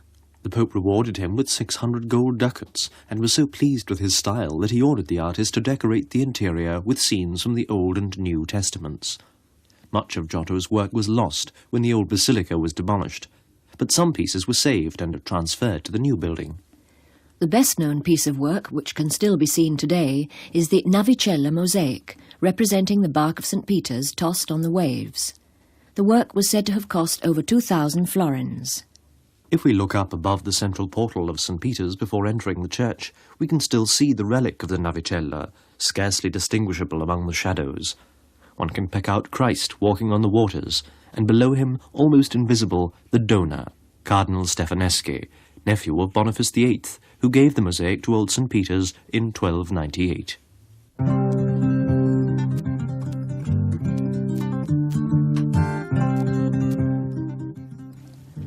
Legend has it that Giotto was discovered at the age of 10 by the painter Cimabue, making drawings of his father's sheep on stones.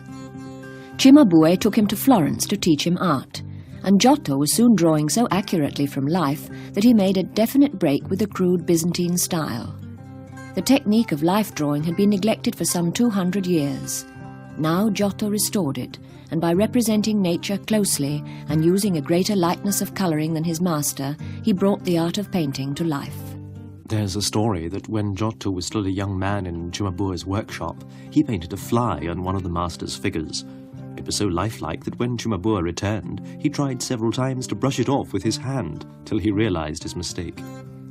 Giotto began by working on mosaic and ended in architecture.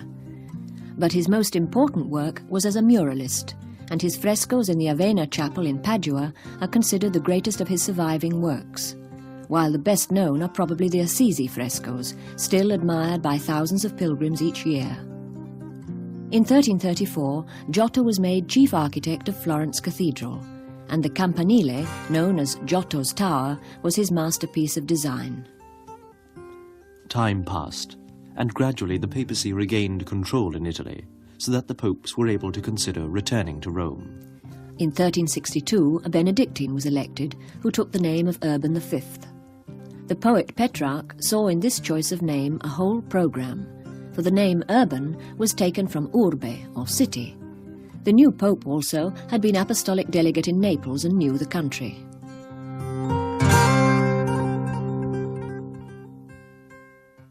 Petrarch decided to appeal to the new pontiff to bring the papal court back to Rome. In the absence of the legitimate husband, there is no more peace. Wars follow ceaselessly on each other. The houses totter. The temples and walls are crumbling.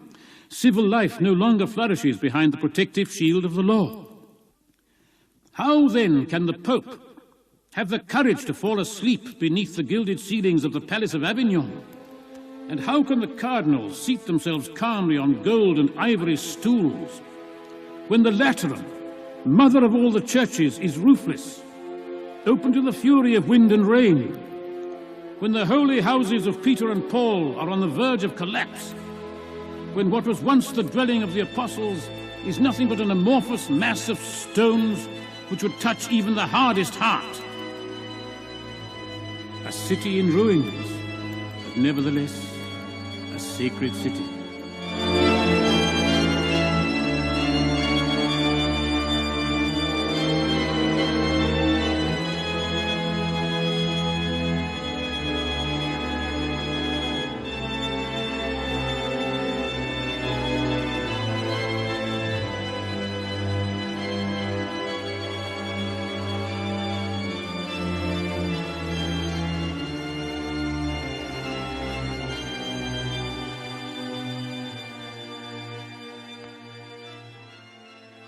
And heartfelt thanks there go to Jill Bevilacqua for yet another episode of the Vatican Centuries in this series produced by Sean Patrick Lovett, whom we thank as well. Be sure to tune in at the same time next week for episode 22, when we'll already have reached the 14th century, and 2 women pressure Pope Gregory XII to return home and set up papal residence in the Vatican. Well, thanks for listening. I'm Veronica Scaresbrick.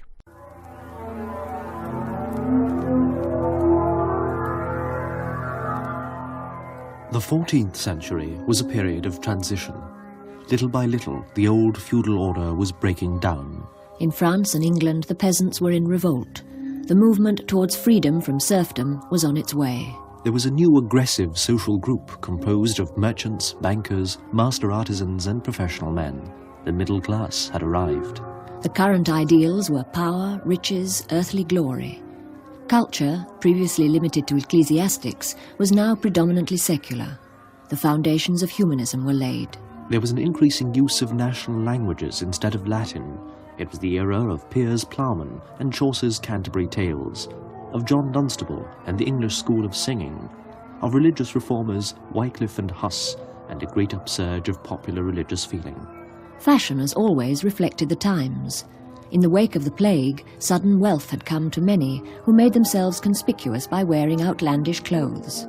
In the east, the Sultan Bayezid, known as the Flash of Lightning, took an oath that he would not rest until the altar of St. Peter's had been transformed into a stall for his stallion. For the papacy, there was a relief of the pressure from France, following on the English victories at Crécy and Poitiers. It was time to return home.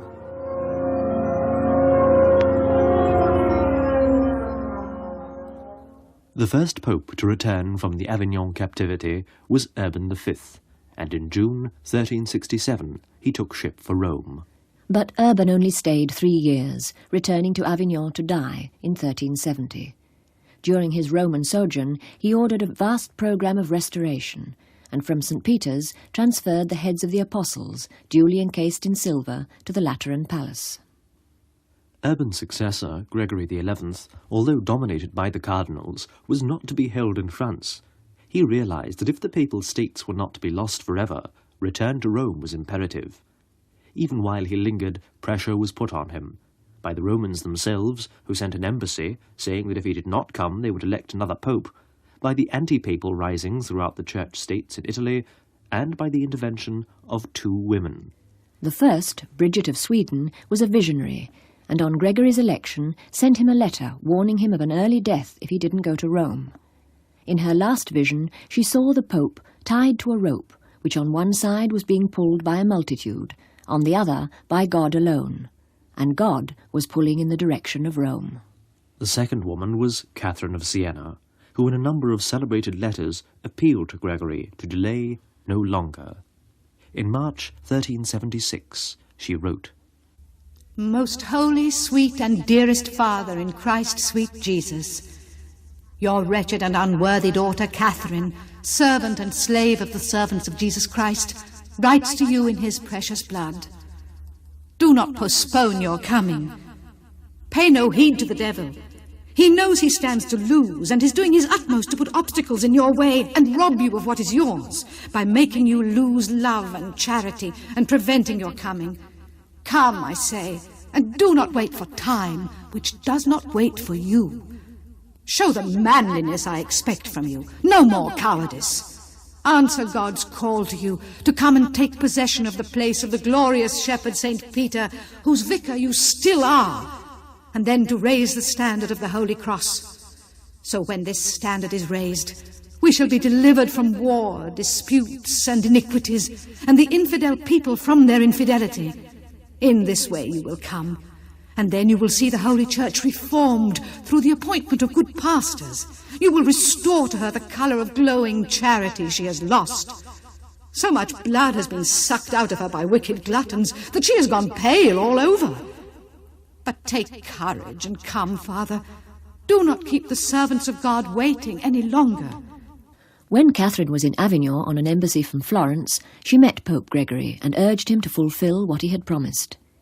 He was further encouraged by the fact that Rome had not risen against the papal governors. He decided to risk the journey back. Money was short, and he had to pawn his jewels. But at dawn on January the 17th, feast of the Chair of Peter, the Pope entered Rome, guarded by 2,000 mercenaries and acclaimed by frantically cheering crowds. But behind all the triumph and excitement, Gregory had seen the reality.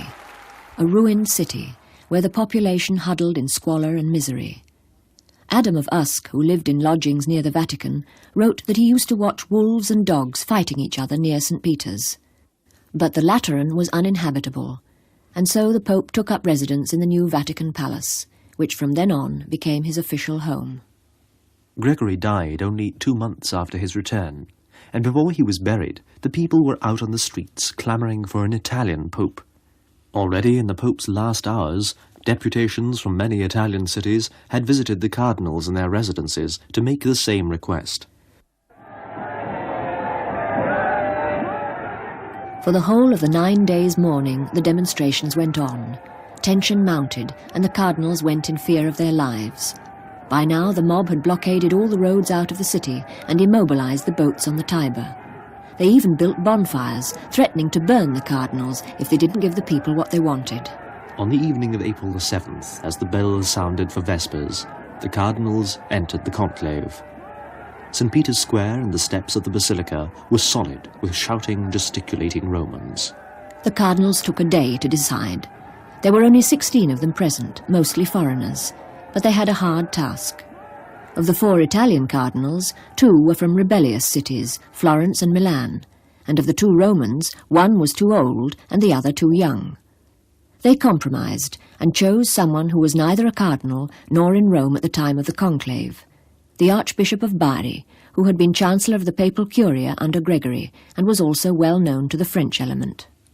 Meanwhile, outside, the people were growing impatient, and the cardinals were startled to see spears thrusting up through the floorboards of the room where they were sitting. And before they could do anything, the mob had forced its way past the troops guarding the entrance.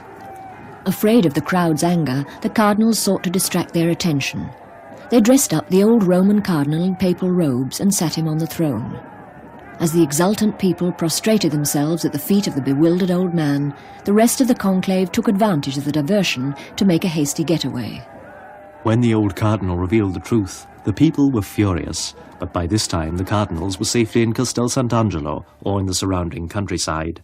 And the following day, the magistrates reminded the Romans that an Italian had been elected, and they must be satisfied. On Easter Sunday, Urban VI was solemnly enthroned.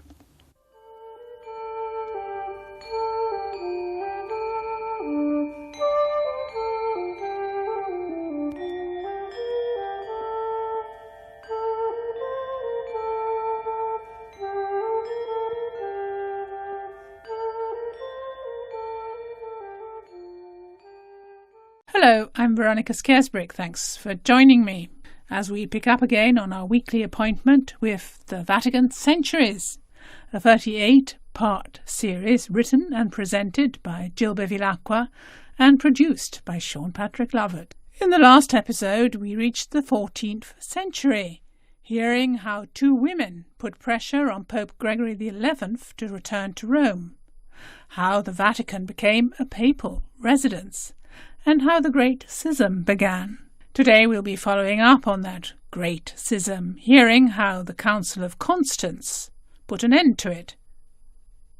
We also hear of jubilees and pilgrims, how the Romans sacked the Vatican, and how Catherine of Siena, a luminous figure, appears on the scene. Stay tuned.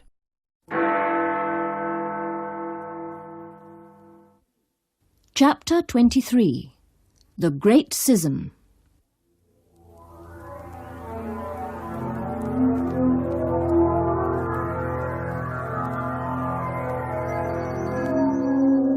As the 14th century drew to a close, the disintegration of the medieval world continued on its inexorable course.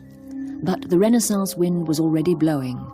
As the enthusiasm for classical studies increased, the town of Florence emerged as the cradle of the new culture. There could be found Donatello, father of modern sculpture, his friend Brunelleschi, who inaugurated the classic movement in architecture and designed the dome of the cathedral, and Lorenzo Ghiberti, working on the bronze doors of the baptistry, called later by Michelangelo the Gates of Paradise.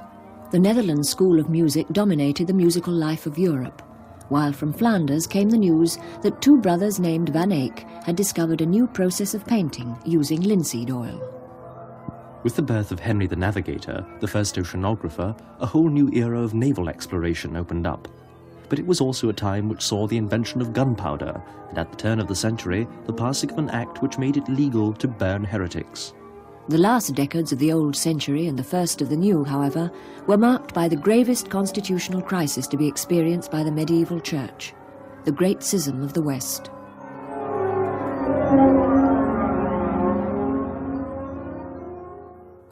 After the long absence of the popes in Avignon, the Romans had welcomed in 1377 the return of Gregory XI. But he died not long after, and under pressure from the local populace, the conclave elected the Italian Urban VI. He came into immediate conflict with the College of Cardinals. In recent decades, the power of the cardinals had increased considerably, and when Urban tried to use the plenitude of papal power, he met with opposition. The French group, which was the largest, retired to Anagni, south of Rome, from where they issued a declaration that Urban's election had been illegal because it had taken place under pressure. Urban declared himself willing to submit the validity of his election to the judgment of a council. But the rebel cardinals refused, said that Urban was a usurper and should be excommunicated. This was equivalent to a declaration of schism. The mutinous cardinals elected a rival pope, and soon the whole of Christian Europe was divided into two camps. The schism lasted close on 40 years, during which time popes and anti-popes were elected, the former residing in Rome, the latter in Avignon. But after the death of the first anti-pope, Clement VII, the universities began to examine the canonical situation of the contending popes and studied how to end the schism.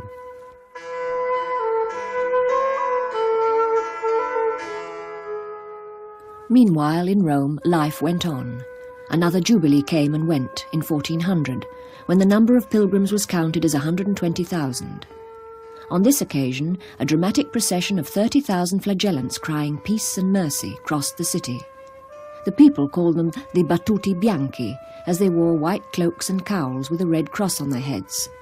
Singing hymns and beating themselves, they excited the people to a state of fanaticism, provoking all kinds of excesses. Rome was in a constant state of uproar. Innocent VII, who was weak and old, was unable to control the city. Once, when Innocent was receiving a delegation of citizens, they began to insult him and accused him of doing nothing to end the schism. Present at the meeting was a nephew of the Pope's, who had been growing more and more irritated at the treatment his uncle received. This time he acted. He waited for the delegation to come out, waylaid them as they left the Vatican, and promptly had 11 of the members killed and the bodies thrown out onto the streets.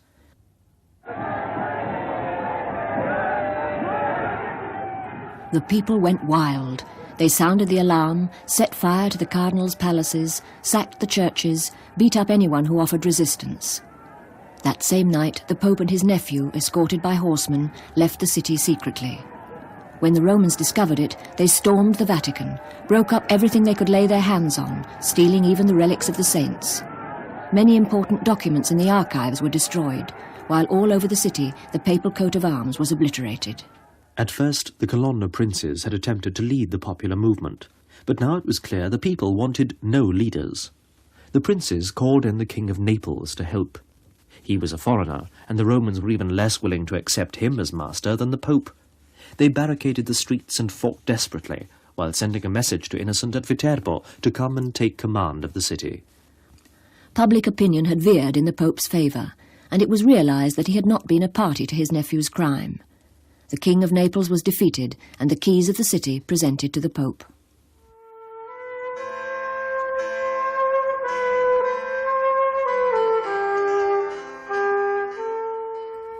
Since the very beginning of the schism, the idea of calling a council to resolve the situation had been under consideration. But it was only when this was proposed by Paris University, called the Third Power of Europe, after the papacy and the Empire, that the suggestion was taken seriously. In 1409, a first council was called at Pisa by the cardinals of the two obediences. The rival popes were called on to attend and then abdicate. As neither appeared, they were both deposed and a third pope elected. But the other two popes refused to resign, so the schism was triple. Finally, at the Council of Constance, convened in 1414, through the influence of Sigismund, the Holy Roman Emperor, the question was resolved and the schism healed. Gregory XII, the Roman Pope, resigned. Benedict XIII, the Avignon Pope, refused, but was abandoned by all but a few followers. And the third, John XXIII, fled from the council and was deposed. In 1417, Otto Colonna, a Roman cardinal deacon, was elected pope and took the name of Martin V. His pontificate marked the end of the schism and the beginning of the restoration of the ecclesiastical and temporal power of the papacy.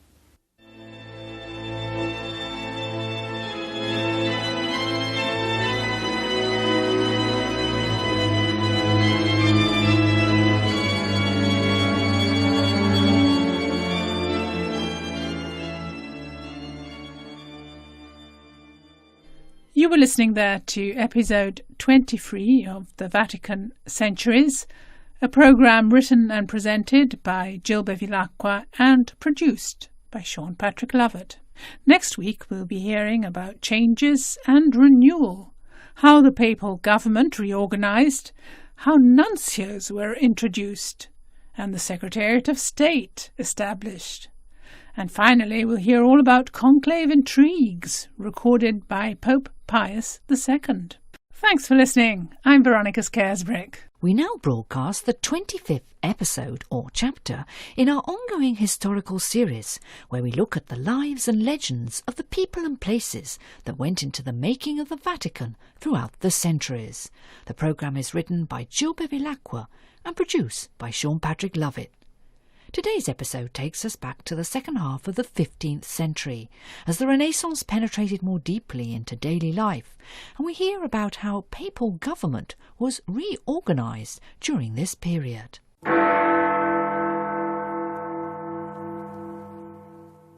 Chapter 25. Change and Renewal.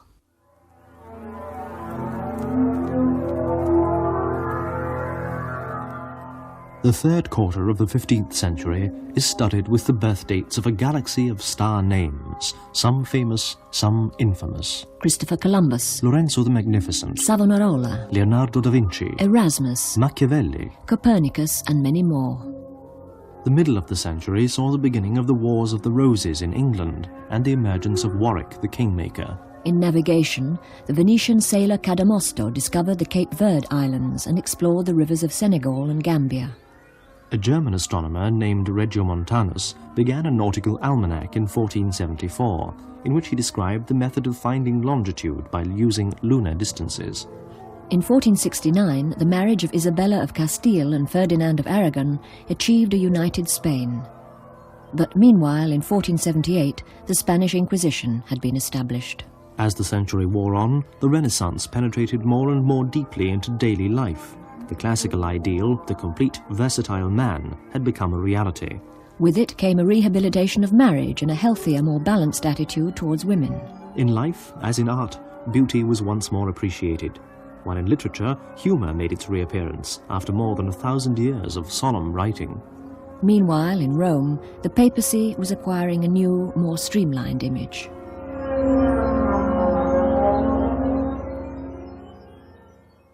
With the reconstruction of the Vatican, begun under Nicholas V, a change took place in the style and principles of papal government. As the power of secular rulers over their national churches increased, they exploited the Pope's need for allies against the councils, and a series of concordats followed with individual princes. These concordats, in theory, ensured the Pope's supremacy over the councils, but it was the princes who reaped the benefits. Now the most important decisions affecting church government were made by diplomatic machinery. The papacy had to find new organs of government, develop new institutions, and streamline the old. Changes began, as always, with the Curia. Since the 12th century, the Chancery had been one of the main vehicles of papal government.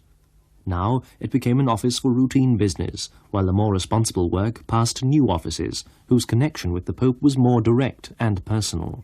The Signatura was instituted at this time, an office which examined all requests for concessions made to the Pope.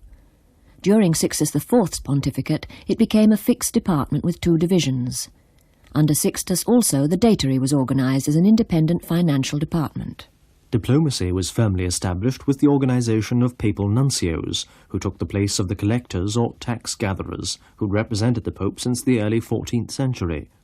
From the time of Sixtus IV, permanent nuncios appeared, directly responsible to the Secretary of State, who gave them their orders and to whom they sent their reports. Since the return of the popes from Avignon and the end of the Great Schism, Rome was at last beginning to recover some of her lost dignity. Now that the popes were installed in the Vatican Palace, the area lying between the Vatican and the Commune on the Capitoline Hill took on an importance it had never known before. From the mid-15th century onwards, successive popes widened and improved the 2 great thoroughfares, the Via Papalis, or Papal Way, and the Via Peregrinorum, or Pilgrim's Way, and the streets surrounding them.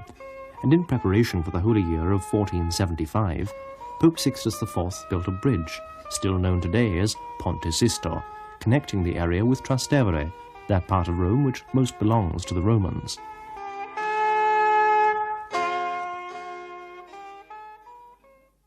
But although the times were more tranquil for the Church than the previous century, the election of a pope was still an occasion for heated argument and personal conflicts. Only now the ferment was internal. From 1458 to 1464, the throne of Peter was occupied by a man who entered the priesthood when he was over 40 and was known as a famous humanist. Aeneas Silvius Piccolomini, who took the name of Pius II, was a cultivated man of the world who wrote profusely and kept an entertaining diary. Here is his account of the intrigues preceding his election. Lots of little groups were formed. Those who enjoyed most authority in the sacred college and who possessed the greatest wealth called the others to them and asked for the pontificate, either for themselves or for their friends. They begged, they promised, they threatened. Nor was there any lack of those who, quite shamelessly and abandoning every feeling of modesty, spoke in favour of themselves, claiming the papal throne.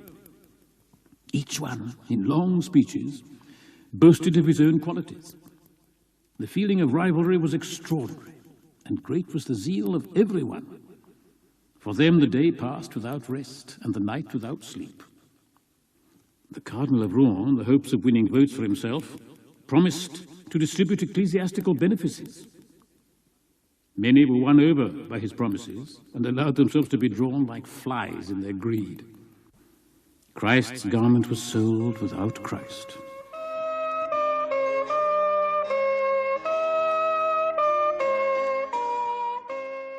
The programme was written and presented by Jill Bevilacqua and produced by Sean Patrick Lovett. And now we present the next episode of our weekly radio drama, The Vatican Centuries, written by Jill Bevilacqua and produced by Sean Patrick Lovett. Episode 26 is entitled Light and Shadows.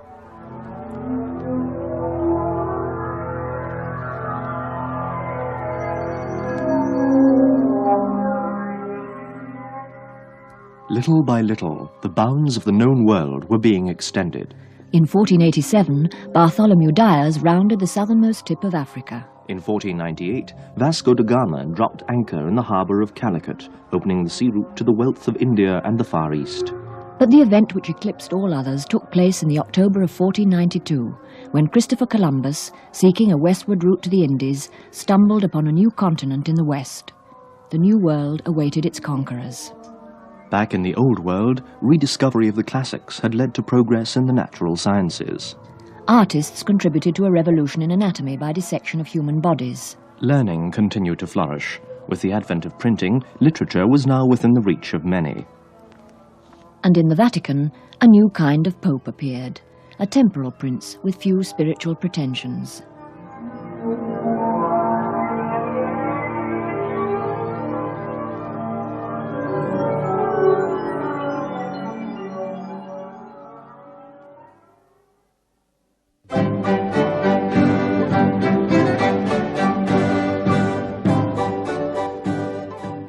The Renaissance popes were men of their world, lovers of beauty and learning, intent on turning their earthly domain into a place of splendour for the admiration of all future generations.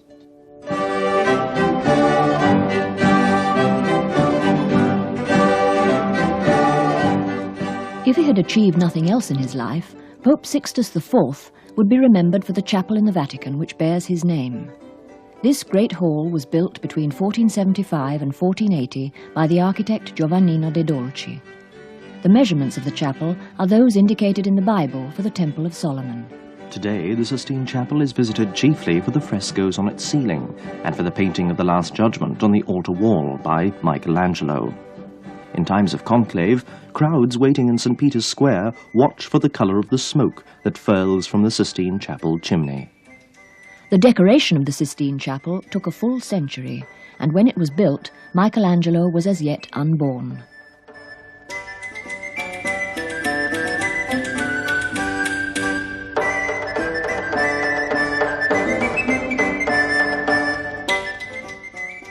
When the building was completed, Pope Sixtus called in the greatest artists of the period to decorate it. Ghirlandaio, Michelangelo's own teacher, Luca Signorelli, Perugino and his talented pupil, Pinturicchio, Rosselli, and in charge of all these masters, Sandro Botticelli. The plan of the decoration of the walls was apparently worked out by Platina, the learned librarian of Pope Sixtus. The frescoes on the left-hand wall were to be scenes from the Old Testament, on the right from the New. Sixtus IV was the first of the Renaissance popes, each of them eager to leave his mark on the city. Prolific builders, patrons of the arts, but at the same time men familiar with violence and treachery, and themselves by no means models of virtue.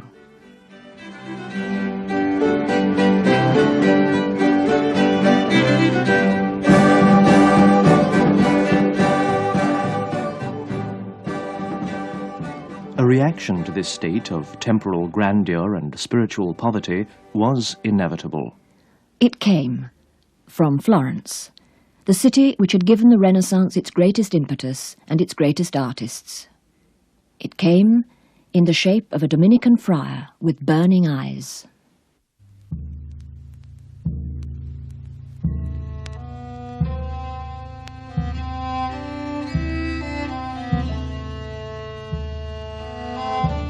Girolamo Savonarola was born in Ferrara in 1452, son of the court physician, a pale, highly strung child, described as né bello né ridente, neither pretty nor cheerful.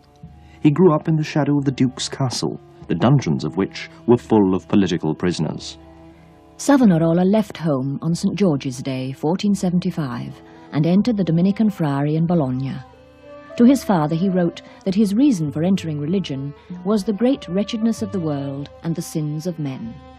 7 years passed, and Savonarola was sent up and down the country to give retreats and sermons. Pico della Mirandola, the philosopher, heard him and was so impressed he persuaded Lorenzo de' Medici to appoint the friar as preacher at St. Mark's in Florence. Savonarola's first impression of Florence when he arrived in the summer of 1489 was favourable. The works of art which abounded seemed like a hymn of praise to the Creator. But he soon found an inner emptiness behind the splendid culture and decided to oppose the classical revival with a religious one. Man must be reborn into the spirit of the early church. Simplicity was to be the keynote. Luxury was out. Nor did the zealous friar rate only the laity. He accused priests of having no time for God. The people of Florence, at first indifferent, soon thronged to Savonarola's sermons. He was now in his late 30s and not impressive to look at. What compelled the attention were his burning grey-green eyes and the emphatic gestures of his long, thin, almost transparent hands. He practiced severe penances, and everything about him spelt holiness. The Florentines were conquered. They brought him their vanities, as he called them, and burned them in the public square. Books, paintings, musical instruments, perfumes, and fine clothes. Savonarola's reforming intentions were admirable, but his fanaticism and drastic methods brought his ruin. His sermons became apocalyptic, and he prophesied destruction and divine vengeance. The Borgia Pope, Alexander VI, had also been denounced by the Dominican. And when Savonarola claimed that his prophecies came directly from God, the Pope warned him, charged him with preaching dangerous doctrines, and finally excommunicated him. Savonarola defied the Pope, celebrating 3 Christmas masses and declaring the excommunication unjust and invalid. But he was treading dangerous ground, and when the Pope threatened Florence with an interdict and economic sanctions, the friar was asked to stop preaching and to produce a visible sign from God of his divine mission. Savonarola was unable to do so. He was thrown into prison, accused of heresy, schism, and disrespect for the Holy See. He was hanged on the 23rd of May, 1498, and his body was given to the flames.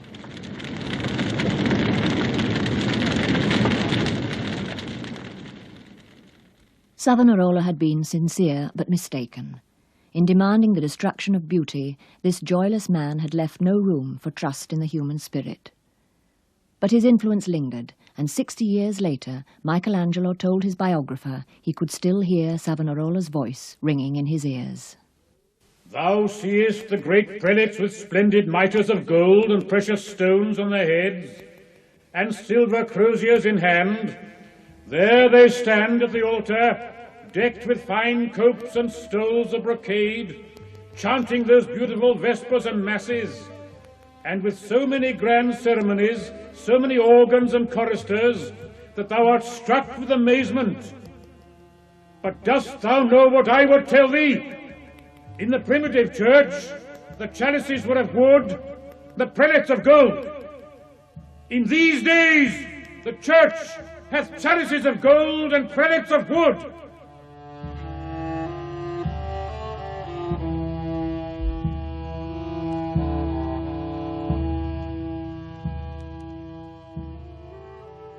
You've been listening to episode 26 of our weekly radio drama, The Vatican Centuries, written by Jill Bevilacqua and produced by Sean Patrick Lovett.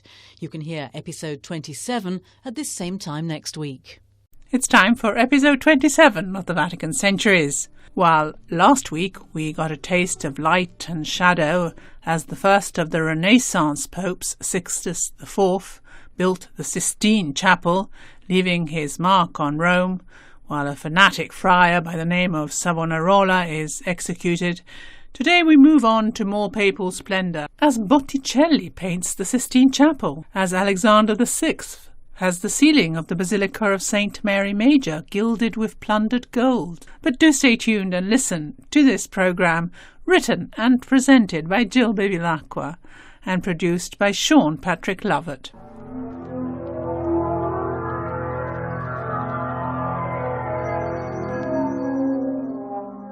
The Renaissance was nearing its peak. As scholarship and humanism continued to thrive, the complete man reigned supreme. And in this ideal climate, artistic genius reached a perfection never known before or since. The Age of Discovery had barely begun. In 1496, John Cabot became the first European to cross the Atlantic by the route of the ancient Vikings. At the turn of the century, Amerigo Vespucci realized that Columbus had discovered a continent, and the German cartographer Waldseemüller declared that the New World should be named America, because Amerigo had discovered it.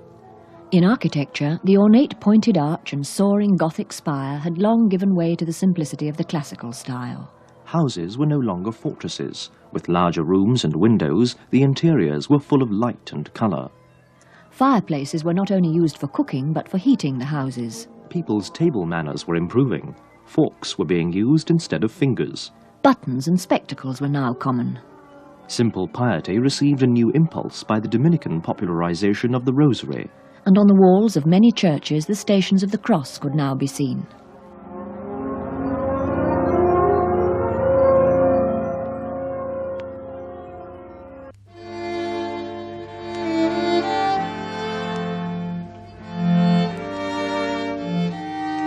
Rome, at the start of the 16th century, presented a contrasting picture.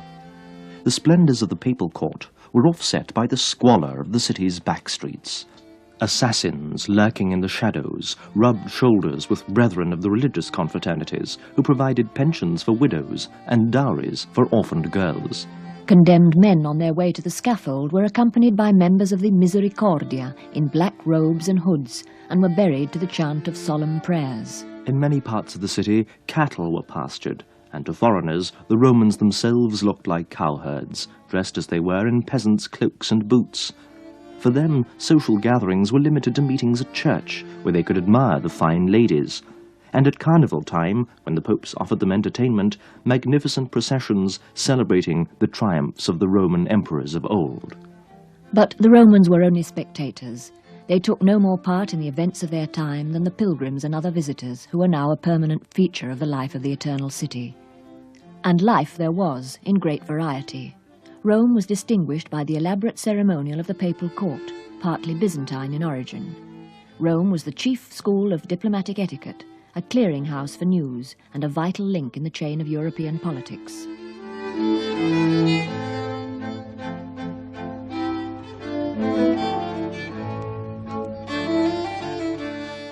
The popes, like other European rulers, were committed to building up a well-financed, efficient, and firmly controlled state.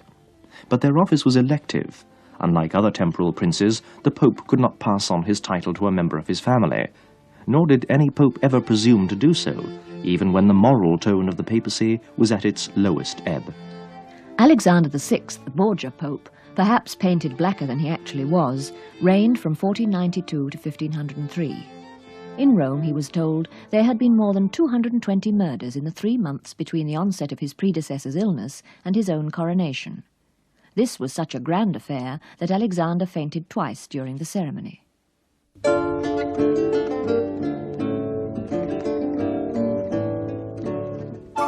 Alexander's time saw the erection of the famous Tempietto by Bramante, later to have a great influence on Roman architecture. Alexander added a fountain to St. Peter's, called in Pinturicchio to paint the Borgia apartments, and, tradition says, gilded the ceiling of St. Mary Major with the first of the plunder to arrive from the Americas. Alexander's pontificate was stormy. In 1494, he was obliged to receive Charles VIII of France into Rome. A year later, the Tiber overflowed. Water ran 10 feet deep in the streets and people had to go about in boats. Lightning struck Castel Sant'Angelo, and the gunpowder stored there exploded and destroyed the upper part of the fortress. A known libertine who openly acknowledged his numerous illegitimate children, Alexander had to face the scathing criticism of the Dominican friar Savonarola, whom he excommunicated and later had executed.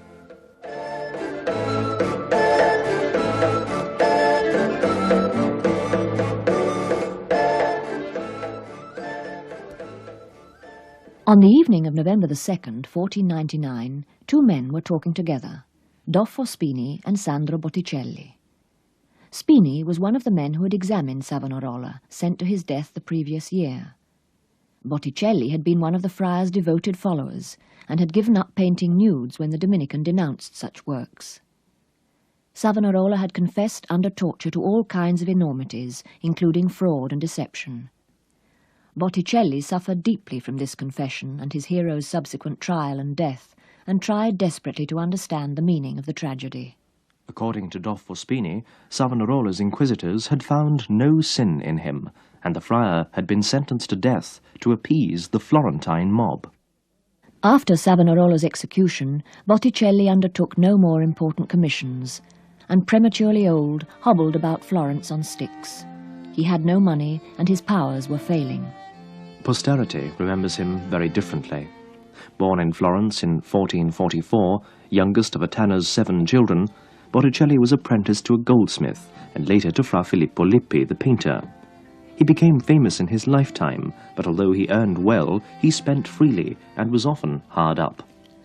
Of a deeply religious turn of mind, Botticelli achieved his first success with the painting called The Adoration of the Magi. It was after this that Sixtus IV summoned him to Rome to take charge of the decoration of the Sistine Chapel. Back in Florence, Botticelli came into contact with Lorenzo de' Medici's circle and turned to classical subjects. Two of these, The Birth of Venus and The Primavera, are perhaps his greatest loved paintings. Sandro Botticelli believed that love purified could lead men to truth, and his Birth of Venus illustrated the ideal of Florentine civilization, the setting of what was best in the classical world within a Christian framework. The art of Botticelli was one with his personality, typical of the early Renaissance, with its hope and belief in the human spirit. It was to give way later to the more sombre, battling art of Michelangelo.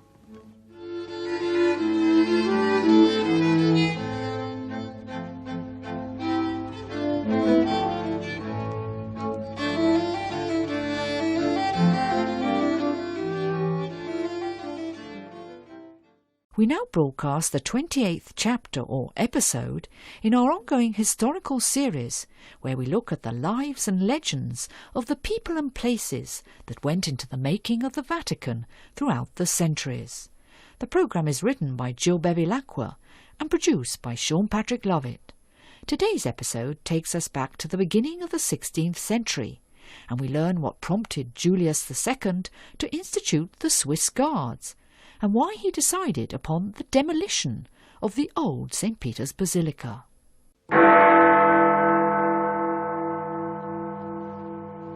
Chapter 28. Might and Magnificence.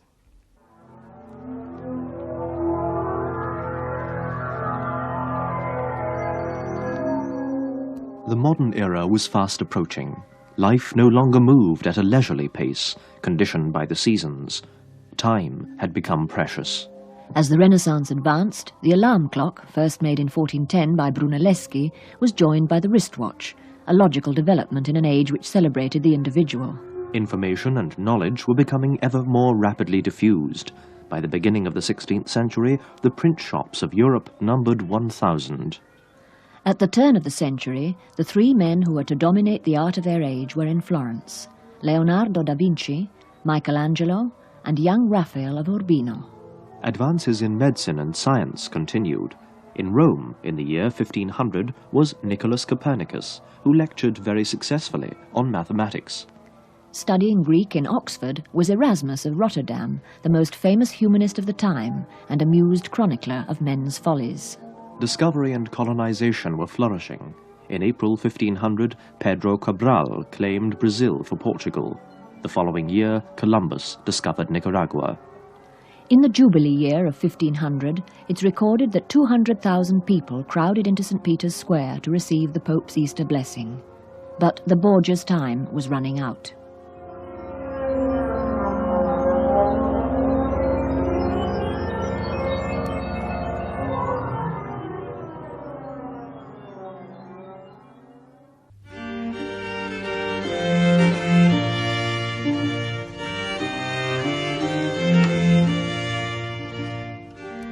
On the feast of Saints Peter and Paul in the year 1500, the ceiling of the Pope's dining room collapsed, and Alexander VI narrowly escaped with his life.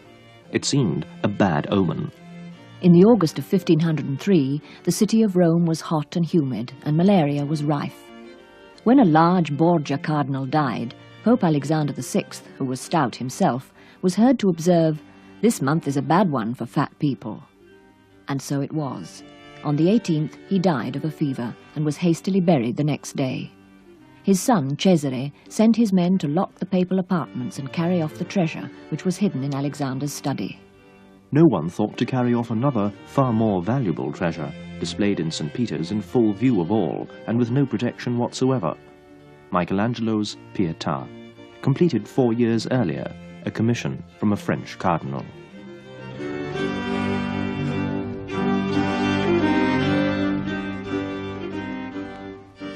Alexander's successor was Julius II, called the greatest pope since Innocent III and the saviour of the papacy. And if he's celebrated for his stormy relationship with Michelangelo, he's surely remembered more than anything else for one massive enterprise, the rebuilding of St. Peter's.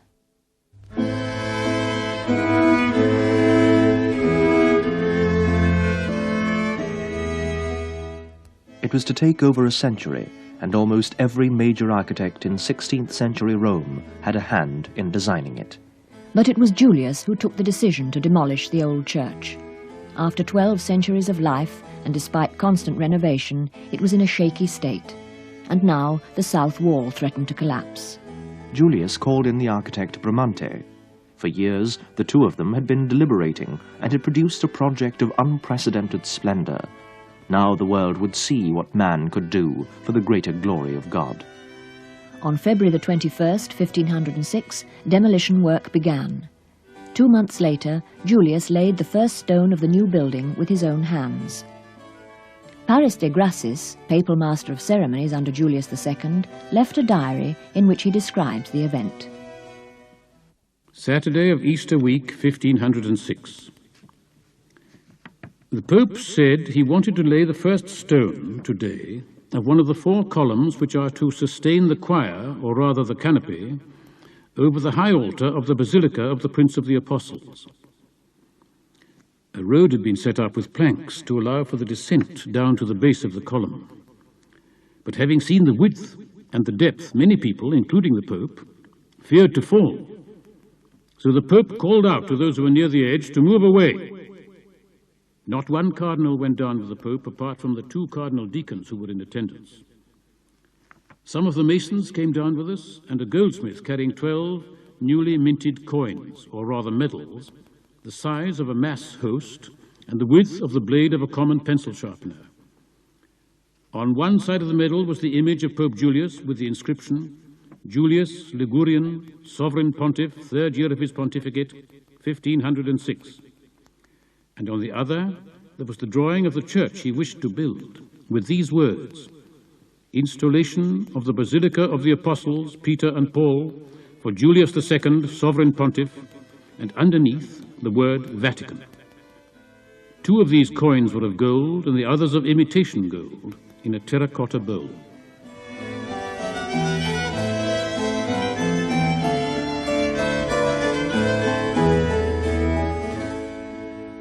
Julius II had ascended the pontifical throne after one of the shortest conclaves ever, a single day. Even as a cardinal, he had enjoyed great prestige, and he was elected pope, we are told, without simony and amidst general applause. His reign was to be one of the most extraordinary in history. Julius was the nephew of Sixtus IV and had an intimate knowledge of the workings of the papacy and the extent of papal authority. He believed that before reforming the Church, he must guarantee the independence and security of the Papal States, which on his accession were disintegrating. And with the French in Milan and the Spanish in Naples, Rome was in a vice. Julius acted. He signed up Swiss mercenaries to drive the French from Italy, and in the bitter winter of 1510 donned armour himself and took to the field. That a pope should have led an army into battle shocks and surprises the modern mind. But historians have excused Julius, explaining that he had no choice at a time when a man in Italy was forced to be either hammer or anvil, and when personality was the only key to power. Julius had personality. He was a restless, strong-willed man with a powerful, original nature. Anger and goodwill alike came to the surface, and the Pontefice Terribile commanded universal respect. Julius II was no scholar, but he supported the universities and collected a fine library. He patronized the arts for the glorification of the Church and to make the centre of Christendom the envy of all. Rome is full of memories of Julius II, but perhaps the warrior pope would like best the living memorial familiar to every visitor to Vatican City, the Swiss Guards, a colourful reminder of a man who left his mark. The programme was written and presented by Jill Bevilacqua and produced by Sean Patrick Lovett. Raphael and Bramante, some of the most famous artists to apply their brush and draftsman's tools to embellish the walls and help construct the Vatican palaces. But just how did they become papal favorites when such a great master as Leonardo da Vinci got shunned by the papacy? Well, to find out, I dug out episode 29 in Jill Bevilacqua's series on the history of the making of the Vatican, Vatican Centuries. It takes us now back to the tumultuous times of the 16th century. Let's listen.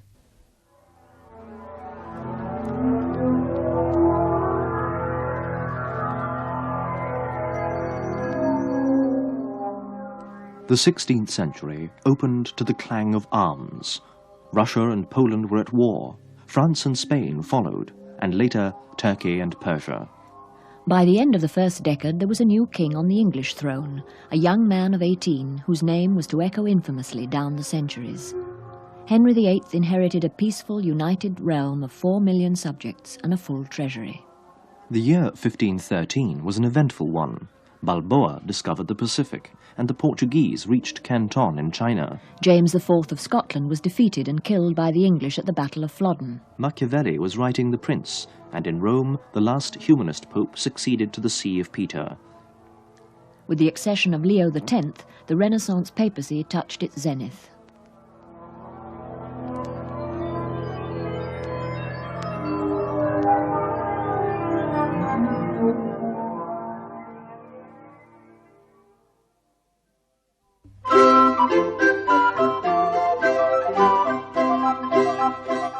When Giovanni de' Medici was elected pope, it's reported that he said to his brother, "Let us enjoy the papacy, since God has given it to us." And enjoy it he did. The unique court of Leo X has been described as a society to which the history of the world offers no parallel. Sumptuous banquets, hunting expeditions and colourful pageantry were the order of the day. The party spirit caught on, and a carnival atmosphere reigned in the city. Chigi, the banker, invited Leo to dine in the loggia of the Farnesina Palace by the Tiber. After each course, gold and silver dishes were tossed into the river, to the amazement of the guests, who couldn't see the nets spread to retrieve them. A true Medici, Leo loved the classics and enjoyed the company of humanists. He liked cheerful faces about him and was generous in his gifts. It's said that he carried a purple velvet purse filled with packets of gold of various sizes, into which he would thrust his hand blindly, for Leo was short-sighted.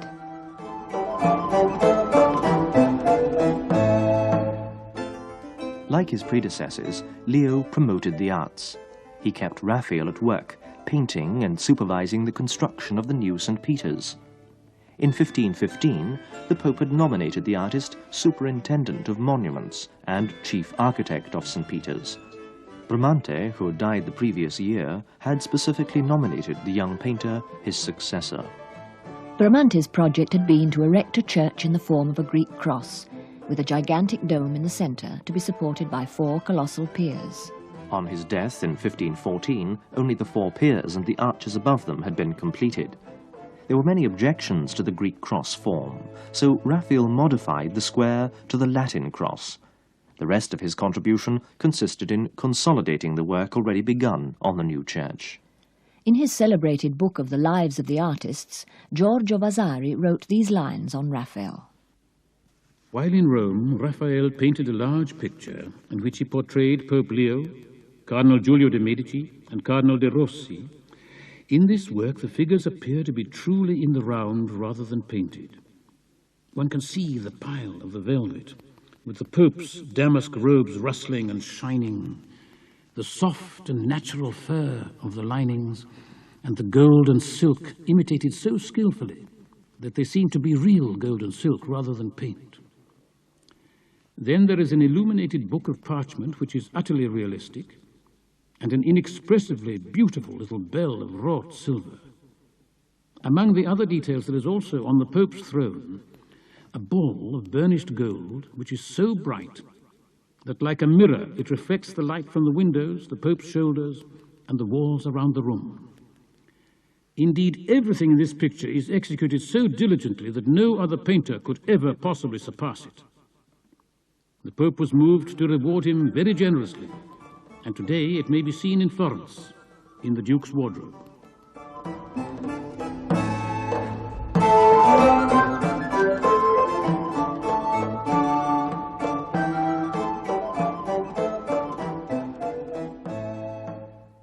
In Raphael, Pope Leo had found an artist entirely to his taste. But Leonardo da Vinci was quite another matter. The Pope commissioned a painting, and Leonardo began by experimenting with the varnish he proposed to use, distilling oils and various plants. "Oh dear," exclaimed the Pope, "this man will never do anything. Here he is thinking about finishing the work before he even starts it."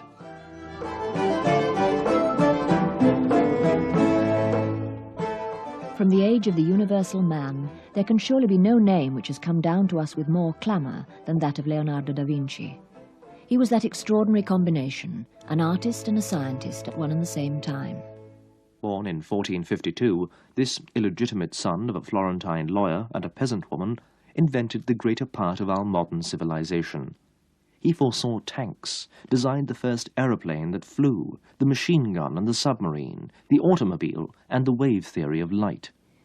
As a young man, Leonardo believed that painting was the noblest calling that a man could follow. He was fascinated by the spirit at work beneath the world of appearance, and analysed the objects of vision and the way in which vision functioned. This meant studying the structure and life of nature. Leonardo used scientific methods of research to find out nature's laws and introduce them in his work. This was not only for the painting of specific pictures commissioned by his patrons, but as a means of attaining creative power. And although Leonardo created few works of art, they are all masterpieces. In Leonardo's time, there were no professional scientists working by experiment. He was the forerunner of a new age in science. He was also a civil and military engineer whose inventions embodied in elementary form the principles of modern machinery. Leonardo may be said to have done everything. He was athletic, was specially good at broad and high jumping. He could play several instruments, though he preferred the lute, and could make them himself. And yet, the awesome glow which surrounds the enigmatic master often makes us forget the contradictions and inconsistencies of his personality. His contemporaries considered him a trifler, something of a madman even, who wrote the wrong way round and dabbled in shady research. Leonardo had been launched in his career by Lorenzo the Magnificent. When Giovanni de' Medici was elected pope, his brother Giuliano became standard-bearer of the papal forces, and Leonardo followed the Medici to Rome. Duke Giuliano was interested in art and science, but was weak and unstable. The new pope was a great student of natural philosophy, and especially alchemy. Leonardo had great hopes of his patronage. But the two men did not hit it off. The pope was indifferent to Leonardo. "The Medici made me and ruined me," wrote the aging genius sadly. Leonardo's last dated note was written in August 1516, giving the measurements of St. Paul's outside the walls. In the March of that same year, Duke Giuliano had died, and with the loss of his patron, Leonardo's hopes of finding a fruitful field for his activities were shattered. At the end of 1516, Leonardo accepted the invitation of the King of France and died in his arms in Amboise on May 2nd, 1516.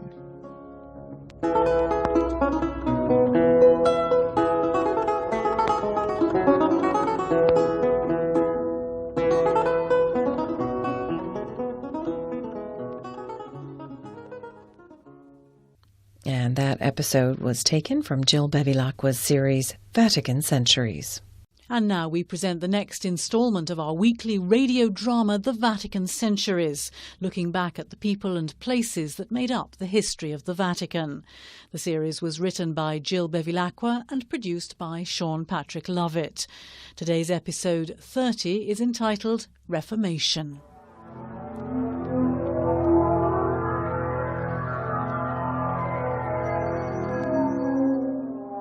The long reign of the humanists was coming to an end.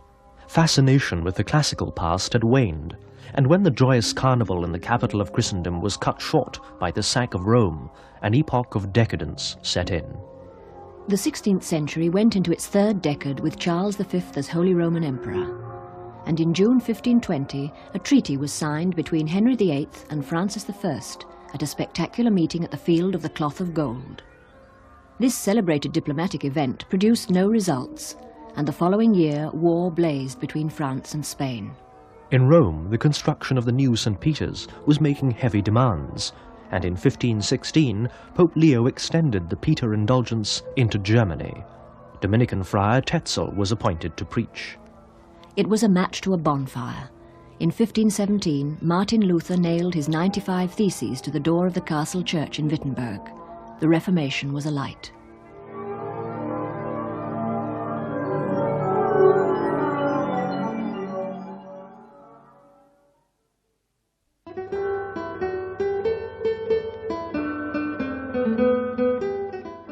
The gay Leonine Carnival came to an abrupt end in 1521, when Pope Leo was struck down by pneumonia.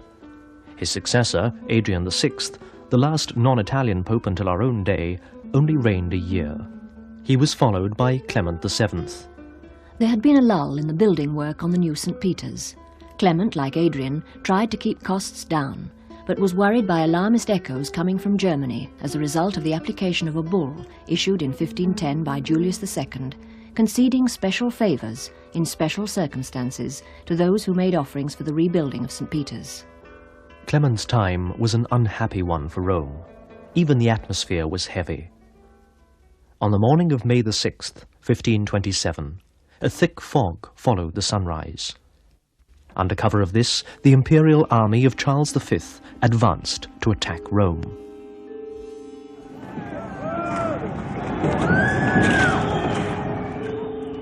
It was an army of desperate men, all unpaid mercenaries, thirsty for loot. As they stormed the Borgo, the Pope, dressed in full pontificals, was on his knees in St. Peter's, determined to meet the enemy with dignity. But when the marauding armies swept through the frightened city, they met little resistance. They burst into the hospital of Santo Spirito and massacred the patients in their beds. The screams of the dying and the roar of the cannon could be heard on the steps of St. Peter's.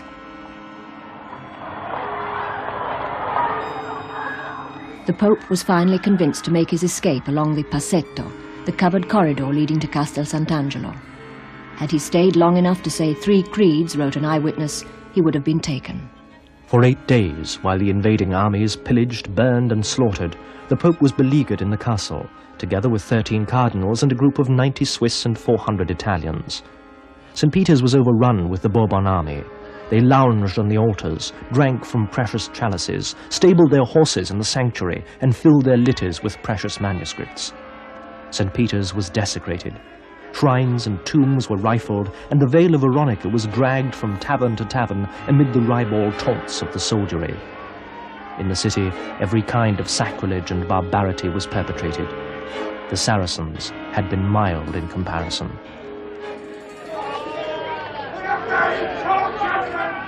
An enormous ransom was asked for the Pope.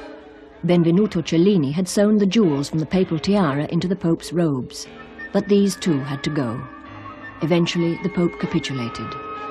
A few months later, he left Rome disguised as a market gardener.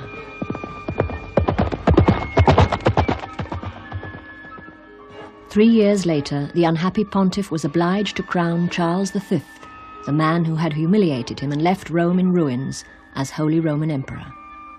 Clement died in 1534 and is buried in a magnificent porphyry urn taken from the Pantheon. An eyewitness of the sack of Rome was the humanist Cardinal Sadoleto.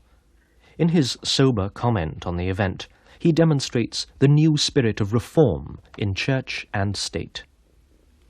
If through our suffering a satisfaction is made to the wrath and justice of God, if these fearful punishments again open the way to better laws and morals, then is our misfortune perhaps not of the greatest.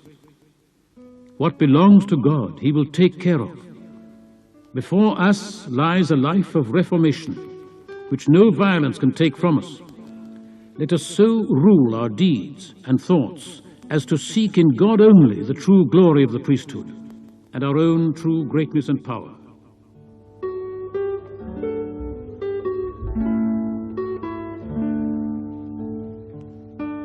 The demand for reform was nothing new. The age was deeply religious. But no single man occupying the See of Peter at that time possessed the vision or the strength to reform the Church from within.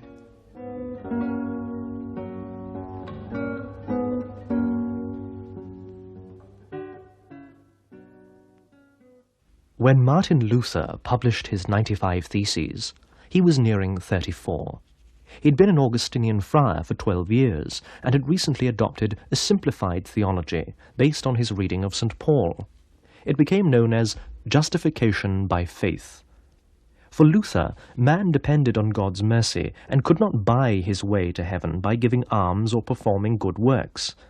The sale of indulgences enraged Luther, and he determined to expose the scandal, confident that the Pope would support him. At first, Leo X paid little attention to the Wittenberg affair, believing it to be a monkish squabble, and merely told the head of the Austin friars to keep his men in order. But copies of Luther's theses had circulated rapidly, and popular support for him was growing. The Pope sent Cardinal Cajetan, General of the Dominican Order, to hear Luther. He ordered him to retract his theses. Luther refused. In a public confrontation with Dominican scholar John Eck, Luther denied papal supremacy.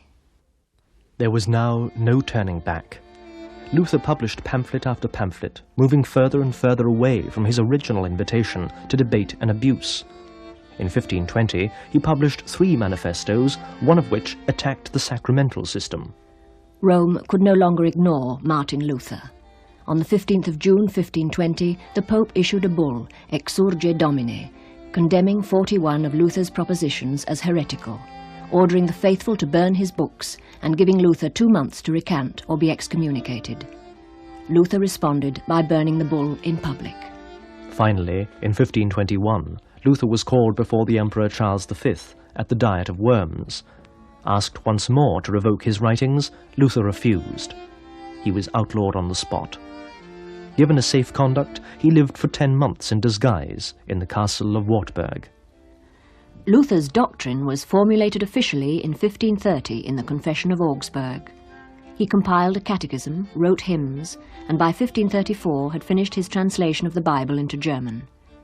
By the time he died in 1546, the principles of the Reformation were widely established.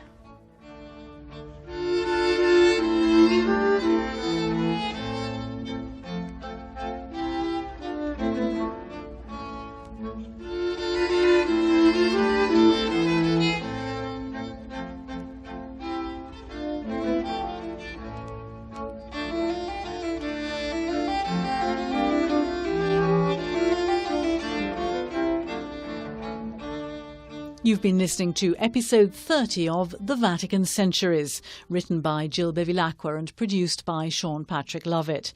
You can hear the next episode at this same time next week. Time for the next episode in the ambitious series by the title of The Vatican Centuries, in which we take a journey back in time, rediscovering some of the lives and legends of the people and places that went into the making of the Vatican throughout the centuries.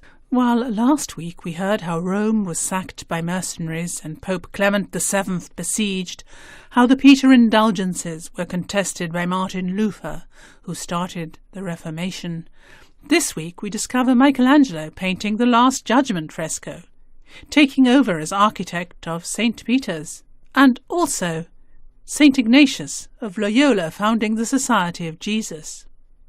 Stay tuned then for episode 31 of this incredible series, written and presented by Jill Bevilacqua and produced by Sean Patrick Lovett. As the Reformation gained hold and men became imbued with its sober spirit, the dazzling era of the Renaissance receded ever further into the background. On the death of Copernicus, the theories of the Polish astronomer were at last made public. It was generally admitted that the sun is the centre of the planetary system and that the Earth and planets revolve round it. Portuguese navigators continued their unfolding of the world map. Francesco Pizarro discovered Peru in 1532, and 10 years later the Portuguese reached Japan. In England, the Reform movement was political in its manifestations. After the fall of Wolsey, Henry VIII's marriage to Catherine of Aragon was declared null and void by Cranmer, the new Archbishop of Canterbury. In the Act of Supremacy, Henry asserted his control over the English Church, and Pope Clement VII excommunicated him.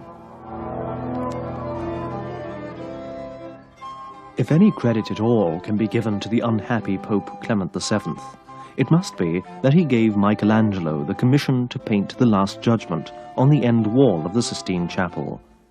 Clement only saw the cartoons and drawings, for he died in 1534. But his successor, Paul III, confirmed the commission, and when he saw the cartoons and drawings for the Last Judgment, the Pope determined to have the artist start work on the paintings. And so, the last lonely genius of the Renaissance set to work once more in the Sistine Chapel. He was 61.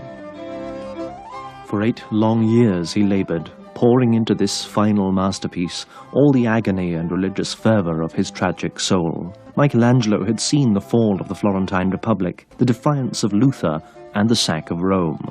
The despair and anguish of the man is reflected in the dark splendour of his most controversial work. Michelangelo was extremely humble and signed his Last Judgment with an inscription which gives the honour of its completion to God, the Alpha and Omega, through whose assistance it had been begun and ended.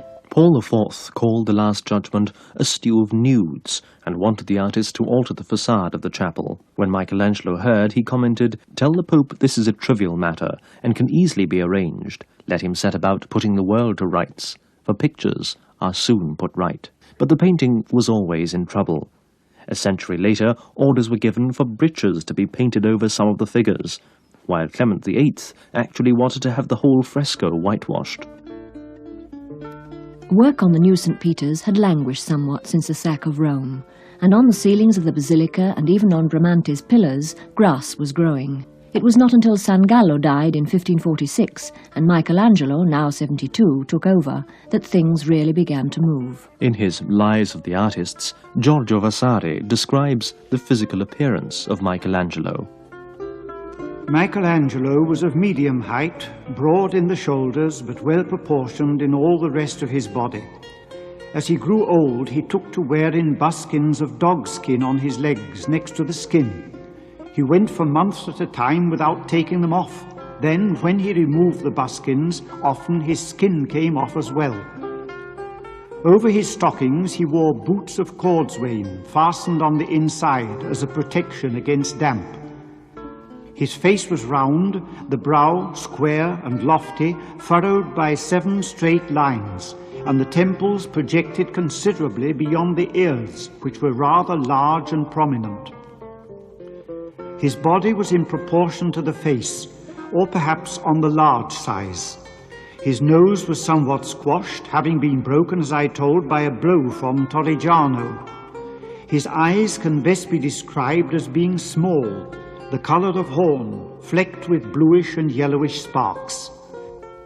His eyebrows were sparse, his lips thin, the lower lip being thicker and projecting a little, the chin well formed and well proportioned with the rest.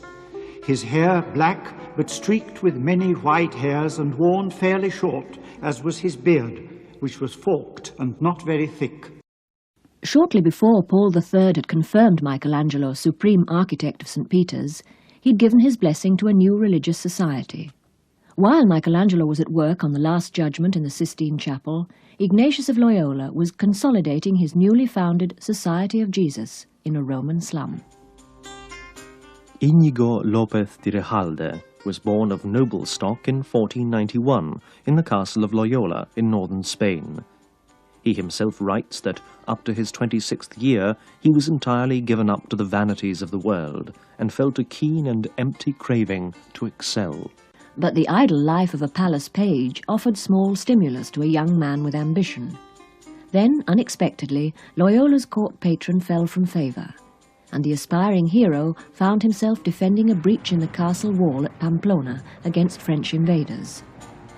His military career ended abruptly when he was wounded and sent home. To allay the tedium of convalescence, he picked up the only books available, A Life of Christ and a collection of Lives of the Saints. It was the turning point. Ignatius gradually became fired with enthusiasm for the Knights of God and determined to join their ranks. As soon as he was able, Ignatius set off for the shrine of Montserrat. There he laid his sword and dagger on the altar and watched all night in vigil, like the cavaliers of old. Next day he gave away all his fine clothes and, dressed in a garment of rough cloth, came down from the mountain. For a year he lived as a penitent in a cave in Manresa, practicing painful austerities. During that year, Ignatius came face to face with himself. He discovered that obedience was the only way to break his self-will. Out of this experience came the first draft of the Spiritual Exercises, a step-by-step guide for the initiate on how to exercise his will. Ignatius realized he must be mentally prepared if he was to win disciples to his cause, the suppression of heresy and the world for Christ. By 1531 he was at Paris University, and here he found his first recruits. He gave the exercises to his two roommates, one of whom was named Francis Xavier. Loyola's original intention was to go to Palestine to convert the Turks. When this proved impossible, he and his men offered themselves to the Pope to do whatever work he gave them and go wherever he sent them. By the time of Ignatius's death in 1556, the society was over 1,000 strong and spread over most of the major cities of Europe. Obedience was the characteristic of the Society of Jesus. This and the simplicity of Loyola's aim, the greater glory of God. You can hear episode 32 of the series The Vatican Centuries, which you've just been listening to, written and presented by Jill Bevilacqua and produced by Sean Patrick Lovett, at this same time next week.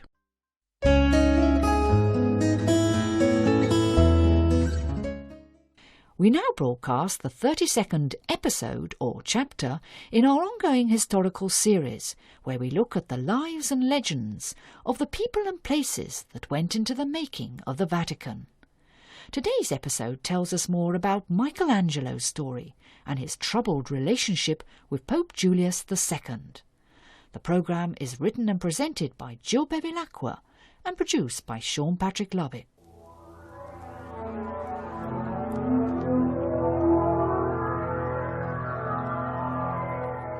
The early decades of the 16th century saw an increase in population and production. The wealth of the New World was affecting the old order in Europe. Vast mineral treasures of Mexico and Peru began to pour across the Atlantic. The course of trade was shifting, and new powers were emerging, England, France and Holland, all with ports and harbours which gave easy access to the oceans. The Reformation continued to advance, with Calvin leading the Protestants of France and Switzerland. In 1541, John Knox brought the Reformation to Scotland, and in the same year, Francis Xavier, with 3 Jesuit companions, sailed from Lisbon for the Indies. In 1545, the opening of the Council of Trent launched the Counter-Reformation. And far from all the turmoil, an old man was working quietly in the Vatican.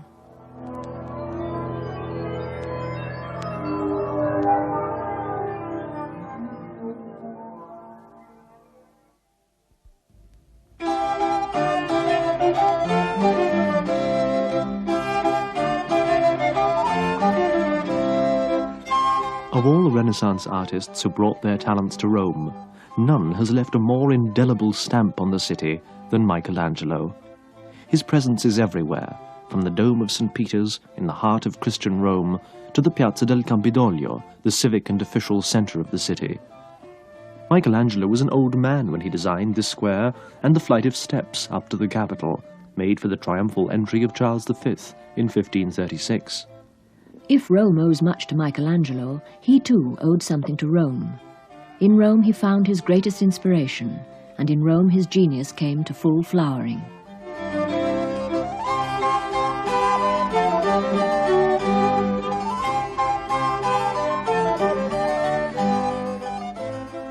The man who wrenched the course of art in a new direction was born on Sunday the 6th of March in 1475 in the village of Caprese in Tuscany.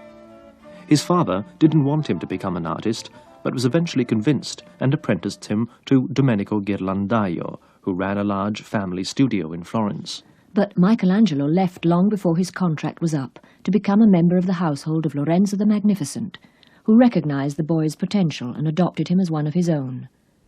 From the great humanists in the Medici circle, Michelangelo gained a philosophical base for his art. After Lorenzo's death in 1492, Michelangelo left Florence, spent a year in Bologna, and at the age of 21 went to Rome. He was moved by the great stone ruins and sculptures of the past, and when he returned to Florence 5 years later, he'd added his own contribution to the beauty of Rome, the Pietà, his only signed work.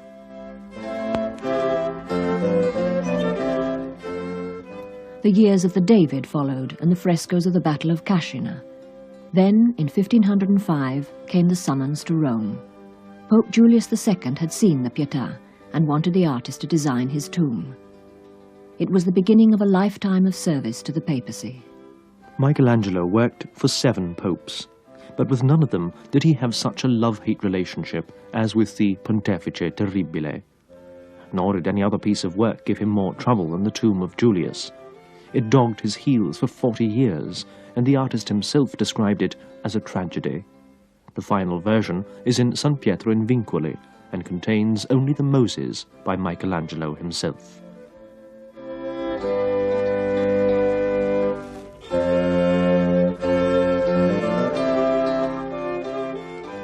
It was while Michelangelo was at work that Bramante and Raphael managed to convince Julius to suspend the tomb project. It would bring bad luck, he was told, to have it built while he was alive. A much better idea would be to have Michelangelo paint the ceiling of the Sistine Chapel. His rivals knew he had no experience of colouring in fresco and hoped he would be discredited by doing it badly. They didn't know their man. At first, Michelangelo tried to evade the commission, but the Pope was immovable. On May the 10th, 1508, Michelangelo entered the Sistine Chapel. Initially, he called in assistants to help him, but after a short trial, he sacked the lot, locked himself in the chapel, and set to work to cover the 10,000 feet of vaulting, alone. For 4 years he lay on his back on the scaffolding, paint dripping onto his face and into his eyes. For long afterwards he could not read a letter unless he held it above him, his head tilted backwards. Pope Julius seemed hardly aware of the discomfort and difficulties of the artist. After Michelangelo had helped him up the highest ladder, all he could say was, "When will you finish?" And Michelangelo would answer, "When I can," or "When it satisfies me as an artist." Finally, the Pope threatened to have the artist thrown down from the scaffolding if he didn't finish the ceiling quickly, and Michelangelo, knowing his man, removed the scaffolding and opened the chapel to the public on All Saints' Day, 1512. Writes Vasari, "The whole world came running to see."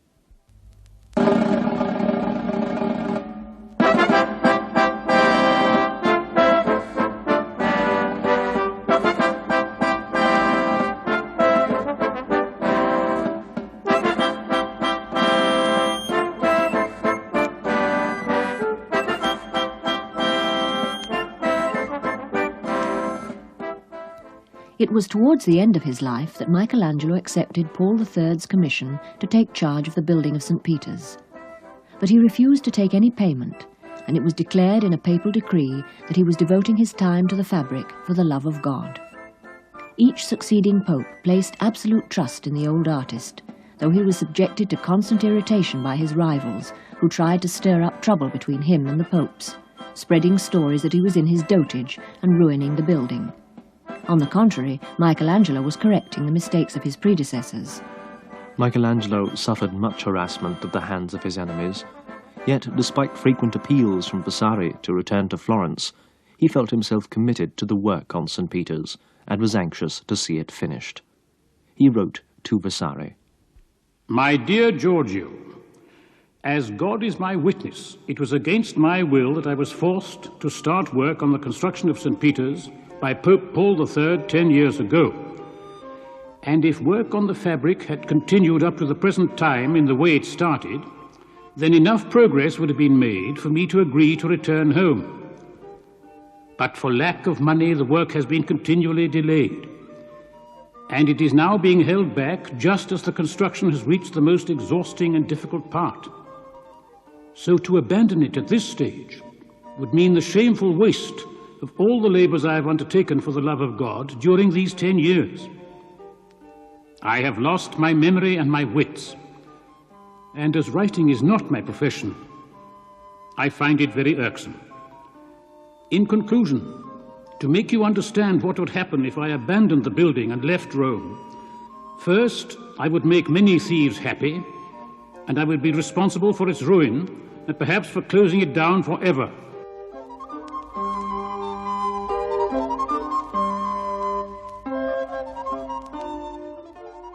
The drama was written and presented by Jill Bevilacqua and produced by Sean Patrick Lovett.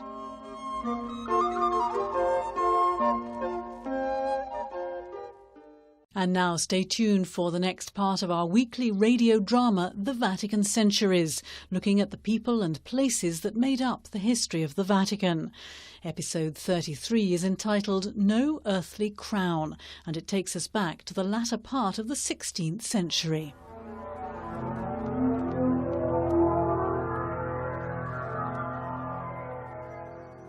The second half of the 16th century was an age of opportunity for merchants, traders and bankers.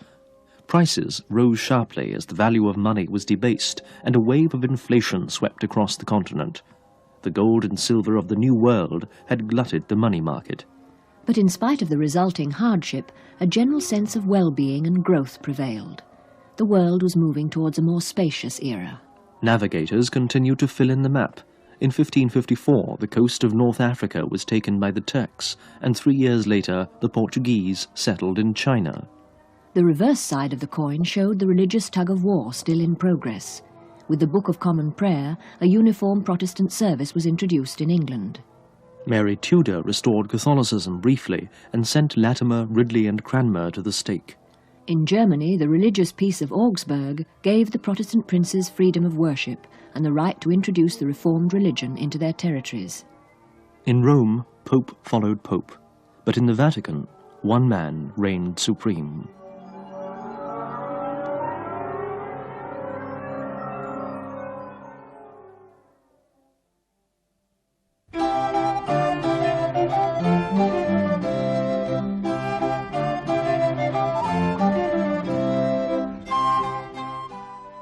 The name of Michelangelo is chiefly associated with the design of the dome of St. Peter's, although this was later altered considerably by Giacomo della Porta.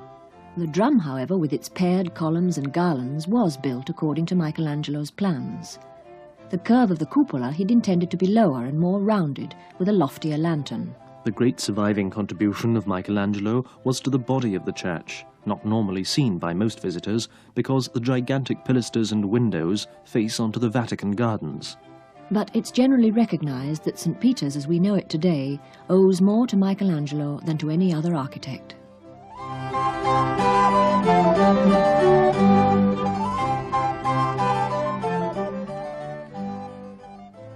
I do not ask for anything because my work does not seem to me to go ahead in a way to merit it.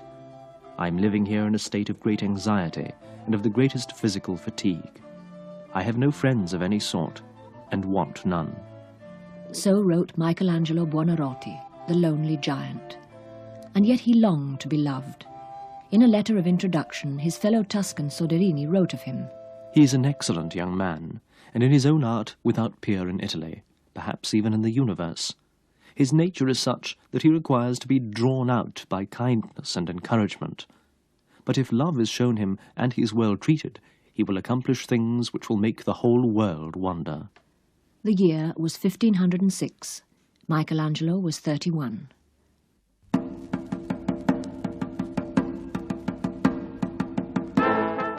"40 years and 3 popes later, Michelangelo was still making the world wonder. In 1541 he'd completed the Last Judgment, which provoked a storm of controversy, dividing public opinion into 2 camps, those who saw it as a supreme masterpiece and those who saw it as offensive to religious feeling. When Paul III's Master of Ceremonies was asked his opinion, he objected to the nudity of the figures. Michelangelo responded by portraying him as Minos, cruel judge of souls in hell, with ass's ears and a serpent coiled round his legs. Asked to have the portrait removed, the Pope answered, "I might have released you from purgatory, but over hell I have no power." And to confirm his approval of the artist, Pope Paul commissioned Michelangelo to paint the Pauline Chapel. In Michelangelo, the artist and the man are one. When asked why he'd never married, he replied, "I've always had too harassing a wife in this art of mine, and the works I leave behind will be my sons. Even if they're nothing, they will live for a while." Although Michelangelo never married, he found friendship in his old age with the widowed Marquise Vittoria Colonna, who shared his deep religious feeling and desire for church reform. To her he dedicated some of his most beautiful sonnets, and when she died, he grieved deeply. He also loved and enjoyed the company of his fellow craftsmen and was always willing to help them. A revealing touch of the perennial interference Michelangelo had to suffer from those who had no knowledge of art is given in a letter to Vasari. "I went to have a word with the Pope, and when I saw that he wanted preparations made at Montorio for the tombs, I looked for a mason from St. Peter's. Busybody found this out and wanted to send someone to suit himself. And to avoid striving against a man who sets the winds in motion, I stood aside, seeing that I'm a lightweight and have no wish to be blown off my feet.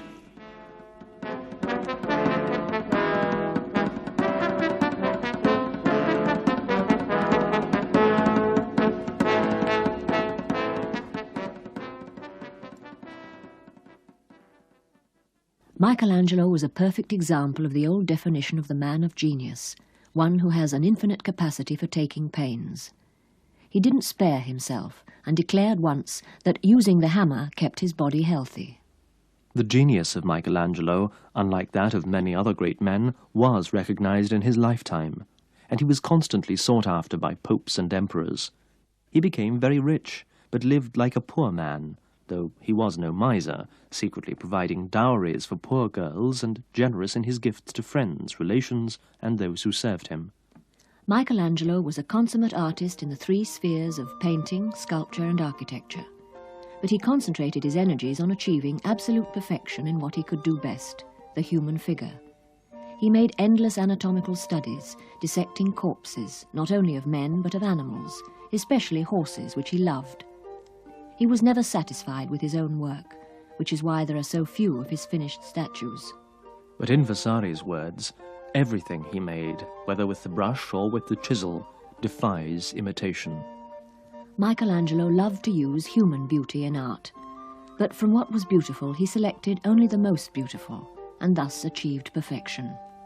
On the 17th of February, 1564, the year of Shakespeare's birth, Michelangelo breathed his last.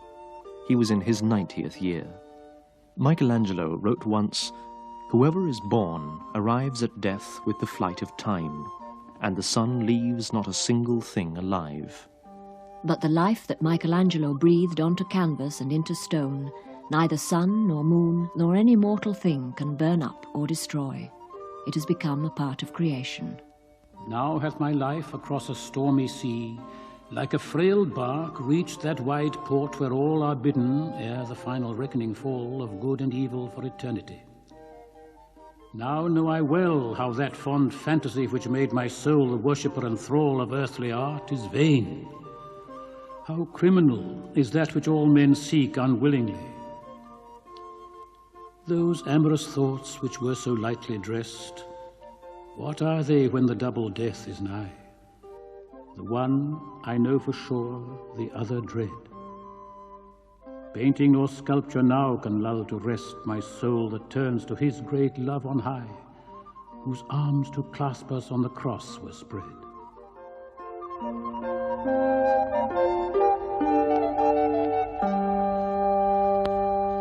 You've been listening to episode 33 of our weekly radio drama, The Vatican Centuries, written by Jill Bevilacqua and produced by Sean Patrick Lovett. We now broadcast the 34th episode in our weekly historical series where we look at the lives and legends of the people and places that went into the making of the Vatican. Today's episode is called The Counter-Reform, and it takes us back to the events of the late 16th century. The series is written and presented by Jill Bevilacqua and produced by Sean Patrick Lovett.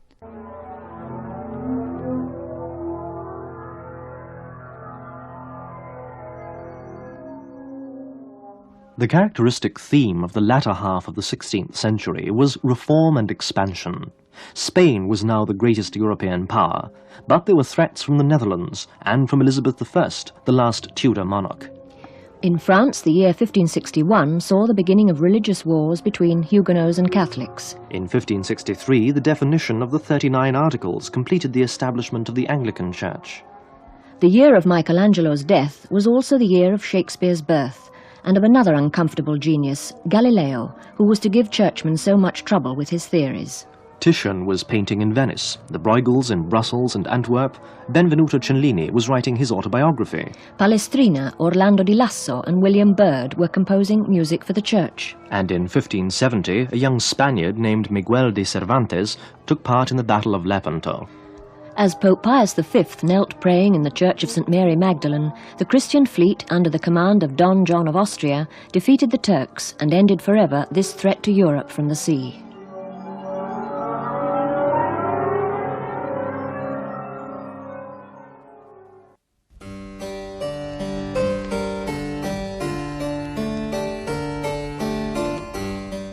The long reign of Michelangelo had come to an end, and while the greatest artist of the age had been busy transforming the Vatican, men of another stamp were intent on transforming the Church. As the bark of Peter tossed on the uncertain sea of reform, pope after pope took the helm. It fell to Alexander Farnese to set the course and guide the Church into the Counter-Reformation. Paul III realised that no more time must be lost. He appointed a commission of 9 to produce a memorandum on reform, and in 1545 declared open the Council of Trent. The Assembly met in 3 separate sessions over a period of 18 years. At the first session, only 28 bishops were present. At the third, there were 200. The Pope did not attend the council, but its decrees were formally confirmed by Pius IV in January 1564, in his bull Benedictus Deus. In the November of that year, he issued another bull, known as the Tridentine Profession of Faith. I most firmly acknowledge and embrace the apostolic and ecclesiastical traditions.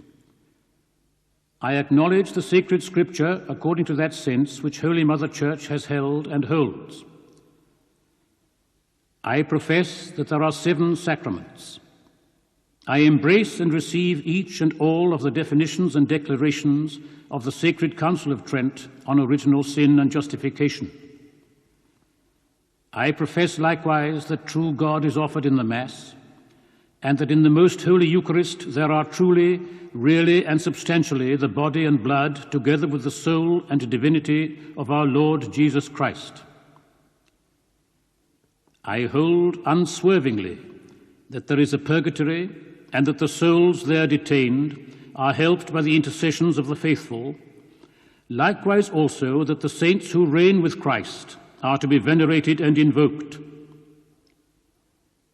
I affirm that the power of indulgences has been left by Christ in the Church, and that their use is very salutary for Christian people. I recognize the Holy Catholic and Apostolic Roman Church as the mother and mistress of all churches, and I vow and swear true obedience to the Roman Pontiff, the successor of Blessed Peter, the chief of apostles, and the representative of Jesus Christ.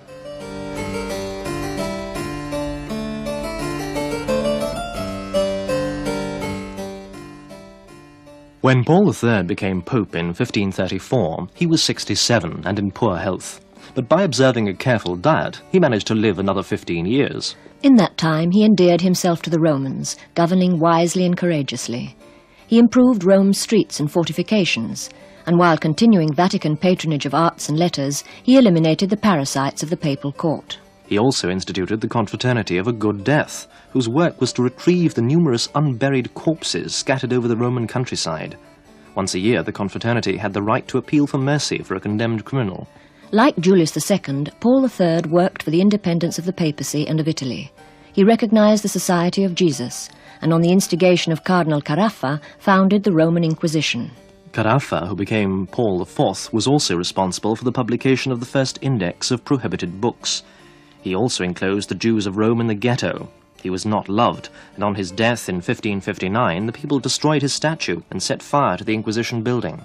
Pius IV, who succeeded him, was a mild, affable man, but he narrowly escaped assassination by those who opposed the decrees of Trent and the taxes levied by Pius.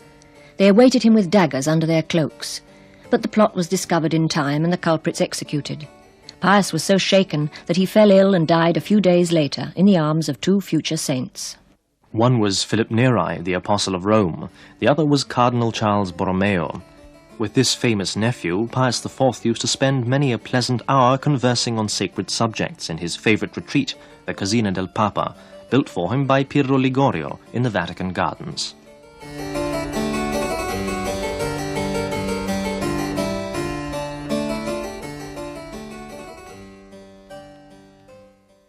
Until the second half of the 16th century, music in Italy seemed somewhat to lag behind painting.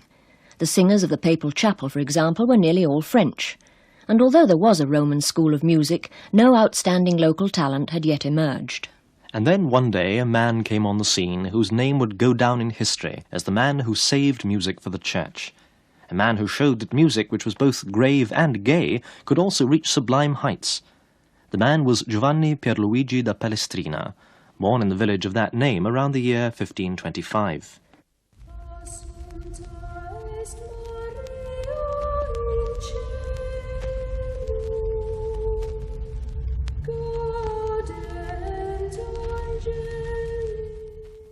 While still a choir boy in his hometown, Palestrina was heard by the bishop, who took him to Rome, where he joined the choir of St. Mary Major. His story might have ended there, were it not the bishop who first noticed him now became Pope Julius III. In 1551, Julius appointed Palestrina chapel master of the Julian choir in St. Peter's, and later a member of the pontifical choir, to the chagrin of the others because he'd been elected without examination. Marcellus II, who succeeded Julius, only lived to be pope for 3 weeks. But his name was immortalized by Palestrina, who wrote his Missa Papae Marcelli, perhaps because Marcellus had ideas about reforming church music. But not all the popes were enlightened men, and the 80-year-old Paul IV, who was of a more rigid mould, hurt Palestrina deeply by excluding him and 4 others from the pontifical chapel because he was a married man. Palestrina fell ill and was in bed for 3 months. Meanwhile, the choir had nearly died without him. He was hastily recalled and appointed first choir master at St. John Lateran, and then conductor at St. Mary Major. During 5 pontificates, Palestrina composed 94 masses, 42 psalms, 24 magnificats, while his Stabat Mater for 8 voices is recognized as one of the greatest musical glories of all time. But perhaps Palestrina's most significant achievement was that he saved sacred music. It was on hearing Palestrina's Mass for Pope Marcellus that the cardinals of the Council of Trent were convinced not to ban modern music from the churches.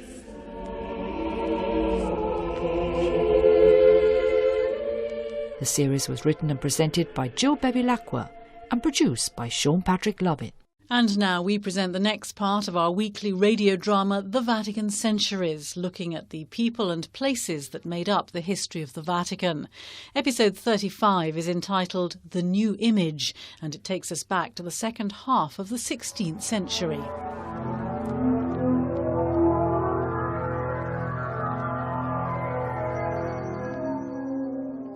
The latter half of the 16th century was a boisterous time. It was an age of confidence, of men and women of courage and vision, of flamboyant personalities, of poets and martyrs, adventurers on the high seas. Trade and colonisation continued. Potatoes and tobacco brought over from Virginia by Sir Walter Raleigh became part of the domestic scene. The triumph of reform had given way to strife and disunity. France and Germany were torn with religious wars, culminating in the massacre of St. Bartholomew's Day, 1572, when thousands of Huguenots were murdered in the streets of Paris. The year 1577 saw Francis Drake setting out on his voyage round the world, returning 2 years later laden with Spanish plunder. After the execution of Mary, Queen of Scots in 1587, Philip of Spain dispatched his invincible armada, but destiny and the English weather played him foul, and his ships were wrecked. Sidney, Spenser, Marlowe and Ronsard were writing poetry. Montaigne and Francis Bacon their essays. Palladio was designing, Dowland and Monteverdi composing, El Greco and Rubens painting. The first public theatres had appeared, and the greatest dramatist of all time, William Shakespeare, was writing his plays. It was an age of queens, Catherine de' Medici, Mary Queen of Scots and Elizabeth of England. And another indomitable woman, Teresa of Avila, was tramping the dusty roads of Spain, founding convent after convent, and with John of the Cross scaling the mystical heights of prayer.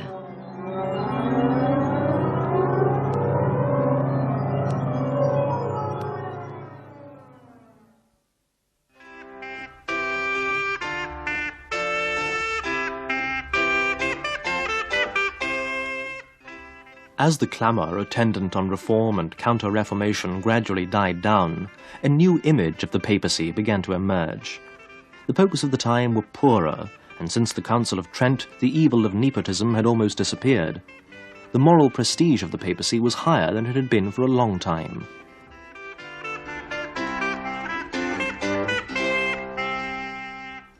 The Pope whose prayers to Our Lady are said to have saved Christian civilization was canonized in 1712.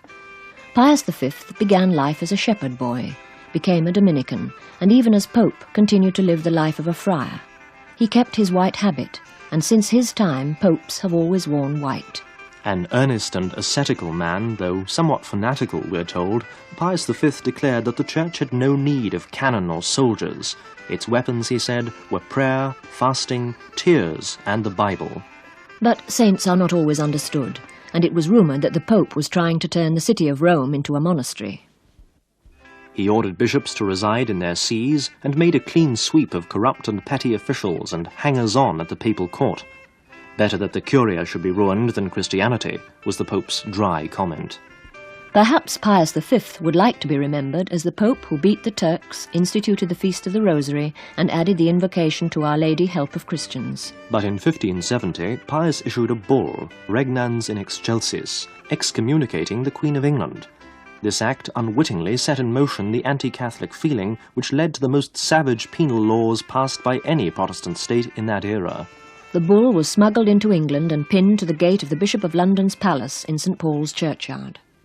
Resting upon the authority of him who has willed to place us in this supreme throne of justice, we declare the aforesaid Elizabeth a heretic and an abettor of heretics, and those that cleave to her in the aforesaid matters to have incurred the sentence of anathema, and to be cut off from the unity of Christ's body.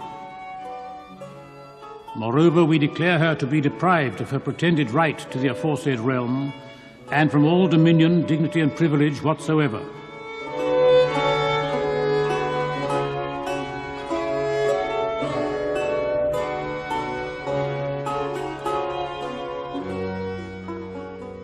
Pius V was succeeded by Gregory XIII, whose name is forever linked to the reform of the calendar. It was enough for a pope to intervene and mankind found itself 10 days older, recorded a 16th century chronicler. After consulting the most brilliant mathematicians and astronomers of his time, Gregory decreed that the 5th of October, 1582, should become the 15th. This is why the feast of St. Teresa of Avila, who died on the night of the 4th of October that year, is celebrated on the 15th of October. The Gregorian calendar was adopted immediately by Catholic countries, but Protestants did not accept it until more than a century later. Pope Gregory ruled for 13 years. He restored something of the old Renaissance patronage, and in the light of the Trent reforms, charged Palestrina with the revision of the books of Gregorian chant. It was one of Palestrina's friends who first used music in a serious effort to bring men to God. He was Philip Neri.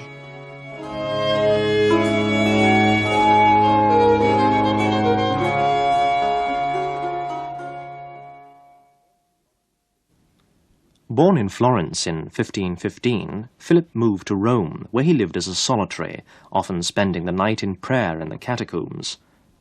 Philip lived for a while by tutoring, and in his spare time worked as a kind of lay chaplain to the young men he met in his walks in the commercial centre of Rome. Philip taught his young men to pray, took them in groups to visit the basilicas, singing hymns and saying the rosary on the way. And to his house he brought famous composers, instrumentalists and singers who gave their services free. Palestrina and Animuccia set the Bible to music, and the oratorio was born. And with the attraction of music and drama, there came to the meetings many a man who would not have come otherwise.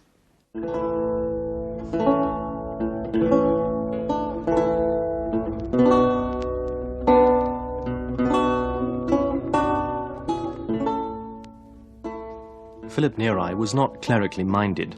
He believed that perfection was possible for lay people as much as for the clergy and religious.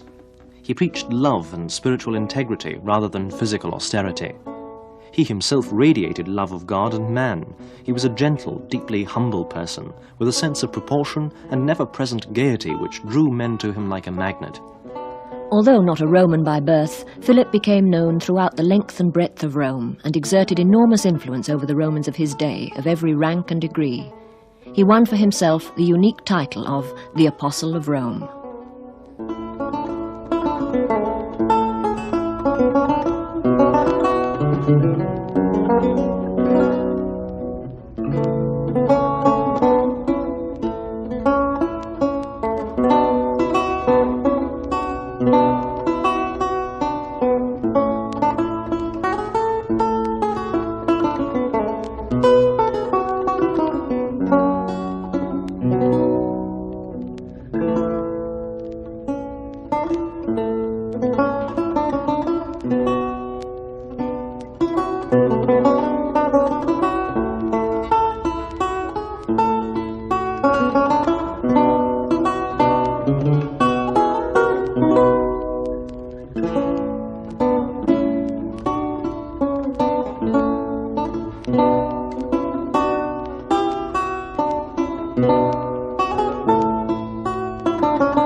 Listening to episode 35 of The Vatican Centuries, written by Jill Bevilacqua and produced by Sean Patrick Lovett. Episode 36 will be on the air at this same time next week. Hello, I'm Veronica Scaresbrick. Thanks for joining me. It's time for our weekly appointment with The Vatican Centuries, a series written and presented by Jill Bevilacqua and produced by Sean Patrick Lovett. While last week we took a look at the latter half of the 16th century, packed with men and women of courage and vision, of flamboyant personalities, of martyrs and poets and adventurers on the high seas, this week, in episode 36, we turn the page, only to discover the Vatican Library being rebuilt by Sixtus V, the obelisk being moved to the centre of St. Peter's Square, and, of course, the end of an enterprise, as St. Peter's Basilica is finally consecrated by Pope Urban VIII.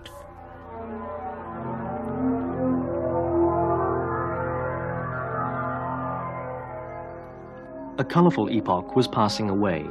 One by one the legendary figures disappeared, taking with them something of the epic quality they had brought into everyday life. Men of vision were still exploring the universe. As Galileo gazed in delight at the wonders of the skies, William Barents in an open boat was sailing the seas in search of a northeast passage. On the international scene, the year 1600 showed Holland in the ascendant in commerce and culture, France gaining in military strength, Spanish sea power declining, and England suffering an economic recession.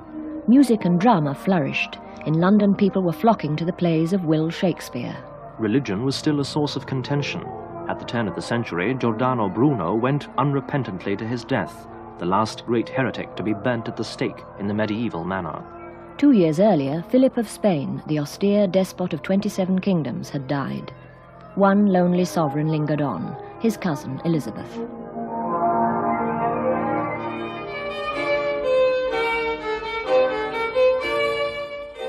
Elizabeth Tudor did not begin her reign by persecuting Catholics. A lover of the middle way, she styled herself Supreme Governor instead of head of the Church. She wanted the religious question settled, chiefly for the sake of political unity. She was not a militant Protestant, but sought rather to restore Catholicism without the Pope and a workable compromise in doctrine. She failed, for she could not turn back the clock, and the glorious Elizabethan age was stained with the blood of countless English men and women, among them the gentle poet Robert Southwell and the brilliant Jesuit Edmund Campion. Elizabeth was not entirely without a religious sense. She once declared that there is only one Christ Jesus and one faith. The rest is dispute about trifles. Appreciation of this extraordinary woman came from an unexpected quarter. She is a great woman. Were she only a Catholic, she would be without her match. Look how well she governs. She is only a woman, only mistress of half an island, and yet she makes herself feared by Spain, France, the Emperor, by all. This magnificent compliment was paid to Elizabeth I by Pope Sixtus V.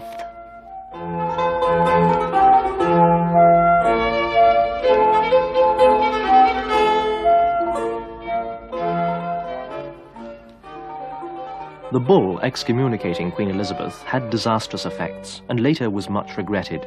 It caused anguish to faithful Catholics and antagonized the English government, which responded in 1585 with the Act against Jesuits and seminarists. Whereas divers persons called or professed Jesuits, seminary priests and other priests have of late years come and been sent into this realm of England, of purpose to stir up and move sedition, rebellion and open hostility, to the utter ruin, desolation and overthrow of the whole realm. For reformation whereof be it ordained, established and enacted, that all and every Jesuits, seminary priests and other priests whatsoever, made or ordained out of the realm of England, by any authority, power or jurisdiction derived, challenged or pretended from the see of Rome, shall within 40 days next depart out of this realm of England, if the wind, weather and passage shall serve for the same. In 1593, the government made life for English Catholics even more difficult with the promulgation of the Act against Recusants. This was the culmination of the anti-Roman legislation.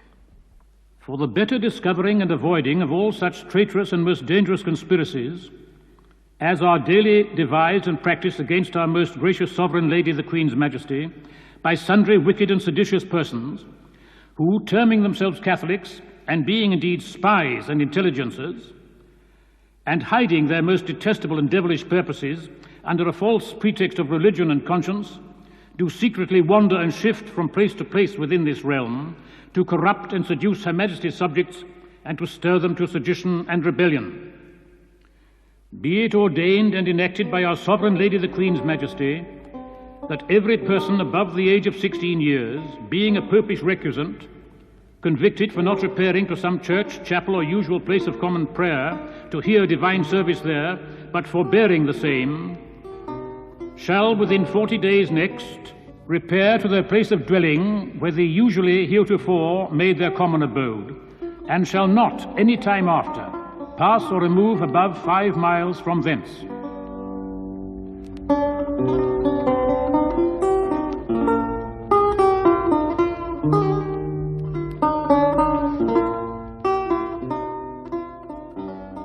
After the death of Michelangelo, the pace of building the new Basilica of St. Peter's slackened perceptibly. The chief architect of the time, Piero Ligorio, wanted to abandon the old master's project and was dismissed, to be succeeded by Vignola. But progress was slow. It was only when Sixtus V came on the scene that things really began to move. Although he only reigned 5 years, Pope Sixtus V filled them with activity. He built roads, bridges, aqueducts. He raised 4 obelisks, of which the most famous is that in St. Peter's Square, because of the trouble it caused. The first obelisk to be raised in modern times was over 77 feet high and weighed 350 tons. To move it from where it stood on the sacristy side of the church, a massive scaffolding of windlasses and pulleys was erected. It took 4 months for 900 men and 140 horses to do the job. They began on the 7th of May, 1586. In charge was the architect Domenico Fontana. In view of the risks involved, Fontana had the Pope close off the square and issue an order for absolute silence to be observed during the operations, under pain of death. The architect's notes are explicit. Whoever crosses the boundary line will be punished by death. The same for anybody who makes a noise or even spits, because every distraction from the work at hand and the orders given threatens great danger. Fontana stood at the top of a high scaffolding, issuing his orders by blasts from trumpets, waving of flags, sounding of bells and beating of drums. By the evening of the first day, the obelisk had been lifted 18 inches. Next day it was lowered and gradually transported to the new site. On September the 10th, the final phase began. A series of 52 carefully planned maneuvers were to bring the stone into the perpendicular position and set it on its foundation. But the historic engineering feat nearly ended in tragedy. The ropes began to give way. Suddenly a shout rang out, "Water on the ropes!" A Genoese sailor named Bresca, who was in the work team, had seen the danger. His advice came only just in time, and the ropes tautened and shrank. Instead of losing his head, Bresca received an unusual reward. He and his heirs, henceforth, were to supply the Vatican with palm fronds for use in St. Peter's on Palm Sunday.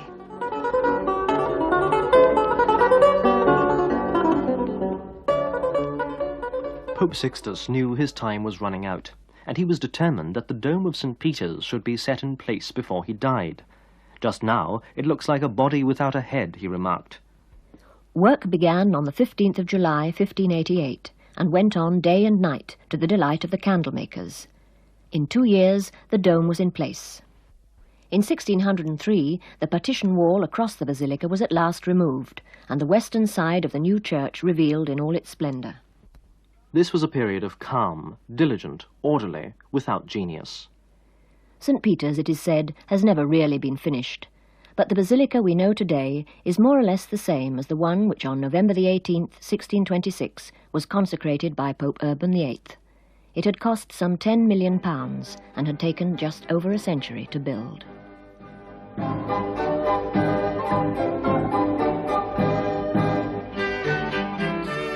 And you were listening there to episode 36 of the Vatican Centuries, a series written and presented by Jill Bevilacqua and produced by Sean Patrick Lovett. Thanks for listening. I'm Veronica Scaresbrick. We now broadcast the 37th episode in our ongoing historical series, where we look at the lives and legends of the people and places that went into the making of the Vatican.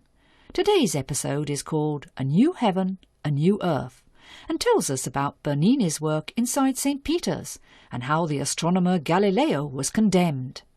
The series is written and presented by Jill Bevilacqua and produced by Sean Patrick Lovett.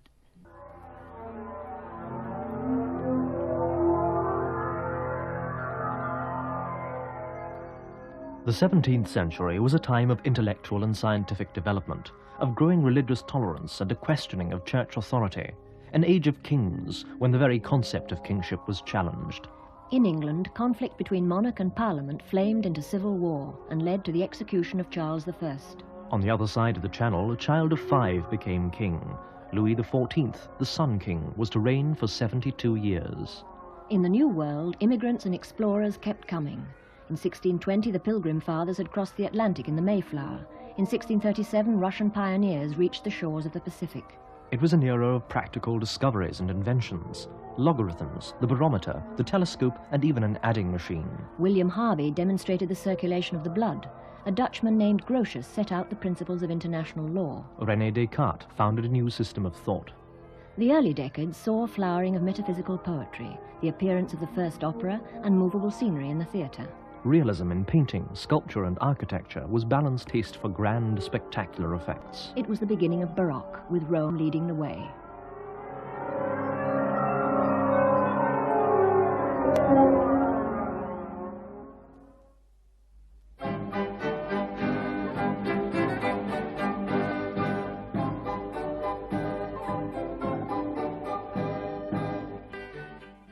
The new Basilica of St. Peter's was now a consecrated church, and, it might seem, a finished product.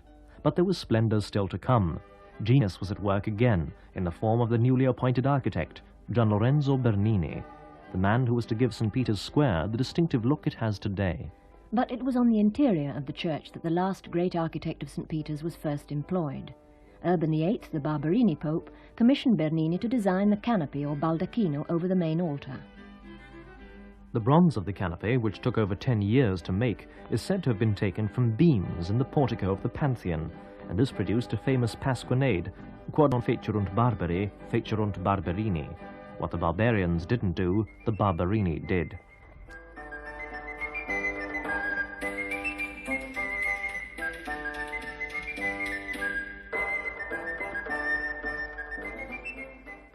Urban VIII was the Pope who established the meticulous procedure to be followed for beatification and devotion to saints, a procedure which is still followed today. Urban also introduced the use of Your Eminence as a title for cardinals. In his government of the Church, Urban brought his action into line with the Council of Trent, reformed the breviary, took an interest in church music, and gave more power to the Inquisition. And here the Barberini Pope blotted his copybook for all time. For in 1633 he ordered proceedings to be taken against the Italian astronomer and mathematician Galileo Galilei.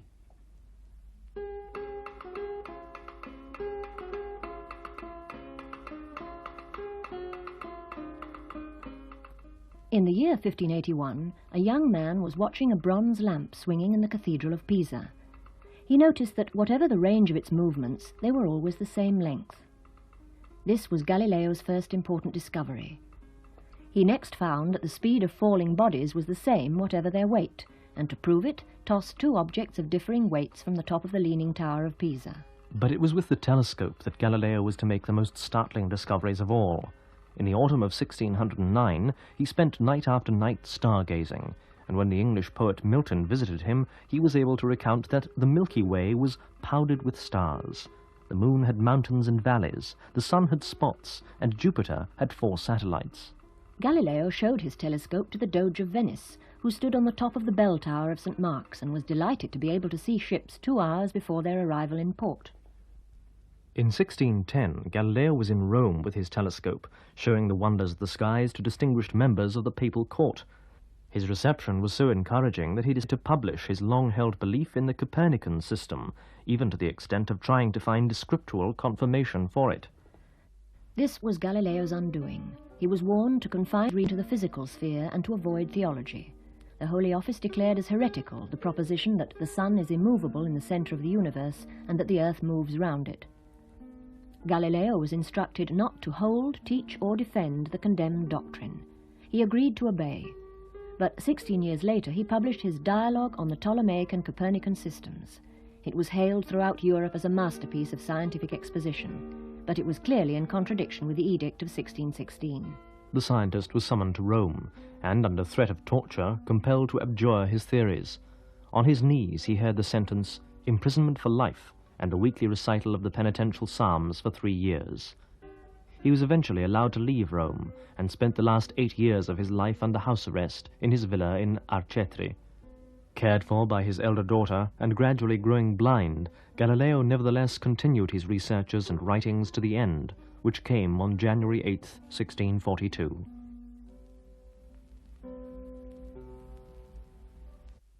Three centuries on, justice was finally done.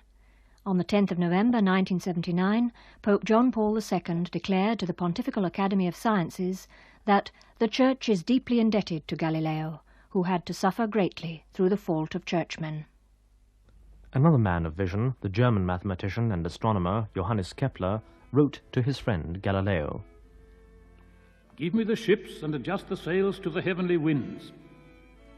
There will be those who will not fear for themselves, even when faced by that immensity. Yea, let us go, O Galileo, to prepare a new astronomy for those descendants of ours who in a very short time will be trying out this way."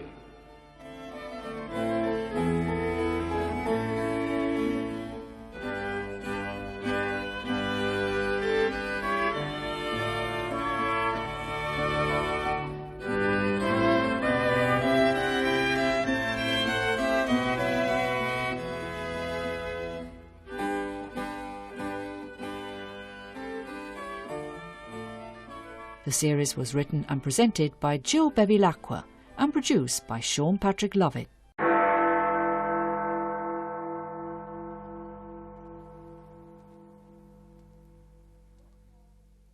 Chapter 38. Courtyard of the World.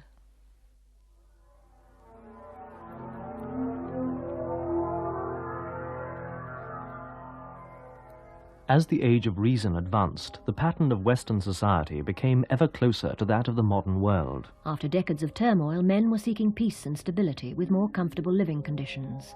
In 1648, the Peace of Westphalia ended the 30 Years' War, leaving Germany devastated and Spain in eclipse. But by mid-century, Cardinal Richelieu had made France the most powerful nation in Europe. It was a time of fascination with the physical universe and the beginning of a serious study of nature. A Danish astronomer measured the speed of light, and in 1661 modern chemistry was launched with the publication of Robert Boyle's The Sceptical Chemist. The discoveries of Isaac Newton became the basis of physics for centuries to come. It was the era of the music of Purcell, the comedies of Molière, and the fashionable preaching of Bossuet. George Fox founded the Society of Friends, known as Quakers. One of these, a tinker's son named John Bunyan, wrote a book in prison. His Pilgrim's Progress became a bestseller. Good works abounded. The schools of the Christian Brothers were started, and in 1680 St. Vincent de Paul founded the Sisters of Charity to work among the poor. 1666 was a fateful year for the City of London, almost totally destroyed by the Great Fire, following on the plague. London was rebuilt, and disaster proved an opportunity for Christopher Wren, who designed his masterpiece, the new St. Paul's Cathedral. In Rome, there was excitement at the arrival of Queen Christina of Sweden, a recent convert to Catholicism. The Roman nobility feted the eccentric ex-queen, and Bernini was employed to decorate the Porta del Popolo in her honour.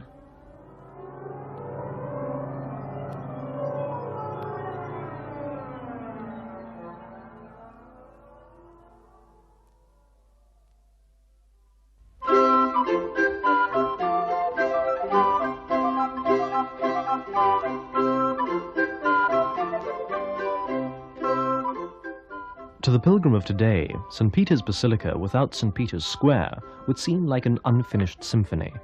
But in the mid-17th century, that was just what it was. Then Pope Alexander VII commissioned Bernini to decorate the space in front of the church with a colonnade, and Bernini, it said, had a dream. He saw the Redeemer in the shape of the basilica, arms outspread as if embracing the whole of mankind. Bernini's drawing shows a huge human figure laid on the ground. The head is the dome, the arms the colonnade. Arms, wrote Bernini, which embrace Catholics to reinforce their faith, heretics to reunite them with the Church, and agnostics to enlighten them with the true faith.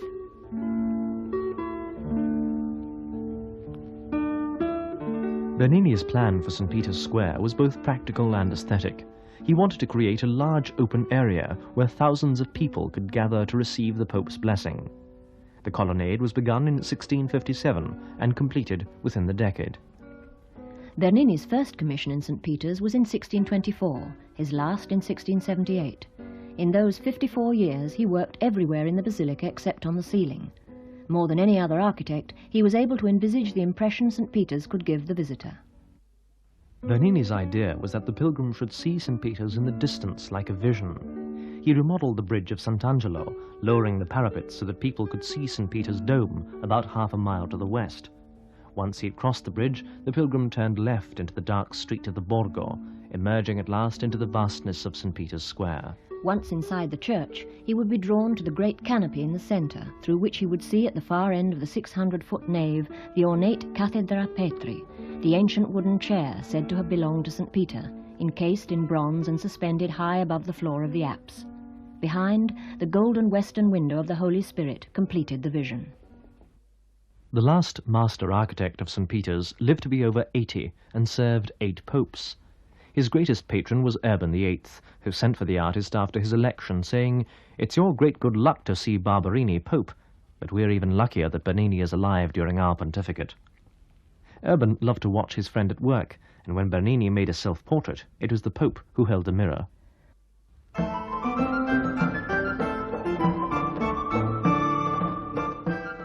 Born in 1598, Gian Lorenzo Bernini typified the new mood of relief in the church following on the sombre decades of the Reformation. Flamboyant and extrovert, he's been described as the brilliant son of a successful father, sophisticated, assured, master of rich spectacular effect. A man of short stature but well-proportioned, thin rather than fat, and of a fiery temperament. So wrote Chanteloup, Bernini's companion in France. Stern by nature, steady in his work, passionate in his wrath. That was how his son saw him.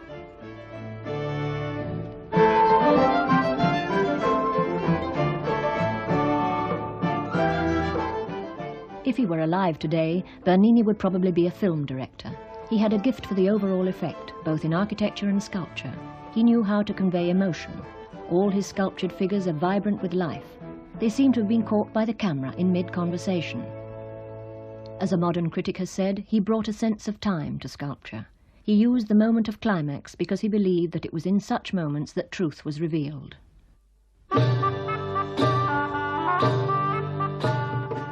Bernini loved to involve the spectator, and in his theatrical productions he would cheerfully create the illusion that the theatre was on fire or about to be flooded.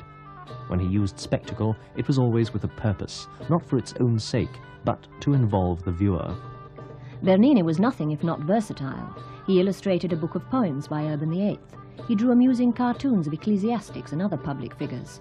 He created perishable decorations for special occasions.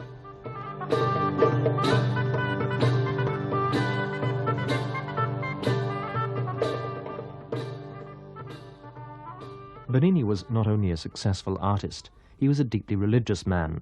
He was particularly close to the Jesuits, always carried a copy of the Exercises of St. Ignatius with him, and for years walked daily to the church of the Gesù in Rome, where Ignatius is buried.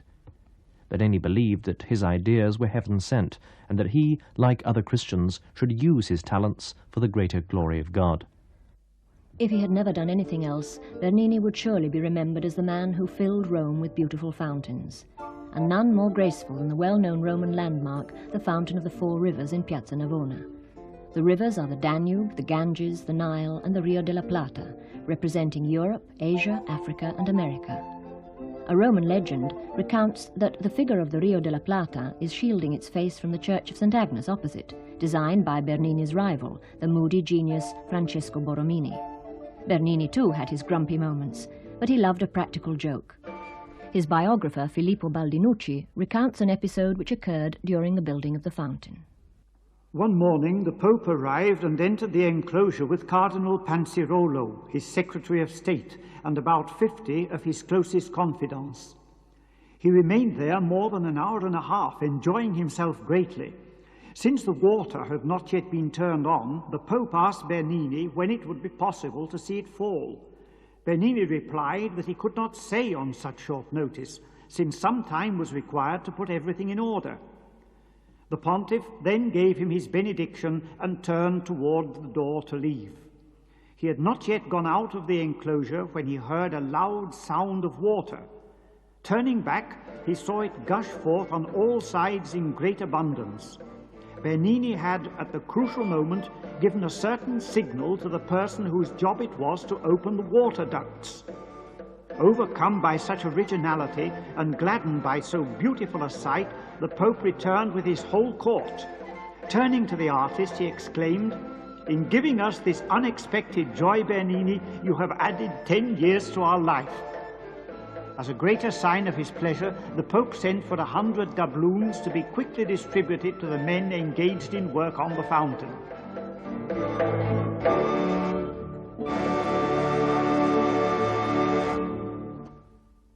And now we present the next instalment of our weekly radio drama, The Vatican Centuries, looking back at the people and places who made up the history of the Vatican. Episode 39 is entitled Secular Tides.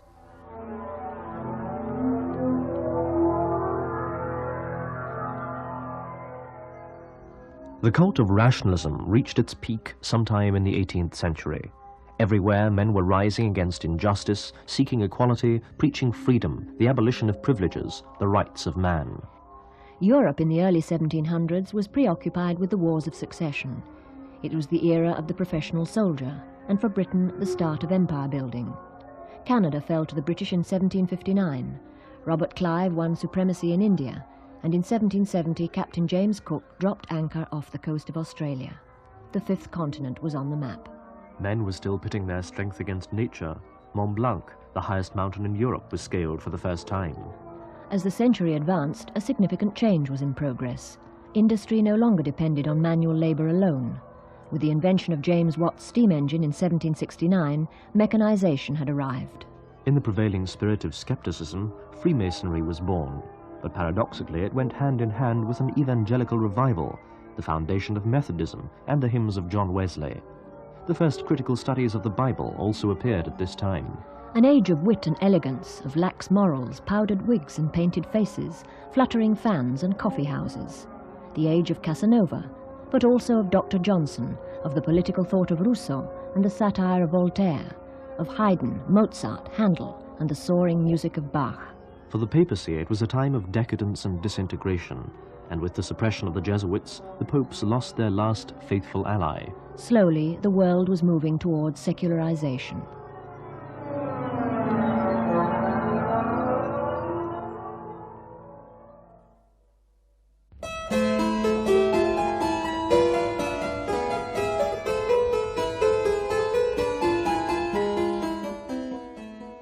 The 18th century was undistinguished in its popes, who were more involved in defending the papacy and keeping the papal state solvent than in undertaking any great enterprises. "I prefer to let the thunders of the Vatican rest," was the comment of Benedict XIV, who was well aware of the weakness of the papal position. Benedict was elected after a 6-month conclave, during which he remarked, "If you want a saint or a politician, elect someone else. If you want a good man, elect me."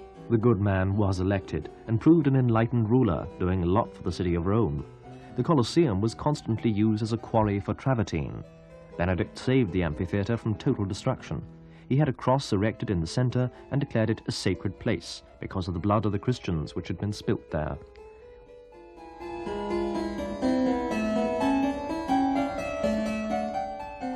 By far the most formidable task confronting the popes of the time was the decision on the future of the Society of Jesus. For 2 centuries, the Jesuits had faithfully served the popes. They'd become a powerful force in the church and in the world. Confessors to kings and queens, their work in the missions was impressive, and their schools a byword. Their influence was worldwide. Since their obedience was directly to the Pope, they were not confined by national loyalties. All these factors combined to make them steadily more unpopular with the enemies of the papacy. Their very success proved their downfall, and when reports of Jesuit intrigues began to circulate, the Great Society came under direct attack.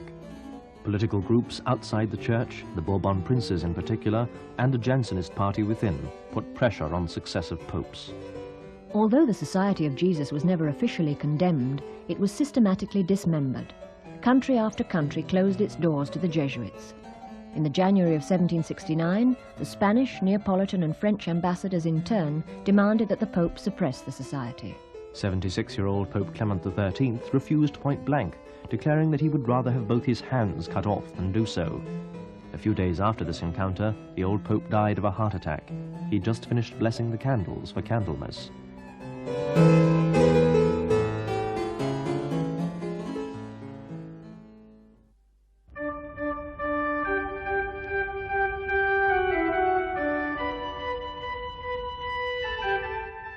Clement XIV was elected Pope in May 1764, after a 3-month conclave during which voting was repeated 179 times. He was chosen because the cardinals representing the Bourbon courts believed he would suppress the Jesuits, while the others were sure he would not. Clement delayed decision as long as he dared. But at last the papacy was forced to relinquish its closest ally. On July 21st, 1773, the Pope issued a brief suppressing the society. Subsequently, Clement lost interest in its fate, and shortly after his death, a year later, the Jesuit general, Father Lorenzo Ricci, died in imprisonment in Castel Sant'Angelo. On the 26th of July, 1770, Pope Clement received a young Austrian boy in private audience and conferred on him the Order of the Golden Spur. The boy who'd been so honored was a 14-year-old musical prodigy from Salzburg. His name, Wolfgang Amadeus Mozart.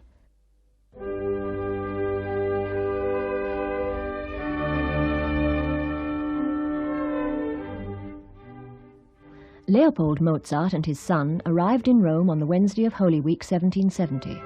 They went straight to the Sistine Chapel, where Allegri's Miserere was being played.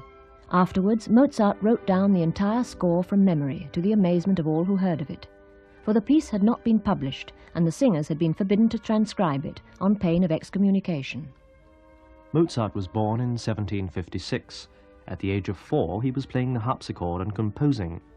2 years later, his father took Wolfgang and his sister on the first of many musical tours. In Vienna, the Emperor Francis I sat beside him as he played, calling him his little magician. But fate was not kind to Mozart. For most of his short adult life he lived on the edge of bankruptcy and was buried in a pauper's grave. The day he died it was raining, and his friends turned back at the city gates. Only his dog followed Mozart to his last resting place. In a century rich in sublime music, Mozart was supreme. He lived only 35 years, but in that time wrote over 600 works, including 50 symphonies, 29 string quartets, 19 operas, and some 50 church works, of which 17 were masses, and his deathbed requiem, which he believed to be his own.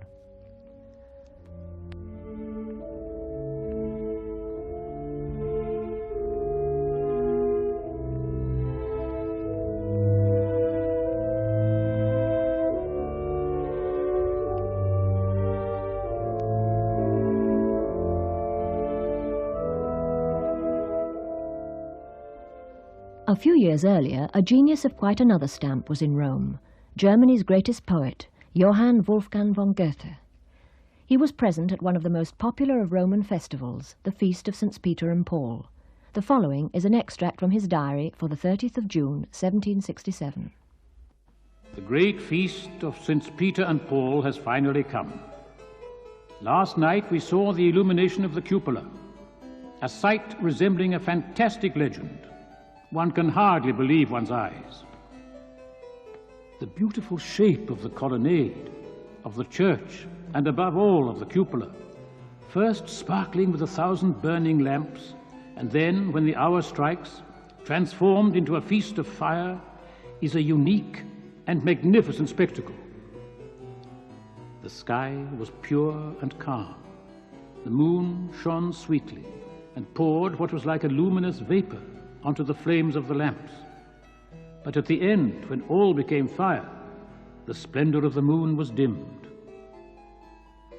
It is only when we think that this enormous building at that moment serves only as a framework that we realize that nothing quite like it can be seen anywhere in the world.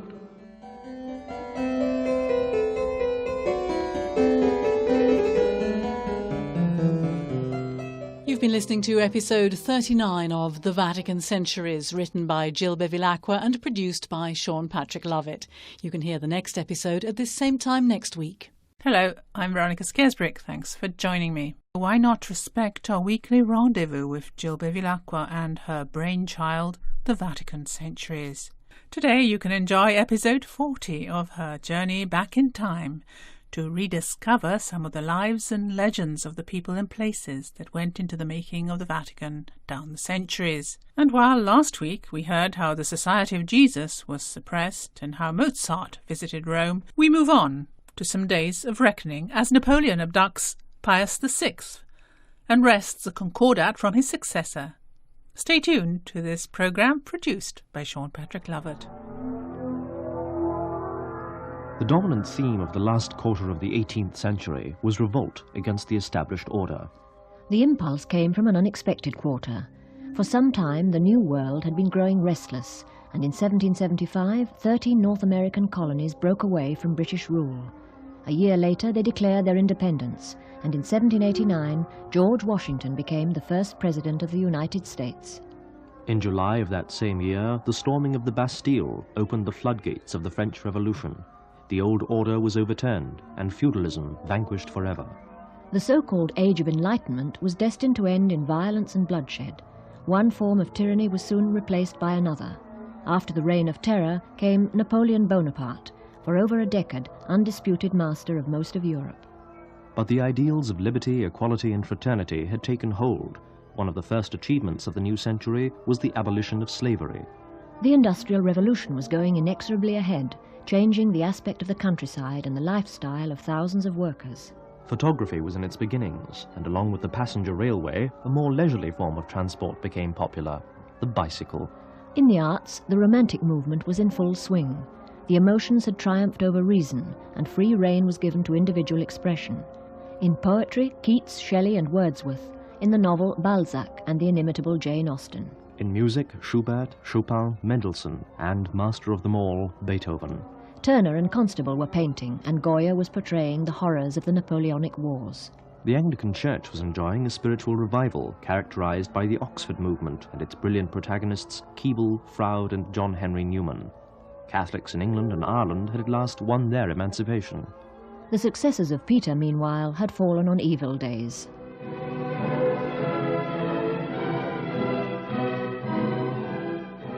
On the night of February 20th, 1798, a frail old man of 82 was dragged from his apartments in the Quirinal Palace and bundled unceremoniously into a carriage bound for the north.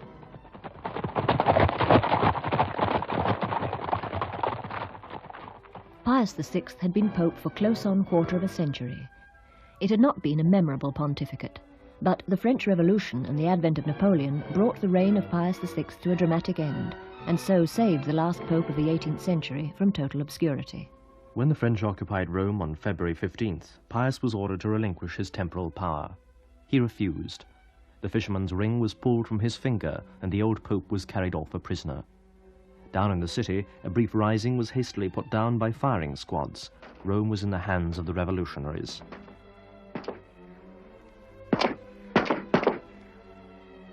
Pius VI never returned to Rome, but died in exile in Valence on August 29, 1799. Napoleon eventually arranged for the Pope's remains to be transported to Rome, and he was buried in the Vatican grottos. But the trials of the papacy were not over. The pontificate of Pius VII was a series of humiliations. It began with a doubtful victory when Napoleon and the Pope signed a concordat in 1801, restoring the Church in France, but limiting papal influence there. 3 years later, Napoleon made himself emperor and invited Pius to perform the ceremony of coronation in Notre Dame Cathedral. The Pope accepted and made the long journey north through the midst of a kneeling people, as he put it. But on that cold December morning, as the Pope was about to pick up the crown, Napoleon swiftly preceded him and placed it on his own head. As a further insult, the Emperor presented the Pope with a triple tiara, in which he found embedded one of the jewels which his predecessor had been obliged to give up as war tribute to Napoleon. Worse was to come. On May the 17th, 1809, Napoleon proclaimed the Papal States part of the French Empire, while Rome itself was to be a free imperial city. On June the 10th, the papal flag was hauled down from Castel Sant'Angelo and the French tricolour hoisted in its place. The Pope had long since prepared a bull of excommunication. Now he retaliated to Napoleon's latest affront by having the bull affixed to the doors of St. Peter's, St. Mary Major and St. John Lateran. Napoleon's response was swift. On July the 6th, 1809, French troops broke into the Quirinal Palace and overpowered the Swiss Guard. At 2 in the morning, General Radet entered the Pope's apartments. Pius was ready for him. Asked to renounce his temporal power, he retorted, "We cannot, we ought not, we will not yield or renounce that which is not ours. The temporal power belongs to the Church. We are only its administrator. The Emperor may cut us to pieces, but he will never obtain this renunciation from us." The Pope and his Secretary of State, Cardinal Pacca, were seized forthwith, and moments later a coach was rattling away into the starry night. Despite his emotion, Pius found time to laugh when he discovered he had forgotten his spectacles in the rush. Pius VII proved an embarrassing prisoner. He flatly refused to carry out any of the functions involved in running the Church. He refused to give Napoleon a divorce from Josephine. He refused to invest any new bishops. Napoleon tried to wrest a new concordat from him, offered to restore the Papal States, but Pius was unmoved. And by this time Napoleon was losing his hold. In the spring of 1814, he gave orders for the Pope's release.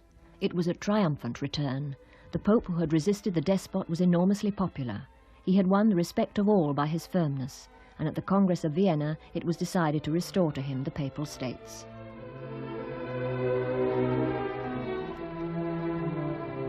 Pius died in 1823, surviving Napoleon by 2 years. In 1821, his old adversary had died in exile on the island of St. Helena. He was 52. One of the survivors of Napoleon's Russian campaign was a Frenchman named Henri Beyle, or, as he styled himself, Stendhal. He was twice in Rome and wrote an entertaining guidebook to the city. This morning, when our barouche had crossed the Sant'Angelo Bridge, we perceived St. Peter's at the end of a narrow street. Napoleon had announced the project of marking his entry into Rome by the purchase and the demolition of all the houses that stand on the left side of this street. We followed this straight street, opened by Alexander VI, and reached the Piazza Rusticucci, on which the Pope's Guard parades every day at noon with a fanfare of music and drums, but without ever being able to keep step.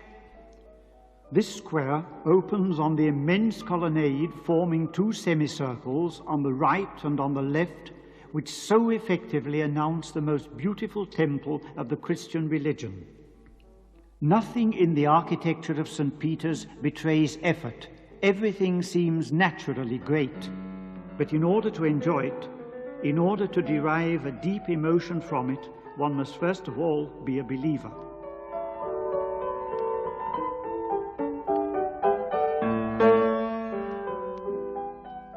You were listening there to the Vatican Centuries, written and presented by Jill Bevilacqua and produced by Sean Patrick Lovett. A big thank you to both of them, and be sure to tune in at the same time next week for episode 41. Thanks for listening. I'm Veronica Scaresbrick. And now we present the next part of our weekly radio drama, The Vatican Centuries, looking at the people and places that made up the history of the Vatican. Episode 41 is entitled The Prisoner in the Vatican.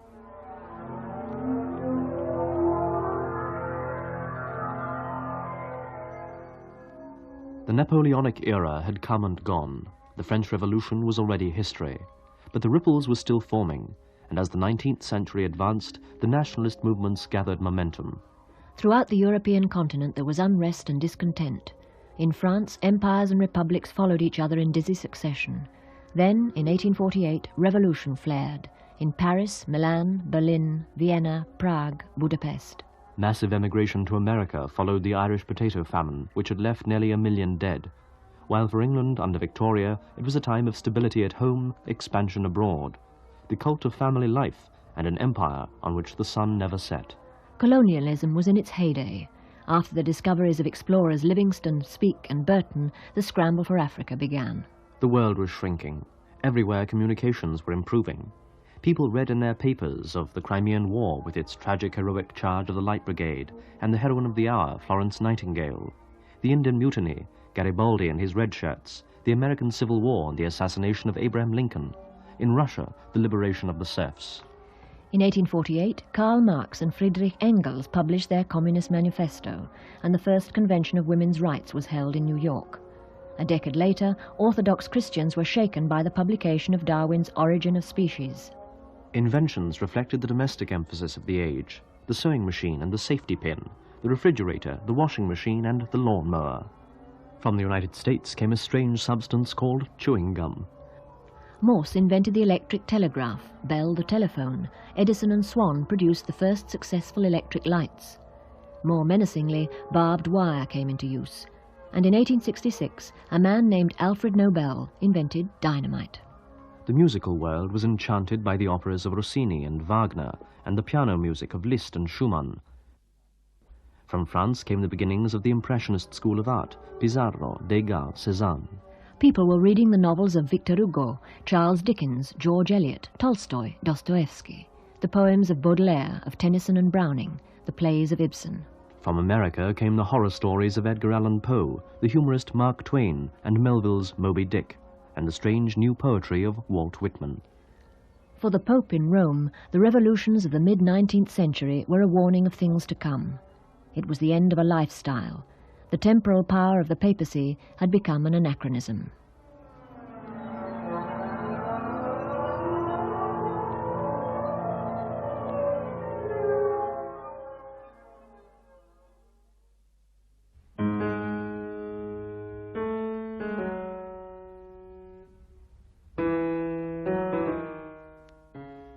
By one of those curious tricks of fate, the last pope to reign over the Papal States was born in them himself. Pius IX was elected pope in 1846. A popular choice, and known for his liberal sympathies, he was idolized by Italian nationalists, who dreamed of a federation with the pope at its head. But Pius was first and foremost a man of religion, and was not prepared to collaborate with extremists such as Mazzini and Garibaldi. On the 29th of April 1848, the pope made his position clear. He issued a statement declaring that it was not for him to preside over a united Italy, nor was it right for a pope to go to war. Events now moved quickly. The prime minister appointed by Pius was assassinated, and in no time at all Rome was in turmoil. Pius fled the city disguised as an ordinary priest and took refuge in Gaeta in the Kingdom of Naples.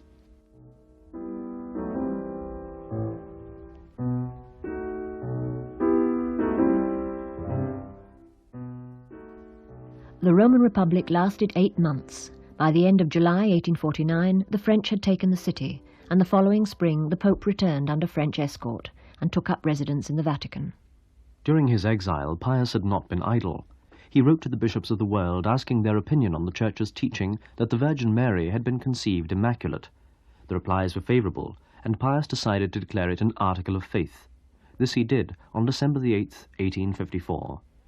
For a decade after the Pope's return to Rome, the Papal States were left in relative peace. But in the northern kingdom of Piedmont, a man named Cavour was working tirelessly towards the unification of Italy. In 1860, Papal troops were defeated by the Piedmontese at Castelfidardo in the Marches. By the end of the year, all the Papal States had been occupied, except for an area around Rome. In 1861, the Kingdom of Italy was proclaimed. That same year, on Monday the 1st of July, the first issue of a newspaper, described as political moral, appeared. Its name, the Osservatore Romano.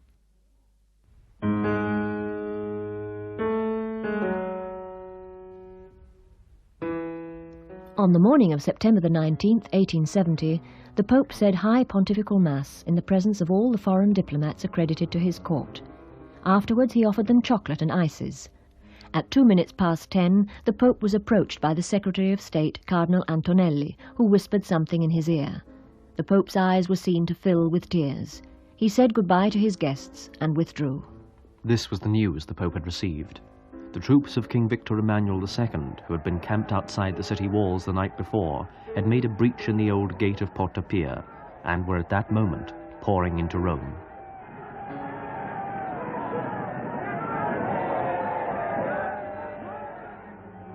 At the other end of the wall, the gate of St. John Lateran, almost off its hinges, was enveloped in flame. Pius waited for his generals to surrender. In a letter to the Committee for the Pontifical Defence, he had given strict instructions. Soon a white flag was to be seen fluttering above the dome of St. Peter's.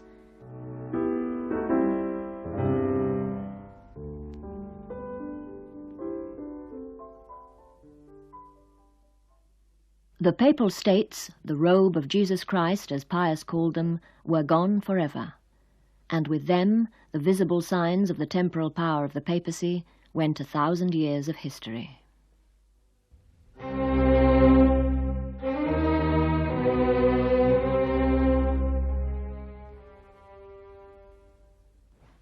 Ever since his enforced exile at the beginning of his pontificate, Pius IX had adopted the citadel mentality. He was unable to reconcile the church and the modern world, to separate church and state. And so he chose isolation, withdrew into his fortress, becoming a self-styled prisoner of the Vatican. And for 60 years, no pope went outside the Vatican walls. Pius IX reigned for 32 years, the longest pontificate in history. Pio IX, as the Italians called him, was much loved for his piety, his simplicity, his sense of humour and his boundless charity, but more than anything for his immense personal charm. The culmination of the pontificate of Pius IX was without doubt the calling of the First Vatican Council. It opened on the 8th of December, 1869, in the presence of nearly 800 bishops from all over the world. The council was scheduled to debate a comprehensive statement on the Church's teaching, but the most controversial issue was the question of papal infallibility, and when the political situation escalated, it was this which took precedence over all else. A minority of bishops refused to vote for the decree, but rather than cause scandal, they left Rome the day before. On the 18th of July, in the midst of a violent thunderstorm, the council voted the Pope infallible. The next day, war was declared between France and Prussia, and soon after, the council was adjourned sine die. We, Pope Pius IX, adhering faithfully to the tradition received from the beginning of the Christian faith, teach and define as a dogma divinely revealed that the Roman Pontiff, when he speaks ex cathedra, that is, when he defines a doctrine concerning faith or morals to be held by the universal Church, is endowed with that infallibility with which the divine Redeemer has willed that his Church should be equipped. If anyone shall presume, which God forbid, to contradict this our definition, let him be anathema.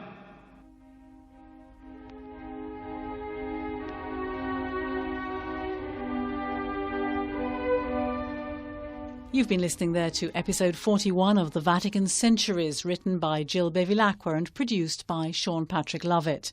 You can hear episode 42 at this same time next week. And now, our weekly rendezvous with Jill Bevilacqua, as she presents episode 42 of the Vatican Centuries, a programme produced by Sean Patrick Lovett in which Jill takes us back in time to rediscover some of the lives and legends of the people and places that went into the making of the Vatican down the centuries.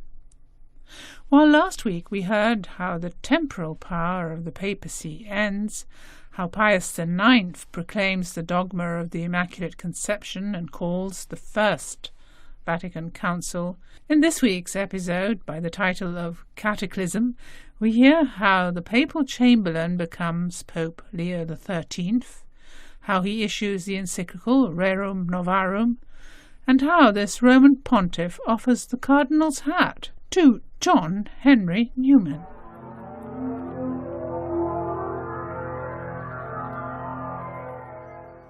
Our own times are almost at hand.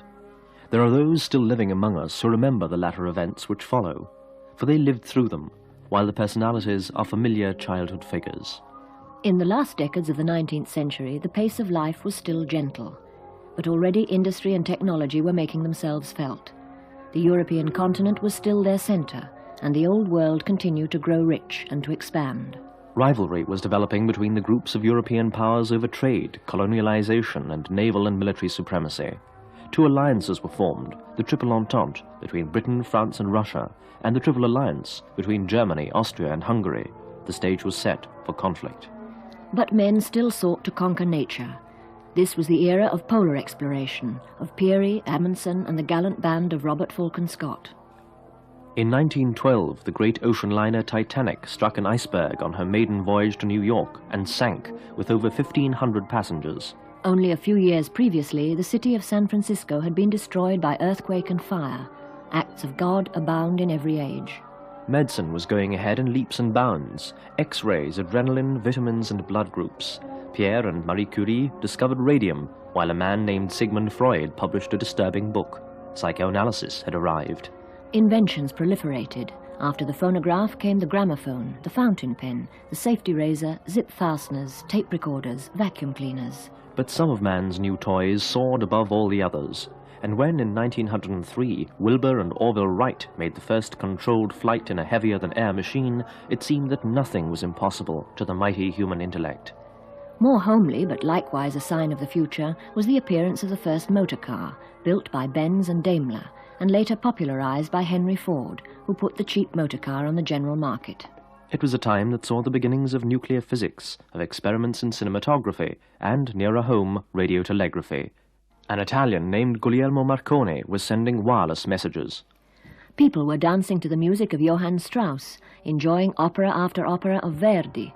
Serious folk were listening to Tchaikovsky and Brahms. Delighted English audiences laughed at the operettas of Gilbert and Sullivan, which poked fun at pomposity. The paintings of Gauguin, Renoir, Van Gogh, and Toulouse-Lautrec kept the Impressionists in the forefront, while the plays of Anton Chekhov and the novels of Henry James gave the intelligentsia food for thought. Agitation was the order of the day. The Great London Dock Strike in 1889 was supported by Cardinal Manning of Westminster. The suffragette movement was in full activity. The granting of old age pensions gave recognition to senior citizens. The 20th century lifestyle was on the way in, and in Rome its effects were already beginning to show.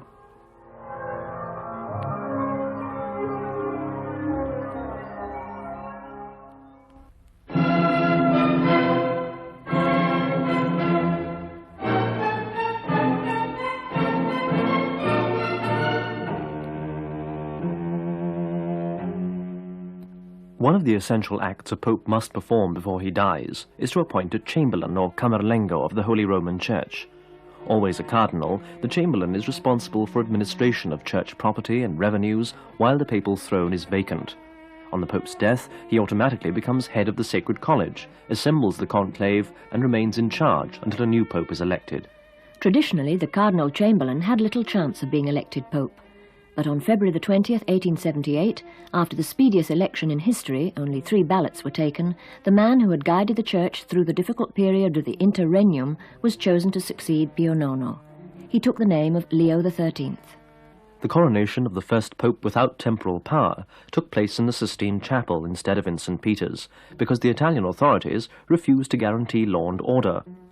Leo XIII infuriated the Italian liberals and displeased the Romans by giving the customary blessing to the city and world not from the central balcony of St. Peter's, but instead from inside the basilica. Coexistence between church and state was not going to be easy.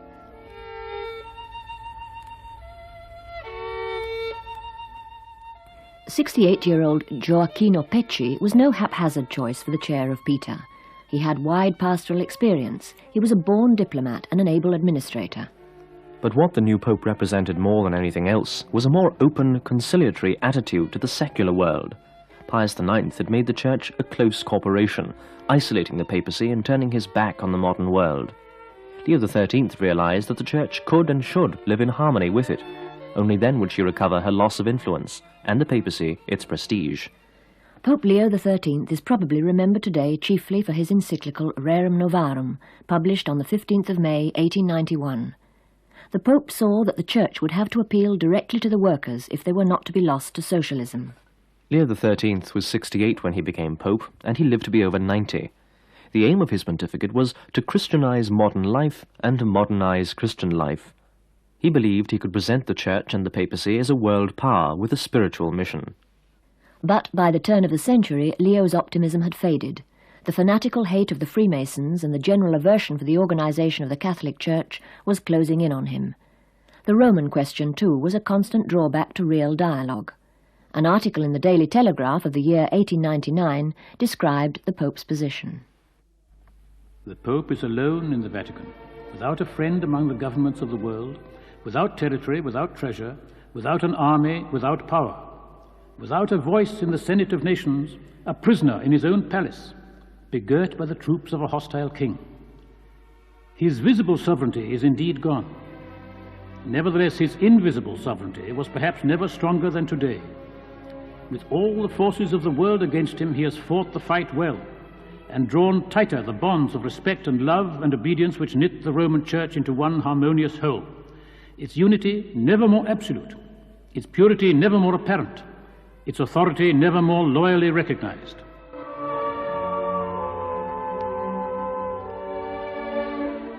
In 1903, Giuseppe Sarto, Cardinal Patriarch of Venice, ascended the papal throne.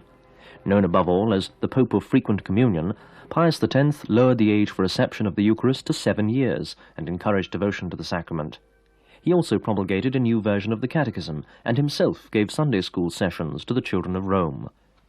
2 of those children were Carola and Francesca McMurrough. We saw him every time we could. We'd go and see him. We just loved Pius X. We loved those beautiful blue eyes, you know. I remember saying to Mother, "Mother, the Holy Father has blue eyes." And they were full of light. And they looked down on you, I don't know, with such light and a twinkle in them too, you know. But such sweetness, you know. Everybody loved those eyes, you know. They were the eyes of a saint.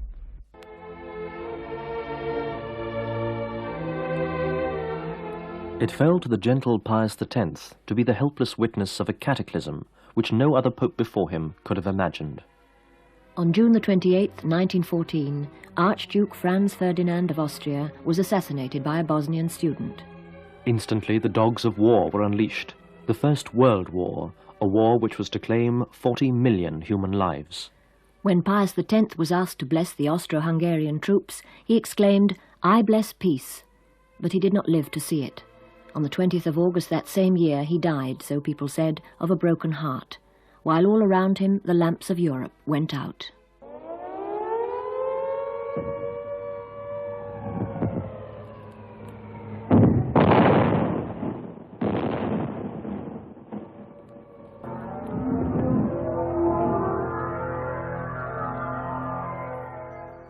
And special thanks there once again to Jill Bevilacqua for part 42 of the Vatican Centuries, and of course to Sean Patrick Lovett, who produced this series. They'll be back again at the same time next week, so be sure to join them then.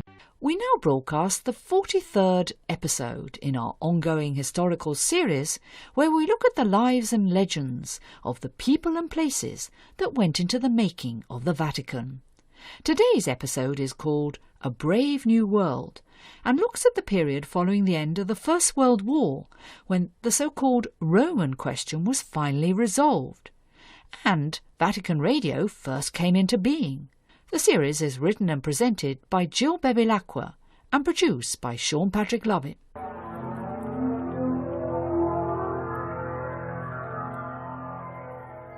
The year is 1918. Out of the chaos of a war that had involved half the civilized world, the nations were slowly emerging. The old continent of Europe, her physiognomy changed beyond recognition, her peoples dismembered, sought desperately to rise from the debris and build a new world from the ashes of the old. Everywhere the troops were returning home, lean, ragged, but still young men, with disenchantment in their eyes. Never again would people believe in the glory of war. The sordid reality of the trenches and gas warfare had been revealed in all its starkness by the letters and dispatches from the front, by the poems of men like Wilfred Owen and Siegfried Sassoon, by novels like All Quiet on the Western Front by Erich Maria Remarque. An indication of changing times had been the participation of the New World in the events of Europe. Not only a common language and a common culture, but a sense of the brotherhood of man. The world must be made safe for democracy was the slogan with which the United States entered the war in 1917. Rapidity of communications meant that news of the Great War had penetrated even the innermost depths of the African continent, as Dr. Albert Schweitzer, the German humanitarian, recorded in his diary. Important events not directly connected with the war occurred during those sober years. The opening of the Panama Canal, the Irish Easter Rising of 1916, and a year later, the Russian Revolution. In the years following the war, people lived life at fever pitch. The bright young things of the roaring 20s danced to the frenetic rhythm of the Charleston, a generation determined to live for the present because it was uncertain that there would be a future. The spirit of the age was reflected in its music and art. The music of George Gershwin, of Ravel, Stravinsky, Prokofiev, the art of Braque and Picasso. Marcel Proust was writing in stream of consciousness. Post-war reconstruction was slow. A climate of unemployment and inflation aided the rise of fascism. By 1925, Mussolini had declared himself dictator. 2 years earlier, a man named Adolf Hitler had founded the National Socialist Party in Germany. And from far-off China came news of a split between nationalist and communist leaders. The world was shrinking fast. Everywhere, it seemed, things were falling apart. Nothing again would ever be quite the same. The old easy pace of gracious living had been swept away in the flood. A whole social structure was crumbling. While in Rome, the cardinals were choosing a successor to Benedict XV, Pope of the First World War, and the first pope to be publicly mourned by the secular state.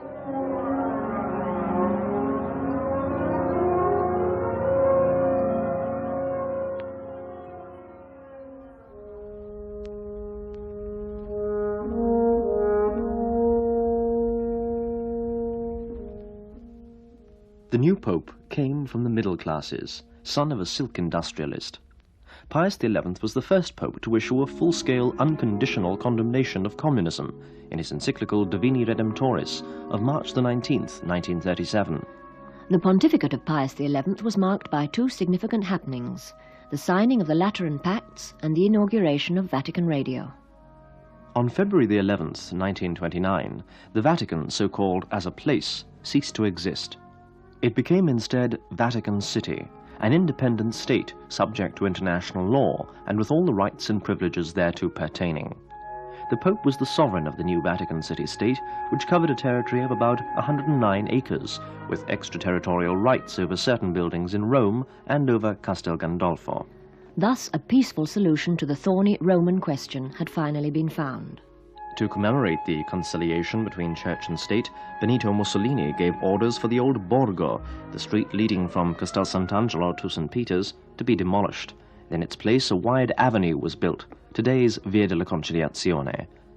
Among the houses which were destroyed in the process was that containing Raphael's studio. The Vatican celebrated the signing of the Lateran Pacts in the traditional way, with a pontifical high mass. H.V. Morton, in his book A Traveller in Rome, records the event. The Pope was borne into the church in the state palanquin, while trumpets sounded, peacock fans waved, and the packed church shouted its head off in welcome. For the first time in 48 years, Rome was seeing a Pope who was no longer the prisoner of the Vatican. Within a few yards of the altar, at which no priest save the Pope may officiate, I watched the intricacies of pontifical high mass. Hardly less interesting than the Pope himself was the figure of a prelate in a red soutane and a lace rochet, the master of ceremonies, who pulled a cardinal into place here and waved another there with a hasty wave of his hand. He was like the spirit of orthodoxy, a living and visible proof of the complexity of tradition, and the princes of the church obeyed him as if they were erring choir boys.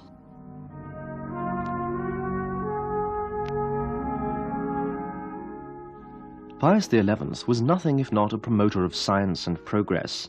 In 1929, within 4 days of the signing of the Lateran Pacts, he sent for the inventor of the wireless, Guglielmo Marconi, and asked him to build a radio station inside the Vatican. It was on a fine spring morning of the year 1895 that 21-year-old Guglielmo Marconi conducted the last of a series of experiments in what was soon to be called wireless telegraphy, known today as sound radio. The initial skepticism which greeted the invention quickly disappeared as the world began to realize its usefulness to society.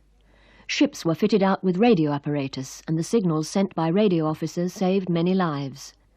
In 1909, Marconi was awarded the Nobel Prize for Physics. Universities all over the world gave him honorary degrees. In 1929, the King of Italy made him a marquis. But Marconi's head was not turned by all the honours. He continued to work at his invention, perfecting it and seeking new ways of applying it. When he died in July 1937, he was still at work.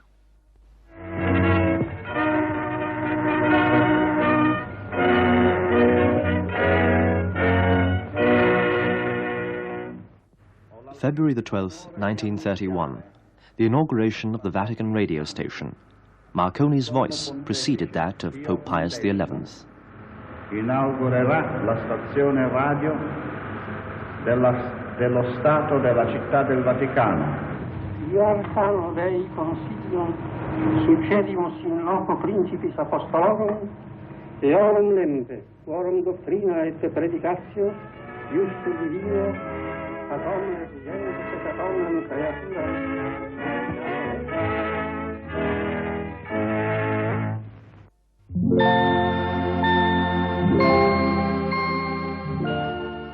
The series was written and presented by Jill Bevilacqua and produced by Sean Patrick Lovett.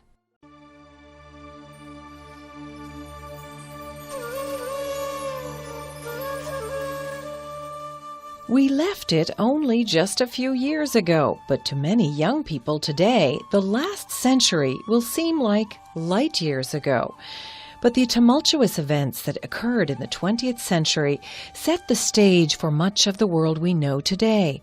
In the following program, taken from her series Vatican Centuries, Jill Bevilacqua examines the 1900s, particularly the years surrounding the Second World War and the role of the popes and the Holy See in world events. Let's listen.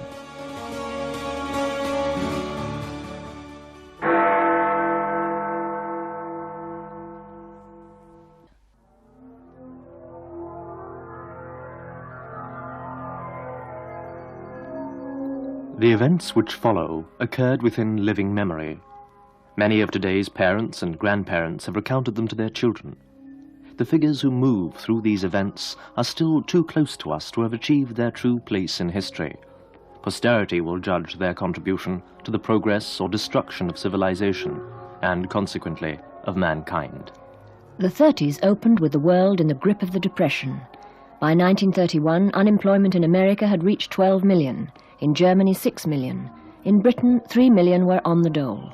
But the most significant event of the decade was the burning of the Reichstag in 1933. Hitler became Chancellor, then Führer, and when he invaded Czechoslovakia and Poland, events precipitated. By the end of 1939, the world was at war. 6 years of nightmare followed, and then the breakthrough, D-Day and the beaches of Normandy. With peace in 1945 came the tragedy of the atomic bomb dropped on Hiroshima and Nagasaki. The United Nations was formed, Israel became a state, India independent, and Gandhi was assassinated by a Hindu fanatic. The communist regime was instituted in China under Mao Zedong. Apartheid adopted in South Africa. NATO formed. Germany divided into East and West. In the 50s came the Korean War, the conquest of Everest, Queen Elizabeth II on the throne, war in Vietnam, the Hungarian Revolution. Characteristic of the times was the speed with which existing inventions were improved and transformed. The silent screen gave way to the talkies, black and white film to colour, radio was overtaken by television, aeroplane flight by space flight. Literature, art and music were experimental and avant-garde. Radio and records brought light music and song to the millions, from Bing Crosby and Frank Sinatra to the pop singers of our own times. In 1961, the Berlin Wall was built, and Yuri Gagarin became the first man to be launched into outer space. But back in 1939, the idea of a man in space was still far on the horizon. In that year, as the sirens wailed and Europe was plunged once again into the abyss of total war, the bark of Peter was in the firm grip of a spare, ascetic man with gold-rimmed spectacles and a head like an ancient Roman coin. Eugenio Pacelli was to remain at the helm for close on 20 years.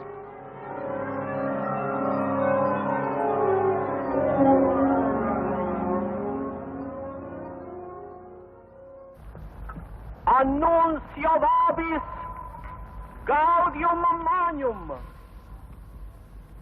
Habemus papam. On the 2nd of March, 1939, after only a day's voting, Eugenio Pacelli was elected Pope and took the name of Pius XII. Not since 1667 had a Secretary of State been elected. He was also the first native Roman Pope for over 200 years. Sancte Romane Ecclesiae Cardinalem Pacelli.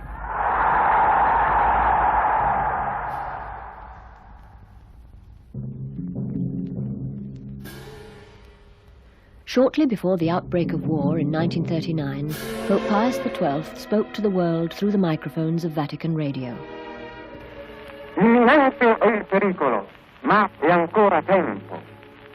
Nulla è perduto con la pace. Tutto può esserlo con la guerra. Ritornino gli uomini a comprendersi.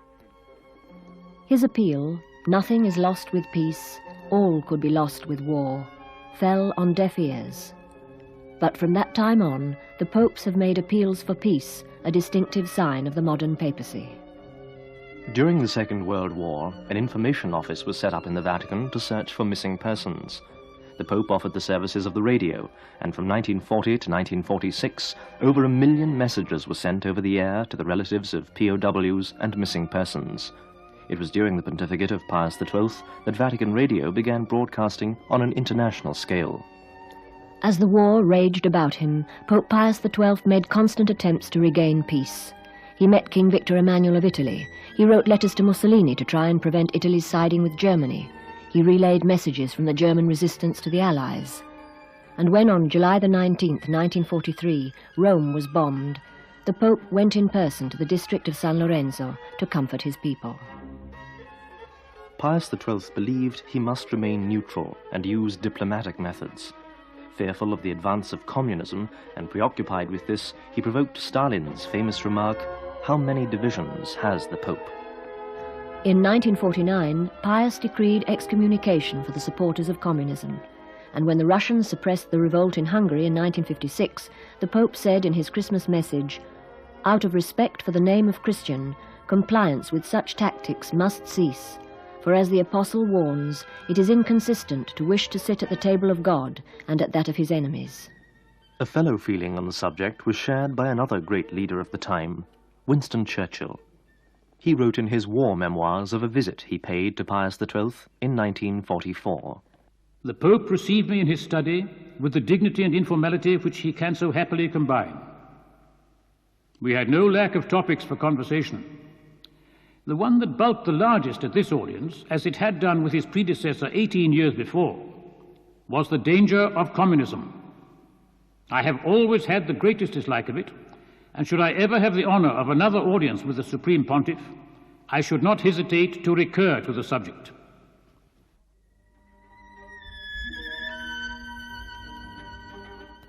The figure of Pius XII stands today in partial shadow, too close to us still for an accurate assessment to be made of his long pontificate and his complex personality.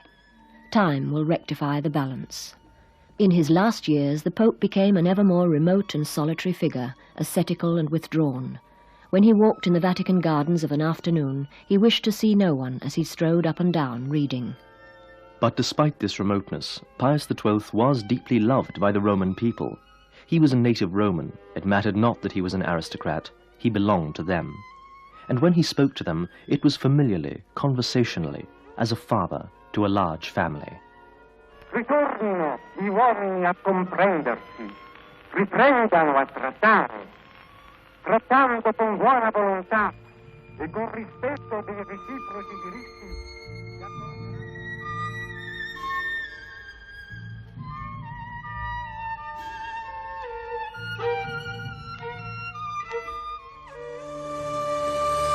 That was Chapter 44, Towards a New Pentecost, of Jill Bevilacqua's series, Vatican Centuries.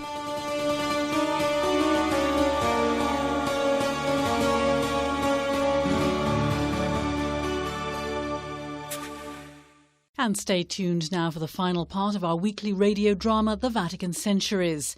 If you've been following this series over the past few months, you'll have heard all about the people and places who made up the history of the Vatican, from the earliest beginnings in the wake of St. Peter's martyrdom to key developments of the early 20th century. Now, Jill Bevilacqua and Sean Patrick Lovett take a look back at the last half of the 20th century in this concluding episode entitled Watershed.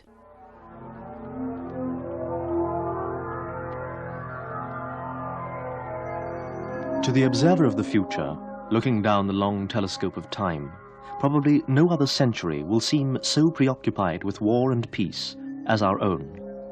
Long after the wailing of the sirens had died down and the hum of the munitions factories subsided, the noise and tumult of war continued to reverberate into the decades of peace. The generations born in the immediate aftermath learned to live with the permanent threat of war. The ancient sword of Damocles had been replaced by the mushroom cloud of atomic explosion. In the industrialized countries, daily life was undergoing a radical change. With more and more women out at work, the pattern of family life was altering. By the late 50s, youth had become a mystique. The idols of the day often barely out of their teens. Film stars James Dean, Elvis Presley, and the sex symbols Marilyn Monroe and Brigitte Bardot reigned unchallenged on the screen. The guitar emerged as an instrument of popular appeal. Groups proliferated, and as the boom in pop music continued unchecked, 4 young men calling themselves the Beatles became a byword around the world. With the close of the decade, the uncertain, tepid post-war climate gave way at last to the robust optimism of the swinging 60s. On the political scene, too, the mood was changing. In Washington, a man named John Kennedy became the youngest and first Roman Catholic president of the United States. In Moscow, a peasant named Nikita Khrushchev began the demolition of the Stalin myth. In 1962, the world came to the brink of nuclear war and held its breath while 2 men talked on a hotline. The crisis passed. In Rome, a man named John was quietly disrupting the established order of the Vatican. To a world populated by prophets of doom had come a prophet of hope.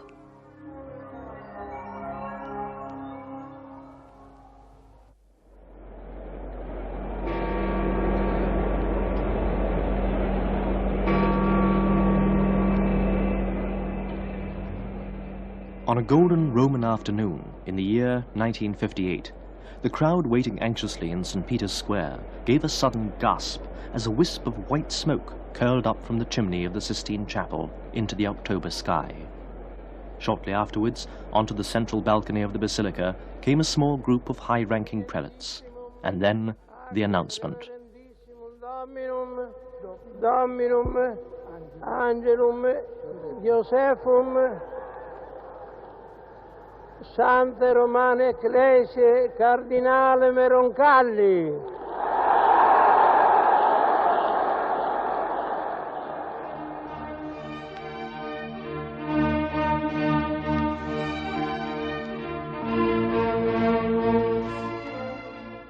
John the 23rd, as he chose to be called, was far from being the Pope of transition people expected him to be. From the moment he set foot in the Vatican, things began to move. The Johannine touch became immediately apparent. The new Pope brought a new informality into the stuffy halls of the Vatican, dispensing with protocol or reducing it to a minimum. He had an intense dislike of unnecessary ceremonial, and to see men kneeling to him made him distinctly uncomfortable. Innovator was hardly the word some thought would be linked with the caretaker pope, as they called him. But they proved wrong. The former Patriarch of Venice lost no time in getting to know his new diocese in person. Sunday visits to parishes and charitable institutions became a regular feature of this pontificate, together with the recitation of the Angelus from the window of the papal apartment which looked onto St. Peter's Square. It was Pope John who initiated this Sunday family gathering, and his warm, vital voice was soon familiar to Romans all over the city. In nomine Patris et Filii et Spiritus Sancti. Amen. Angelus Domini nuntiavit Mariae, et concedit et Spiritus Sancti. Ave Maria, gratia plena.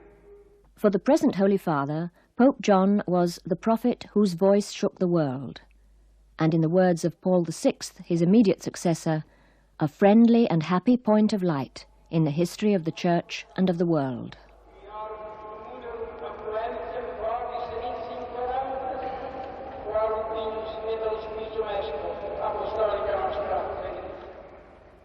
A few months after his election, Pope John was talking about the state of the Church to his Secretary of State, Cardinal Tardini, when an idea came to him. He would call a council. Councils are not called except in extraordinary circumstances. There have only been 20 councils since the Christian Church began. But the First Vatican Council had been interrupted and never resumed. There were matters still unresolved, and other new urgent matters which required serious consideration. More than all, the Church was in need of renewal, aggiornamento, bringing up to date. Apart from Cardinal Tardini, Pope John asked no one else for an opinion. On January the 25th, 1959, he told the cardinals his decision after a mass at St. Paul's outside the walls. The effect was electric. It's been described as being like a fanfare of trumpets.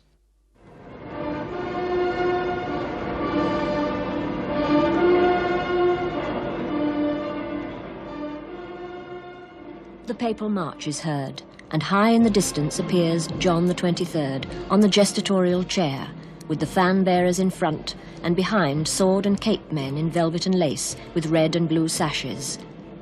The Holy Father passes slowly, blessing the crowd, who press forward to get a better look. The band on the steps plays as the Holy Father passes into the basilica, and now the organ thunders out across the morning, and band, bells and organ fill the air with sound.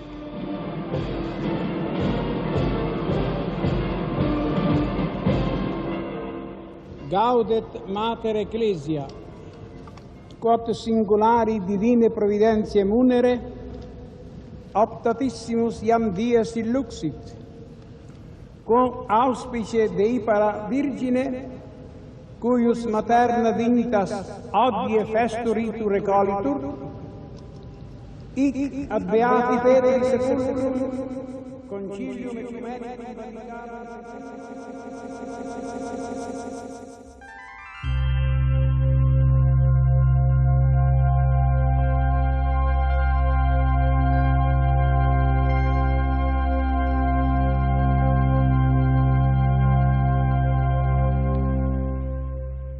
This is where we end our journey back in time, at this shining point of light in the history of the Church.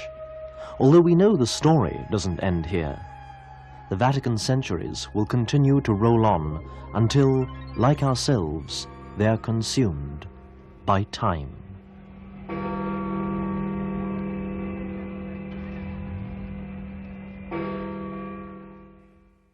And that brings us to the end of our weekly radio drama series, The Vatican Centuries.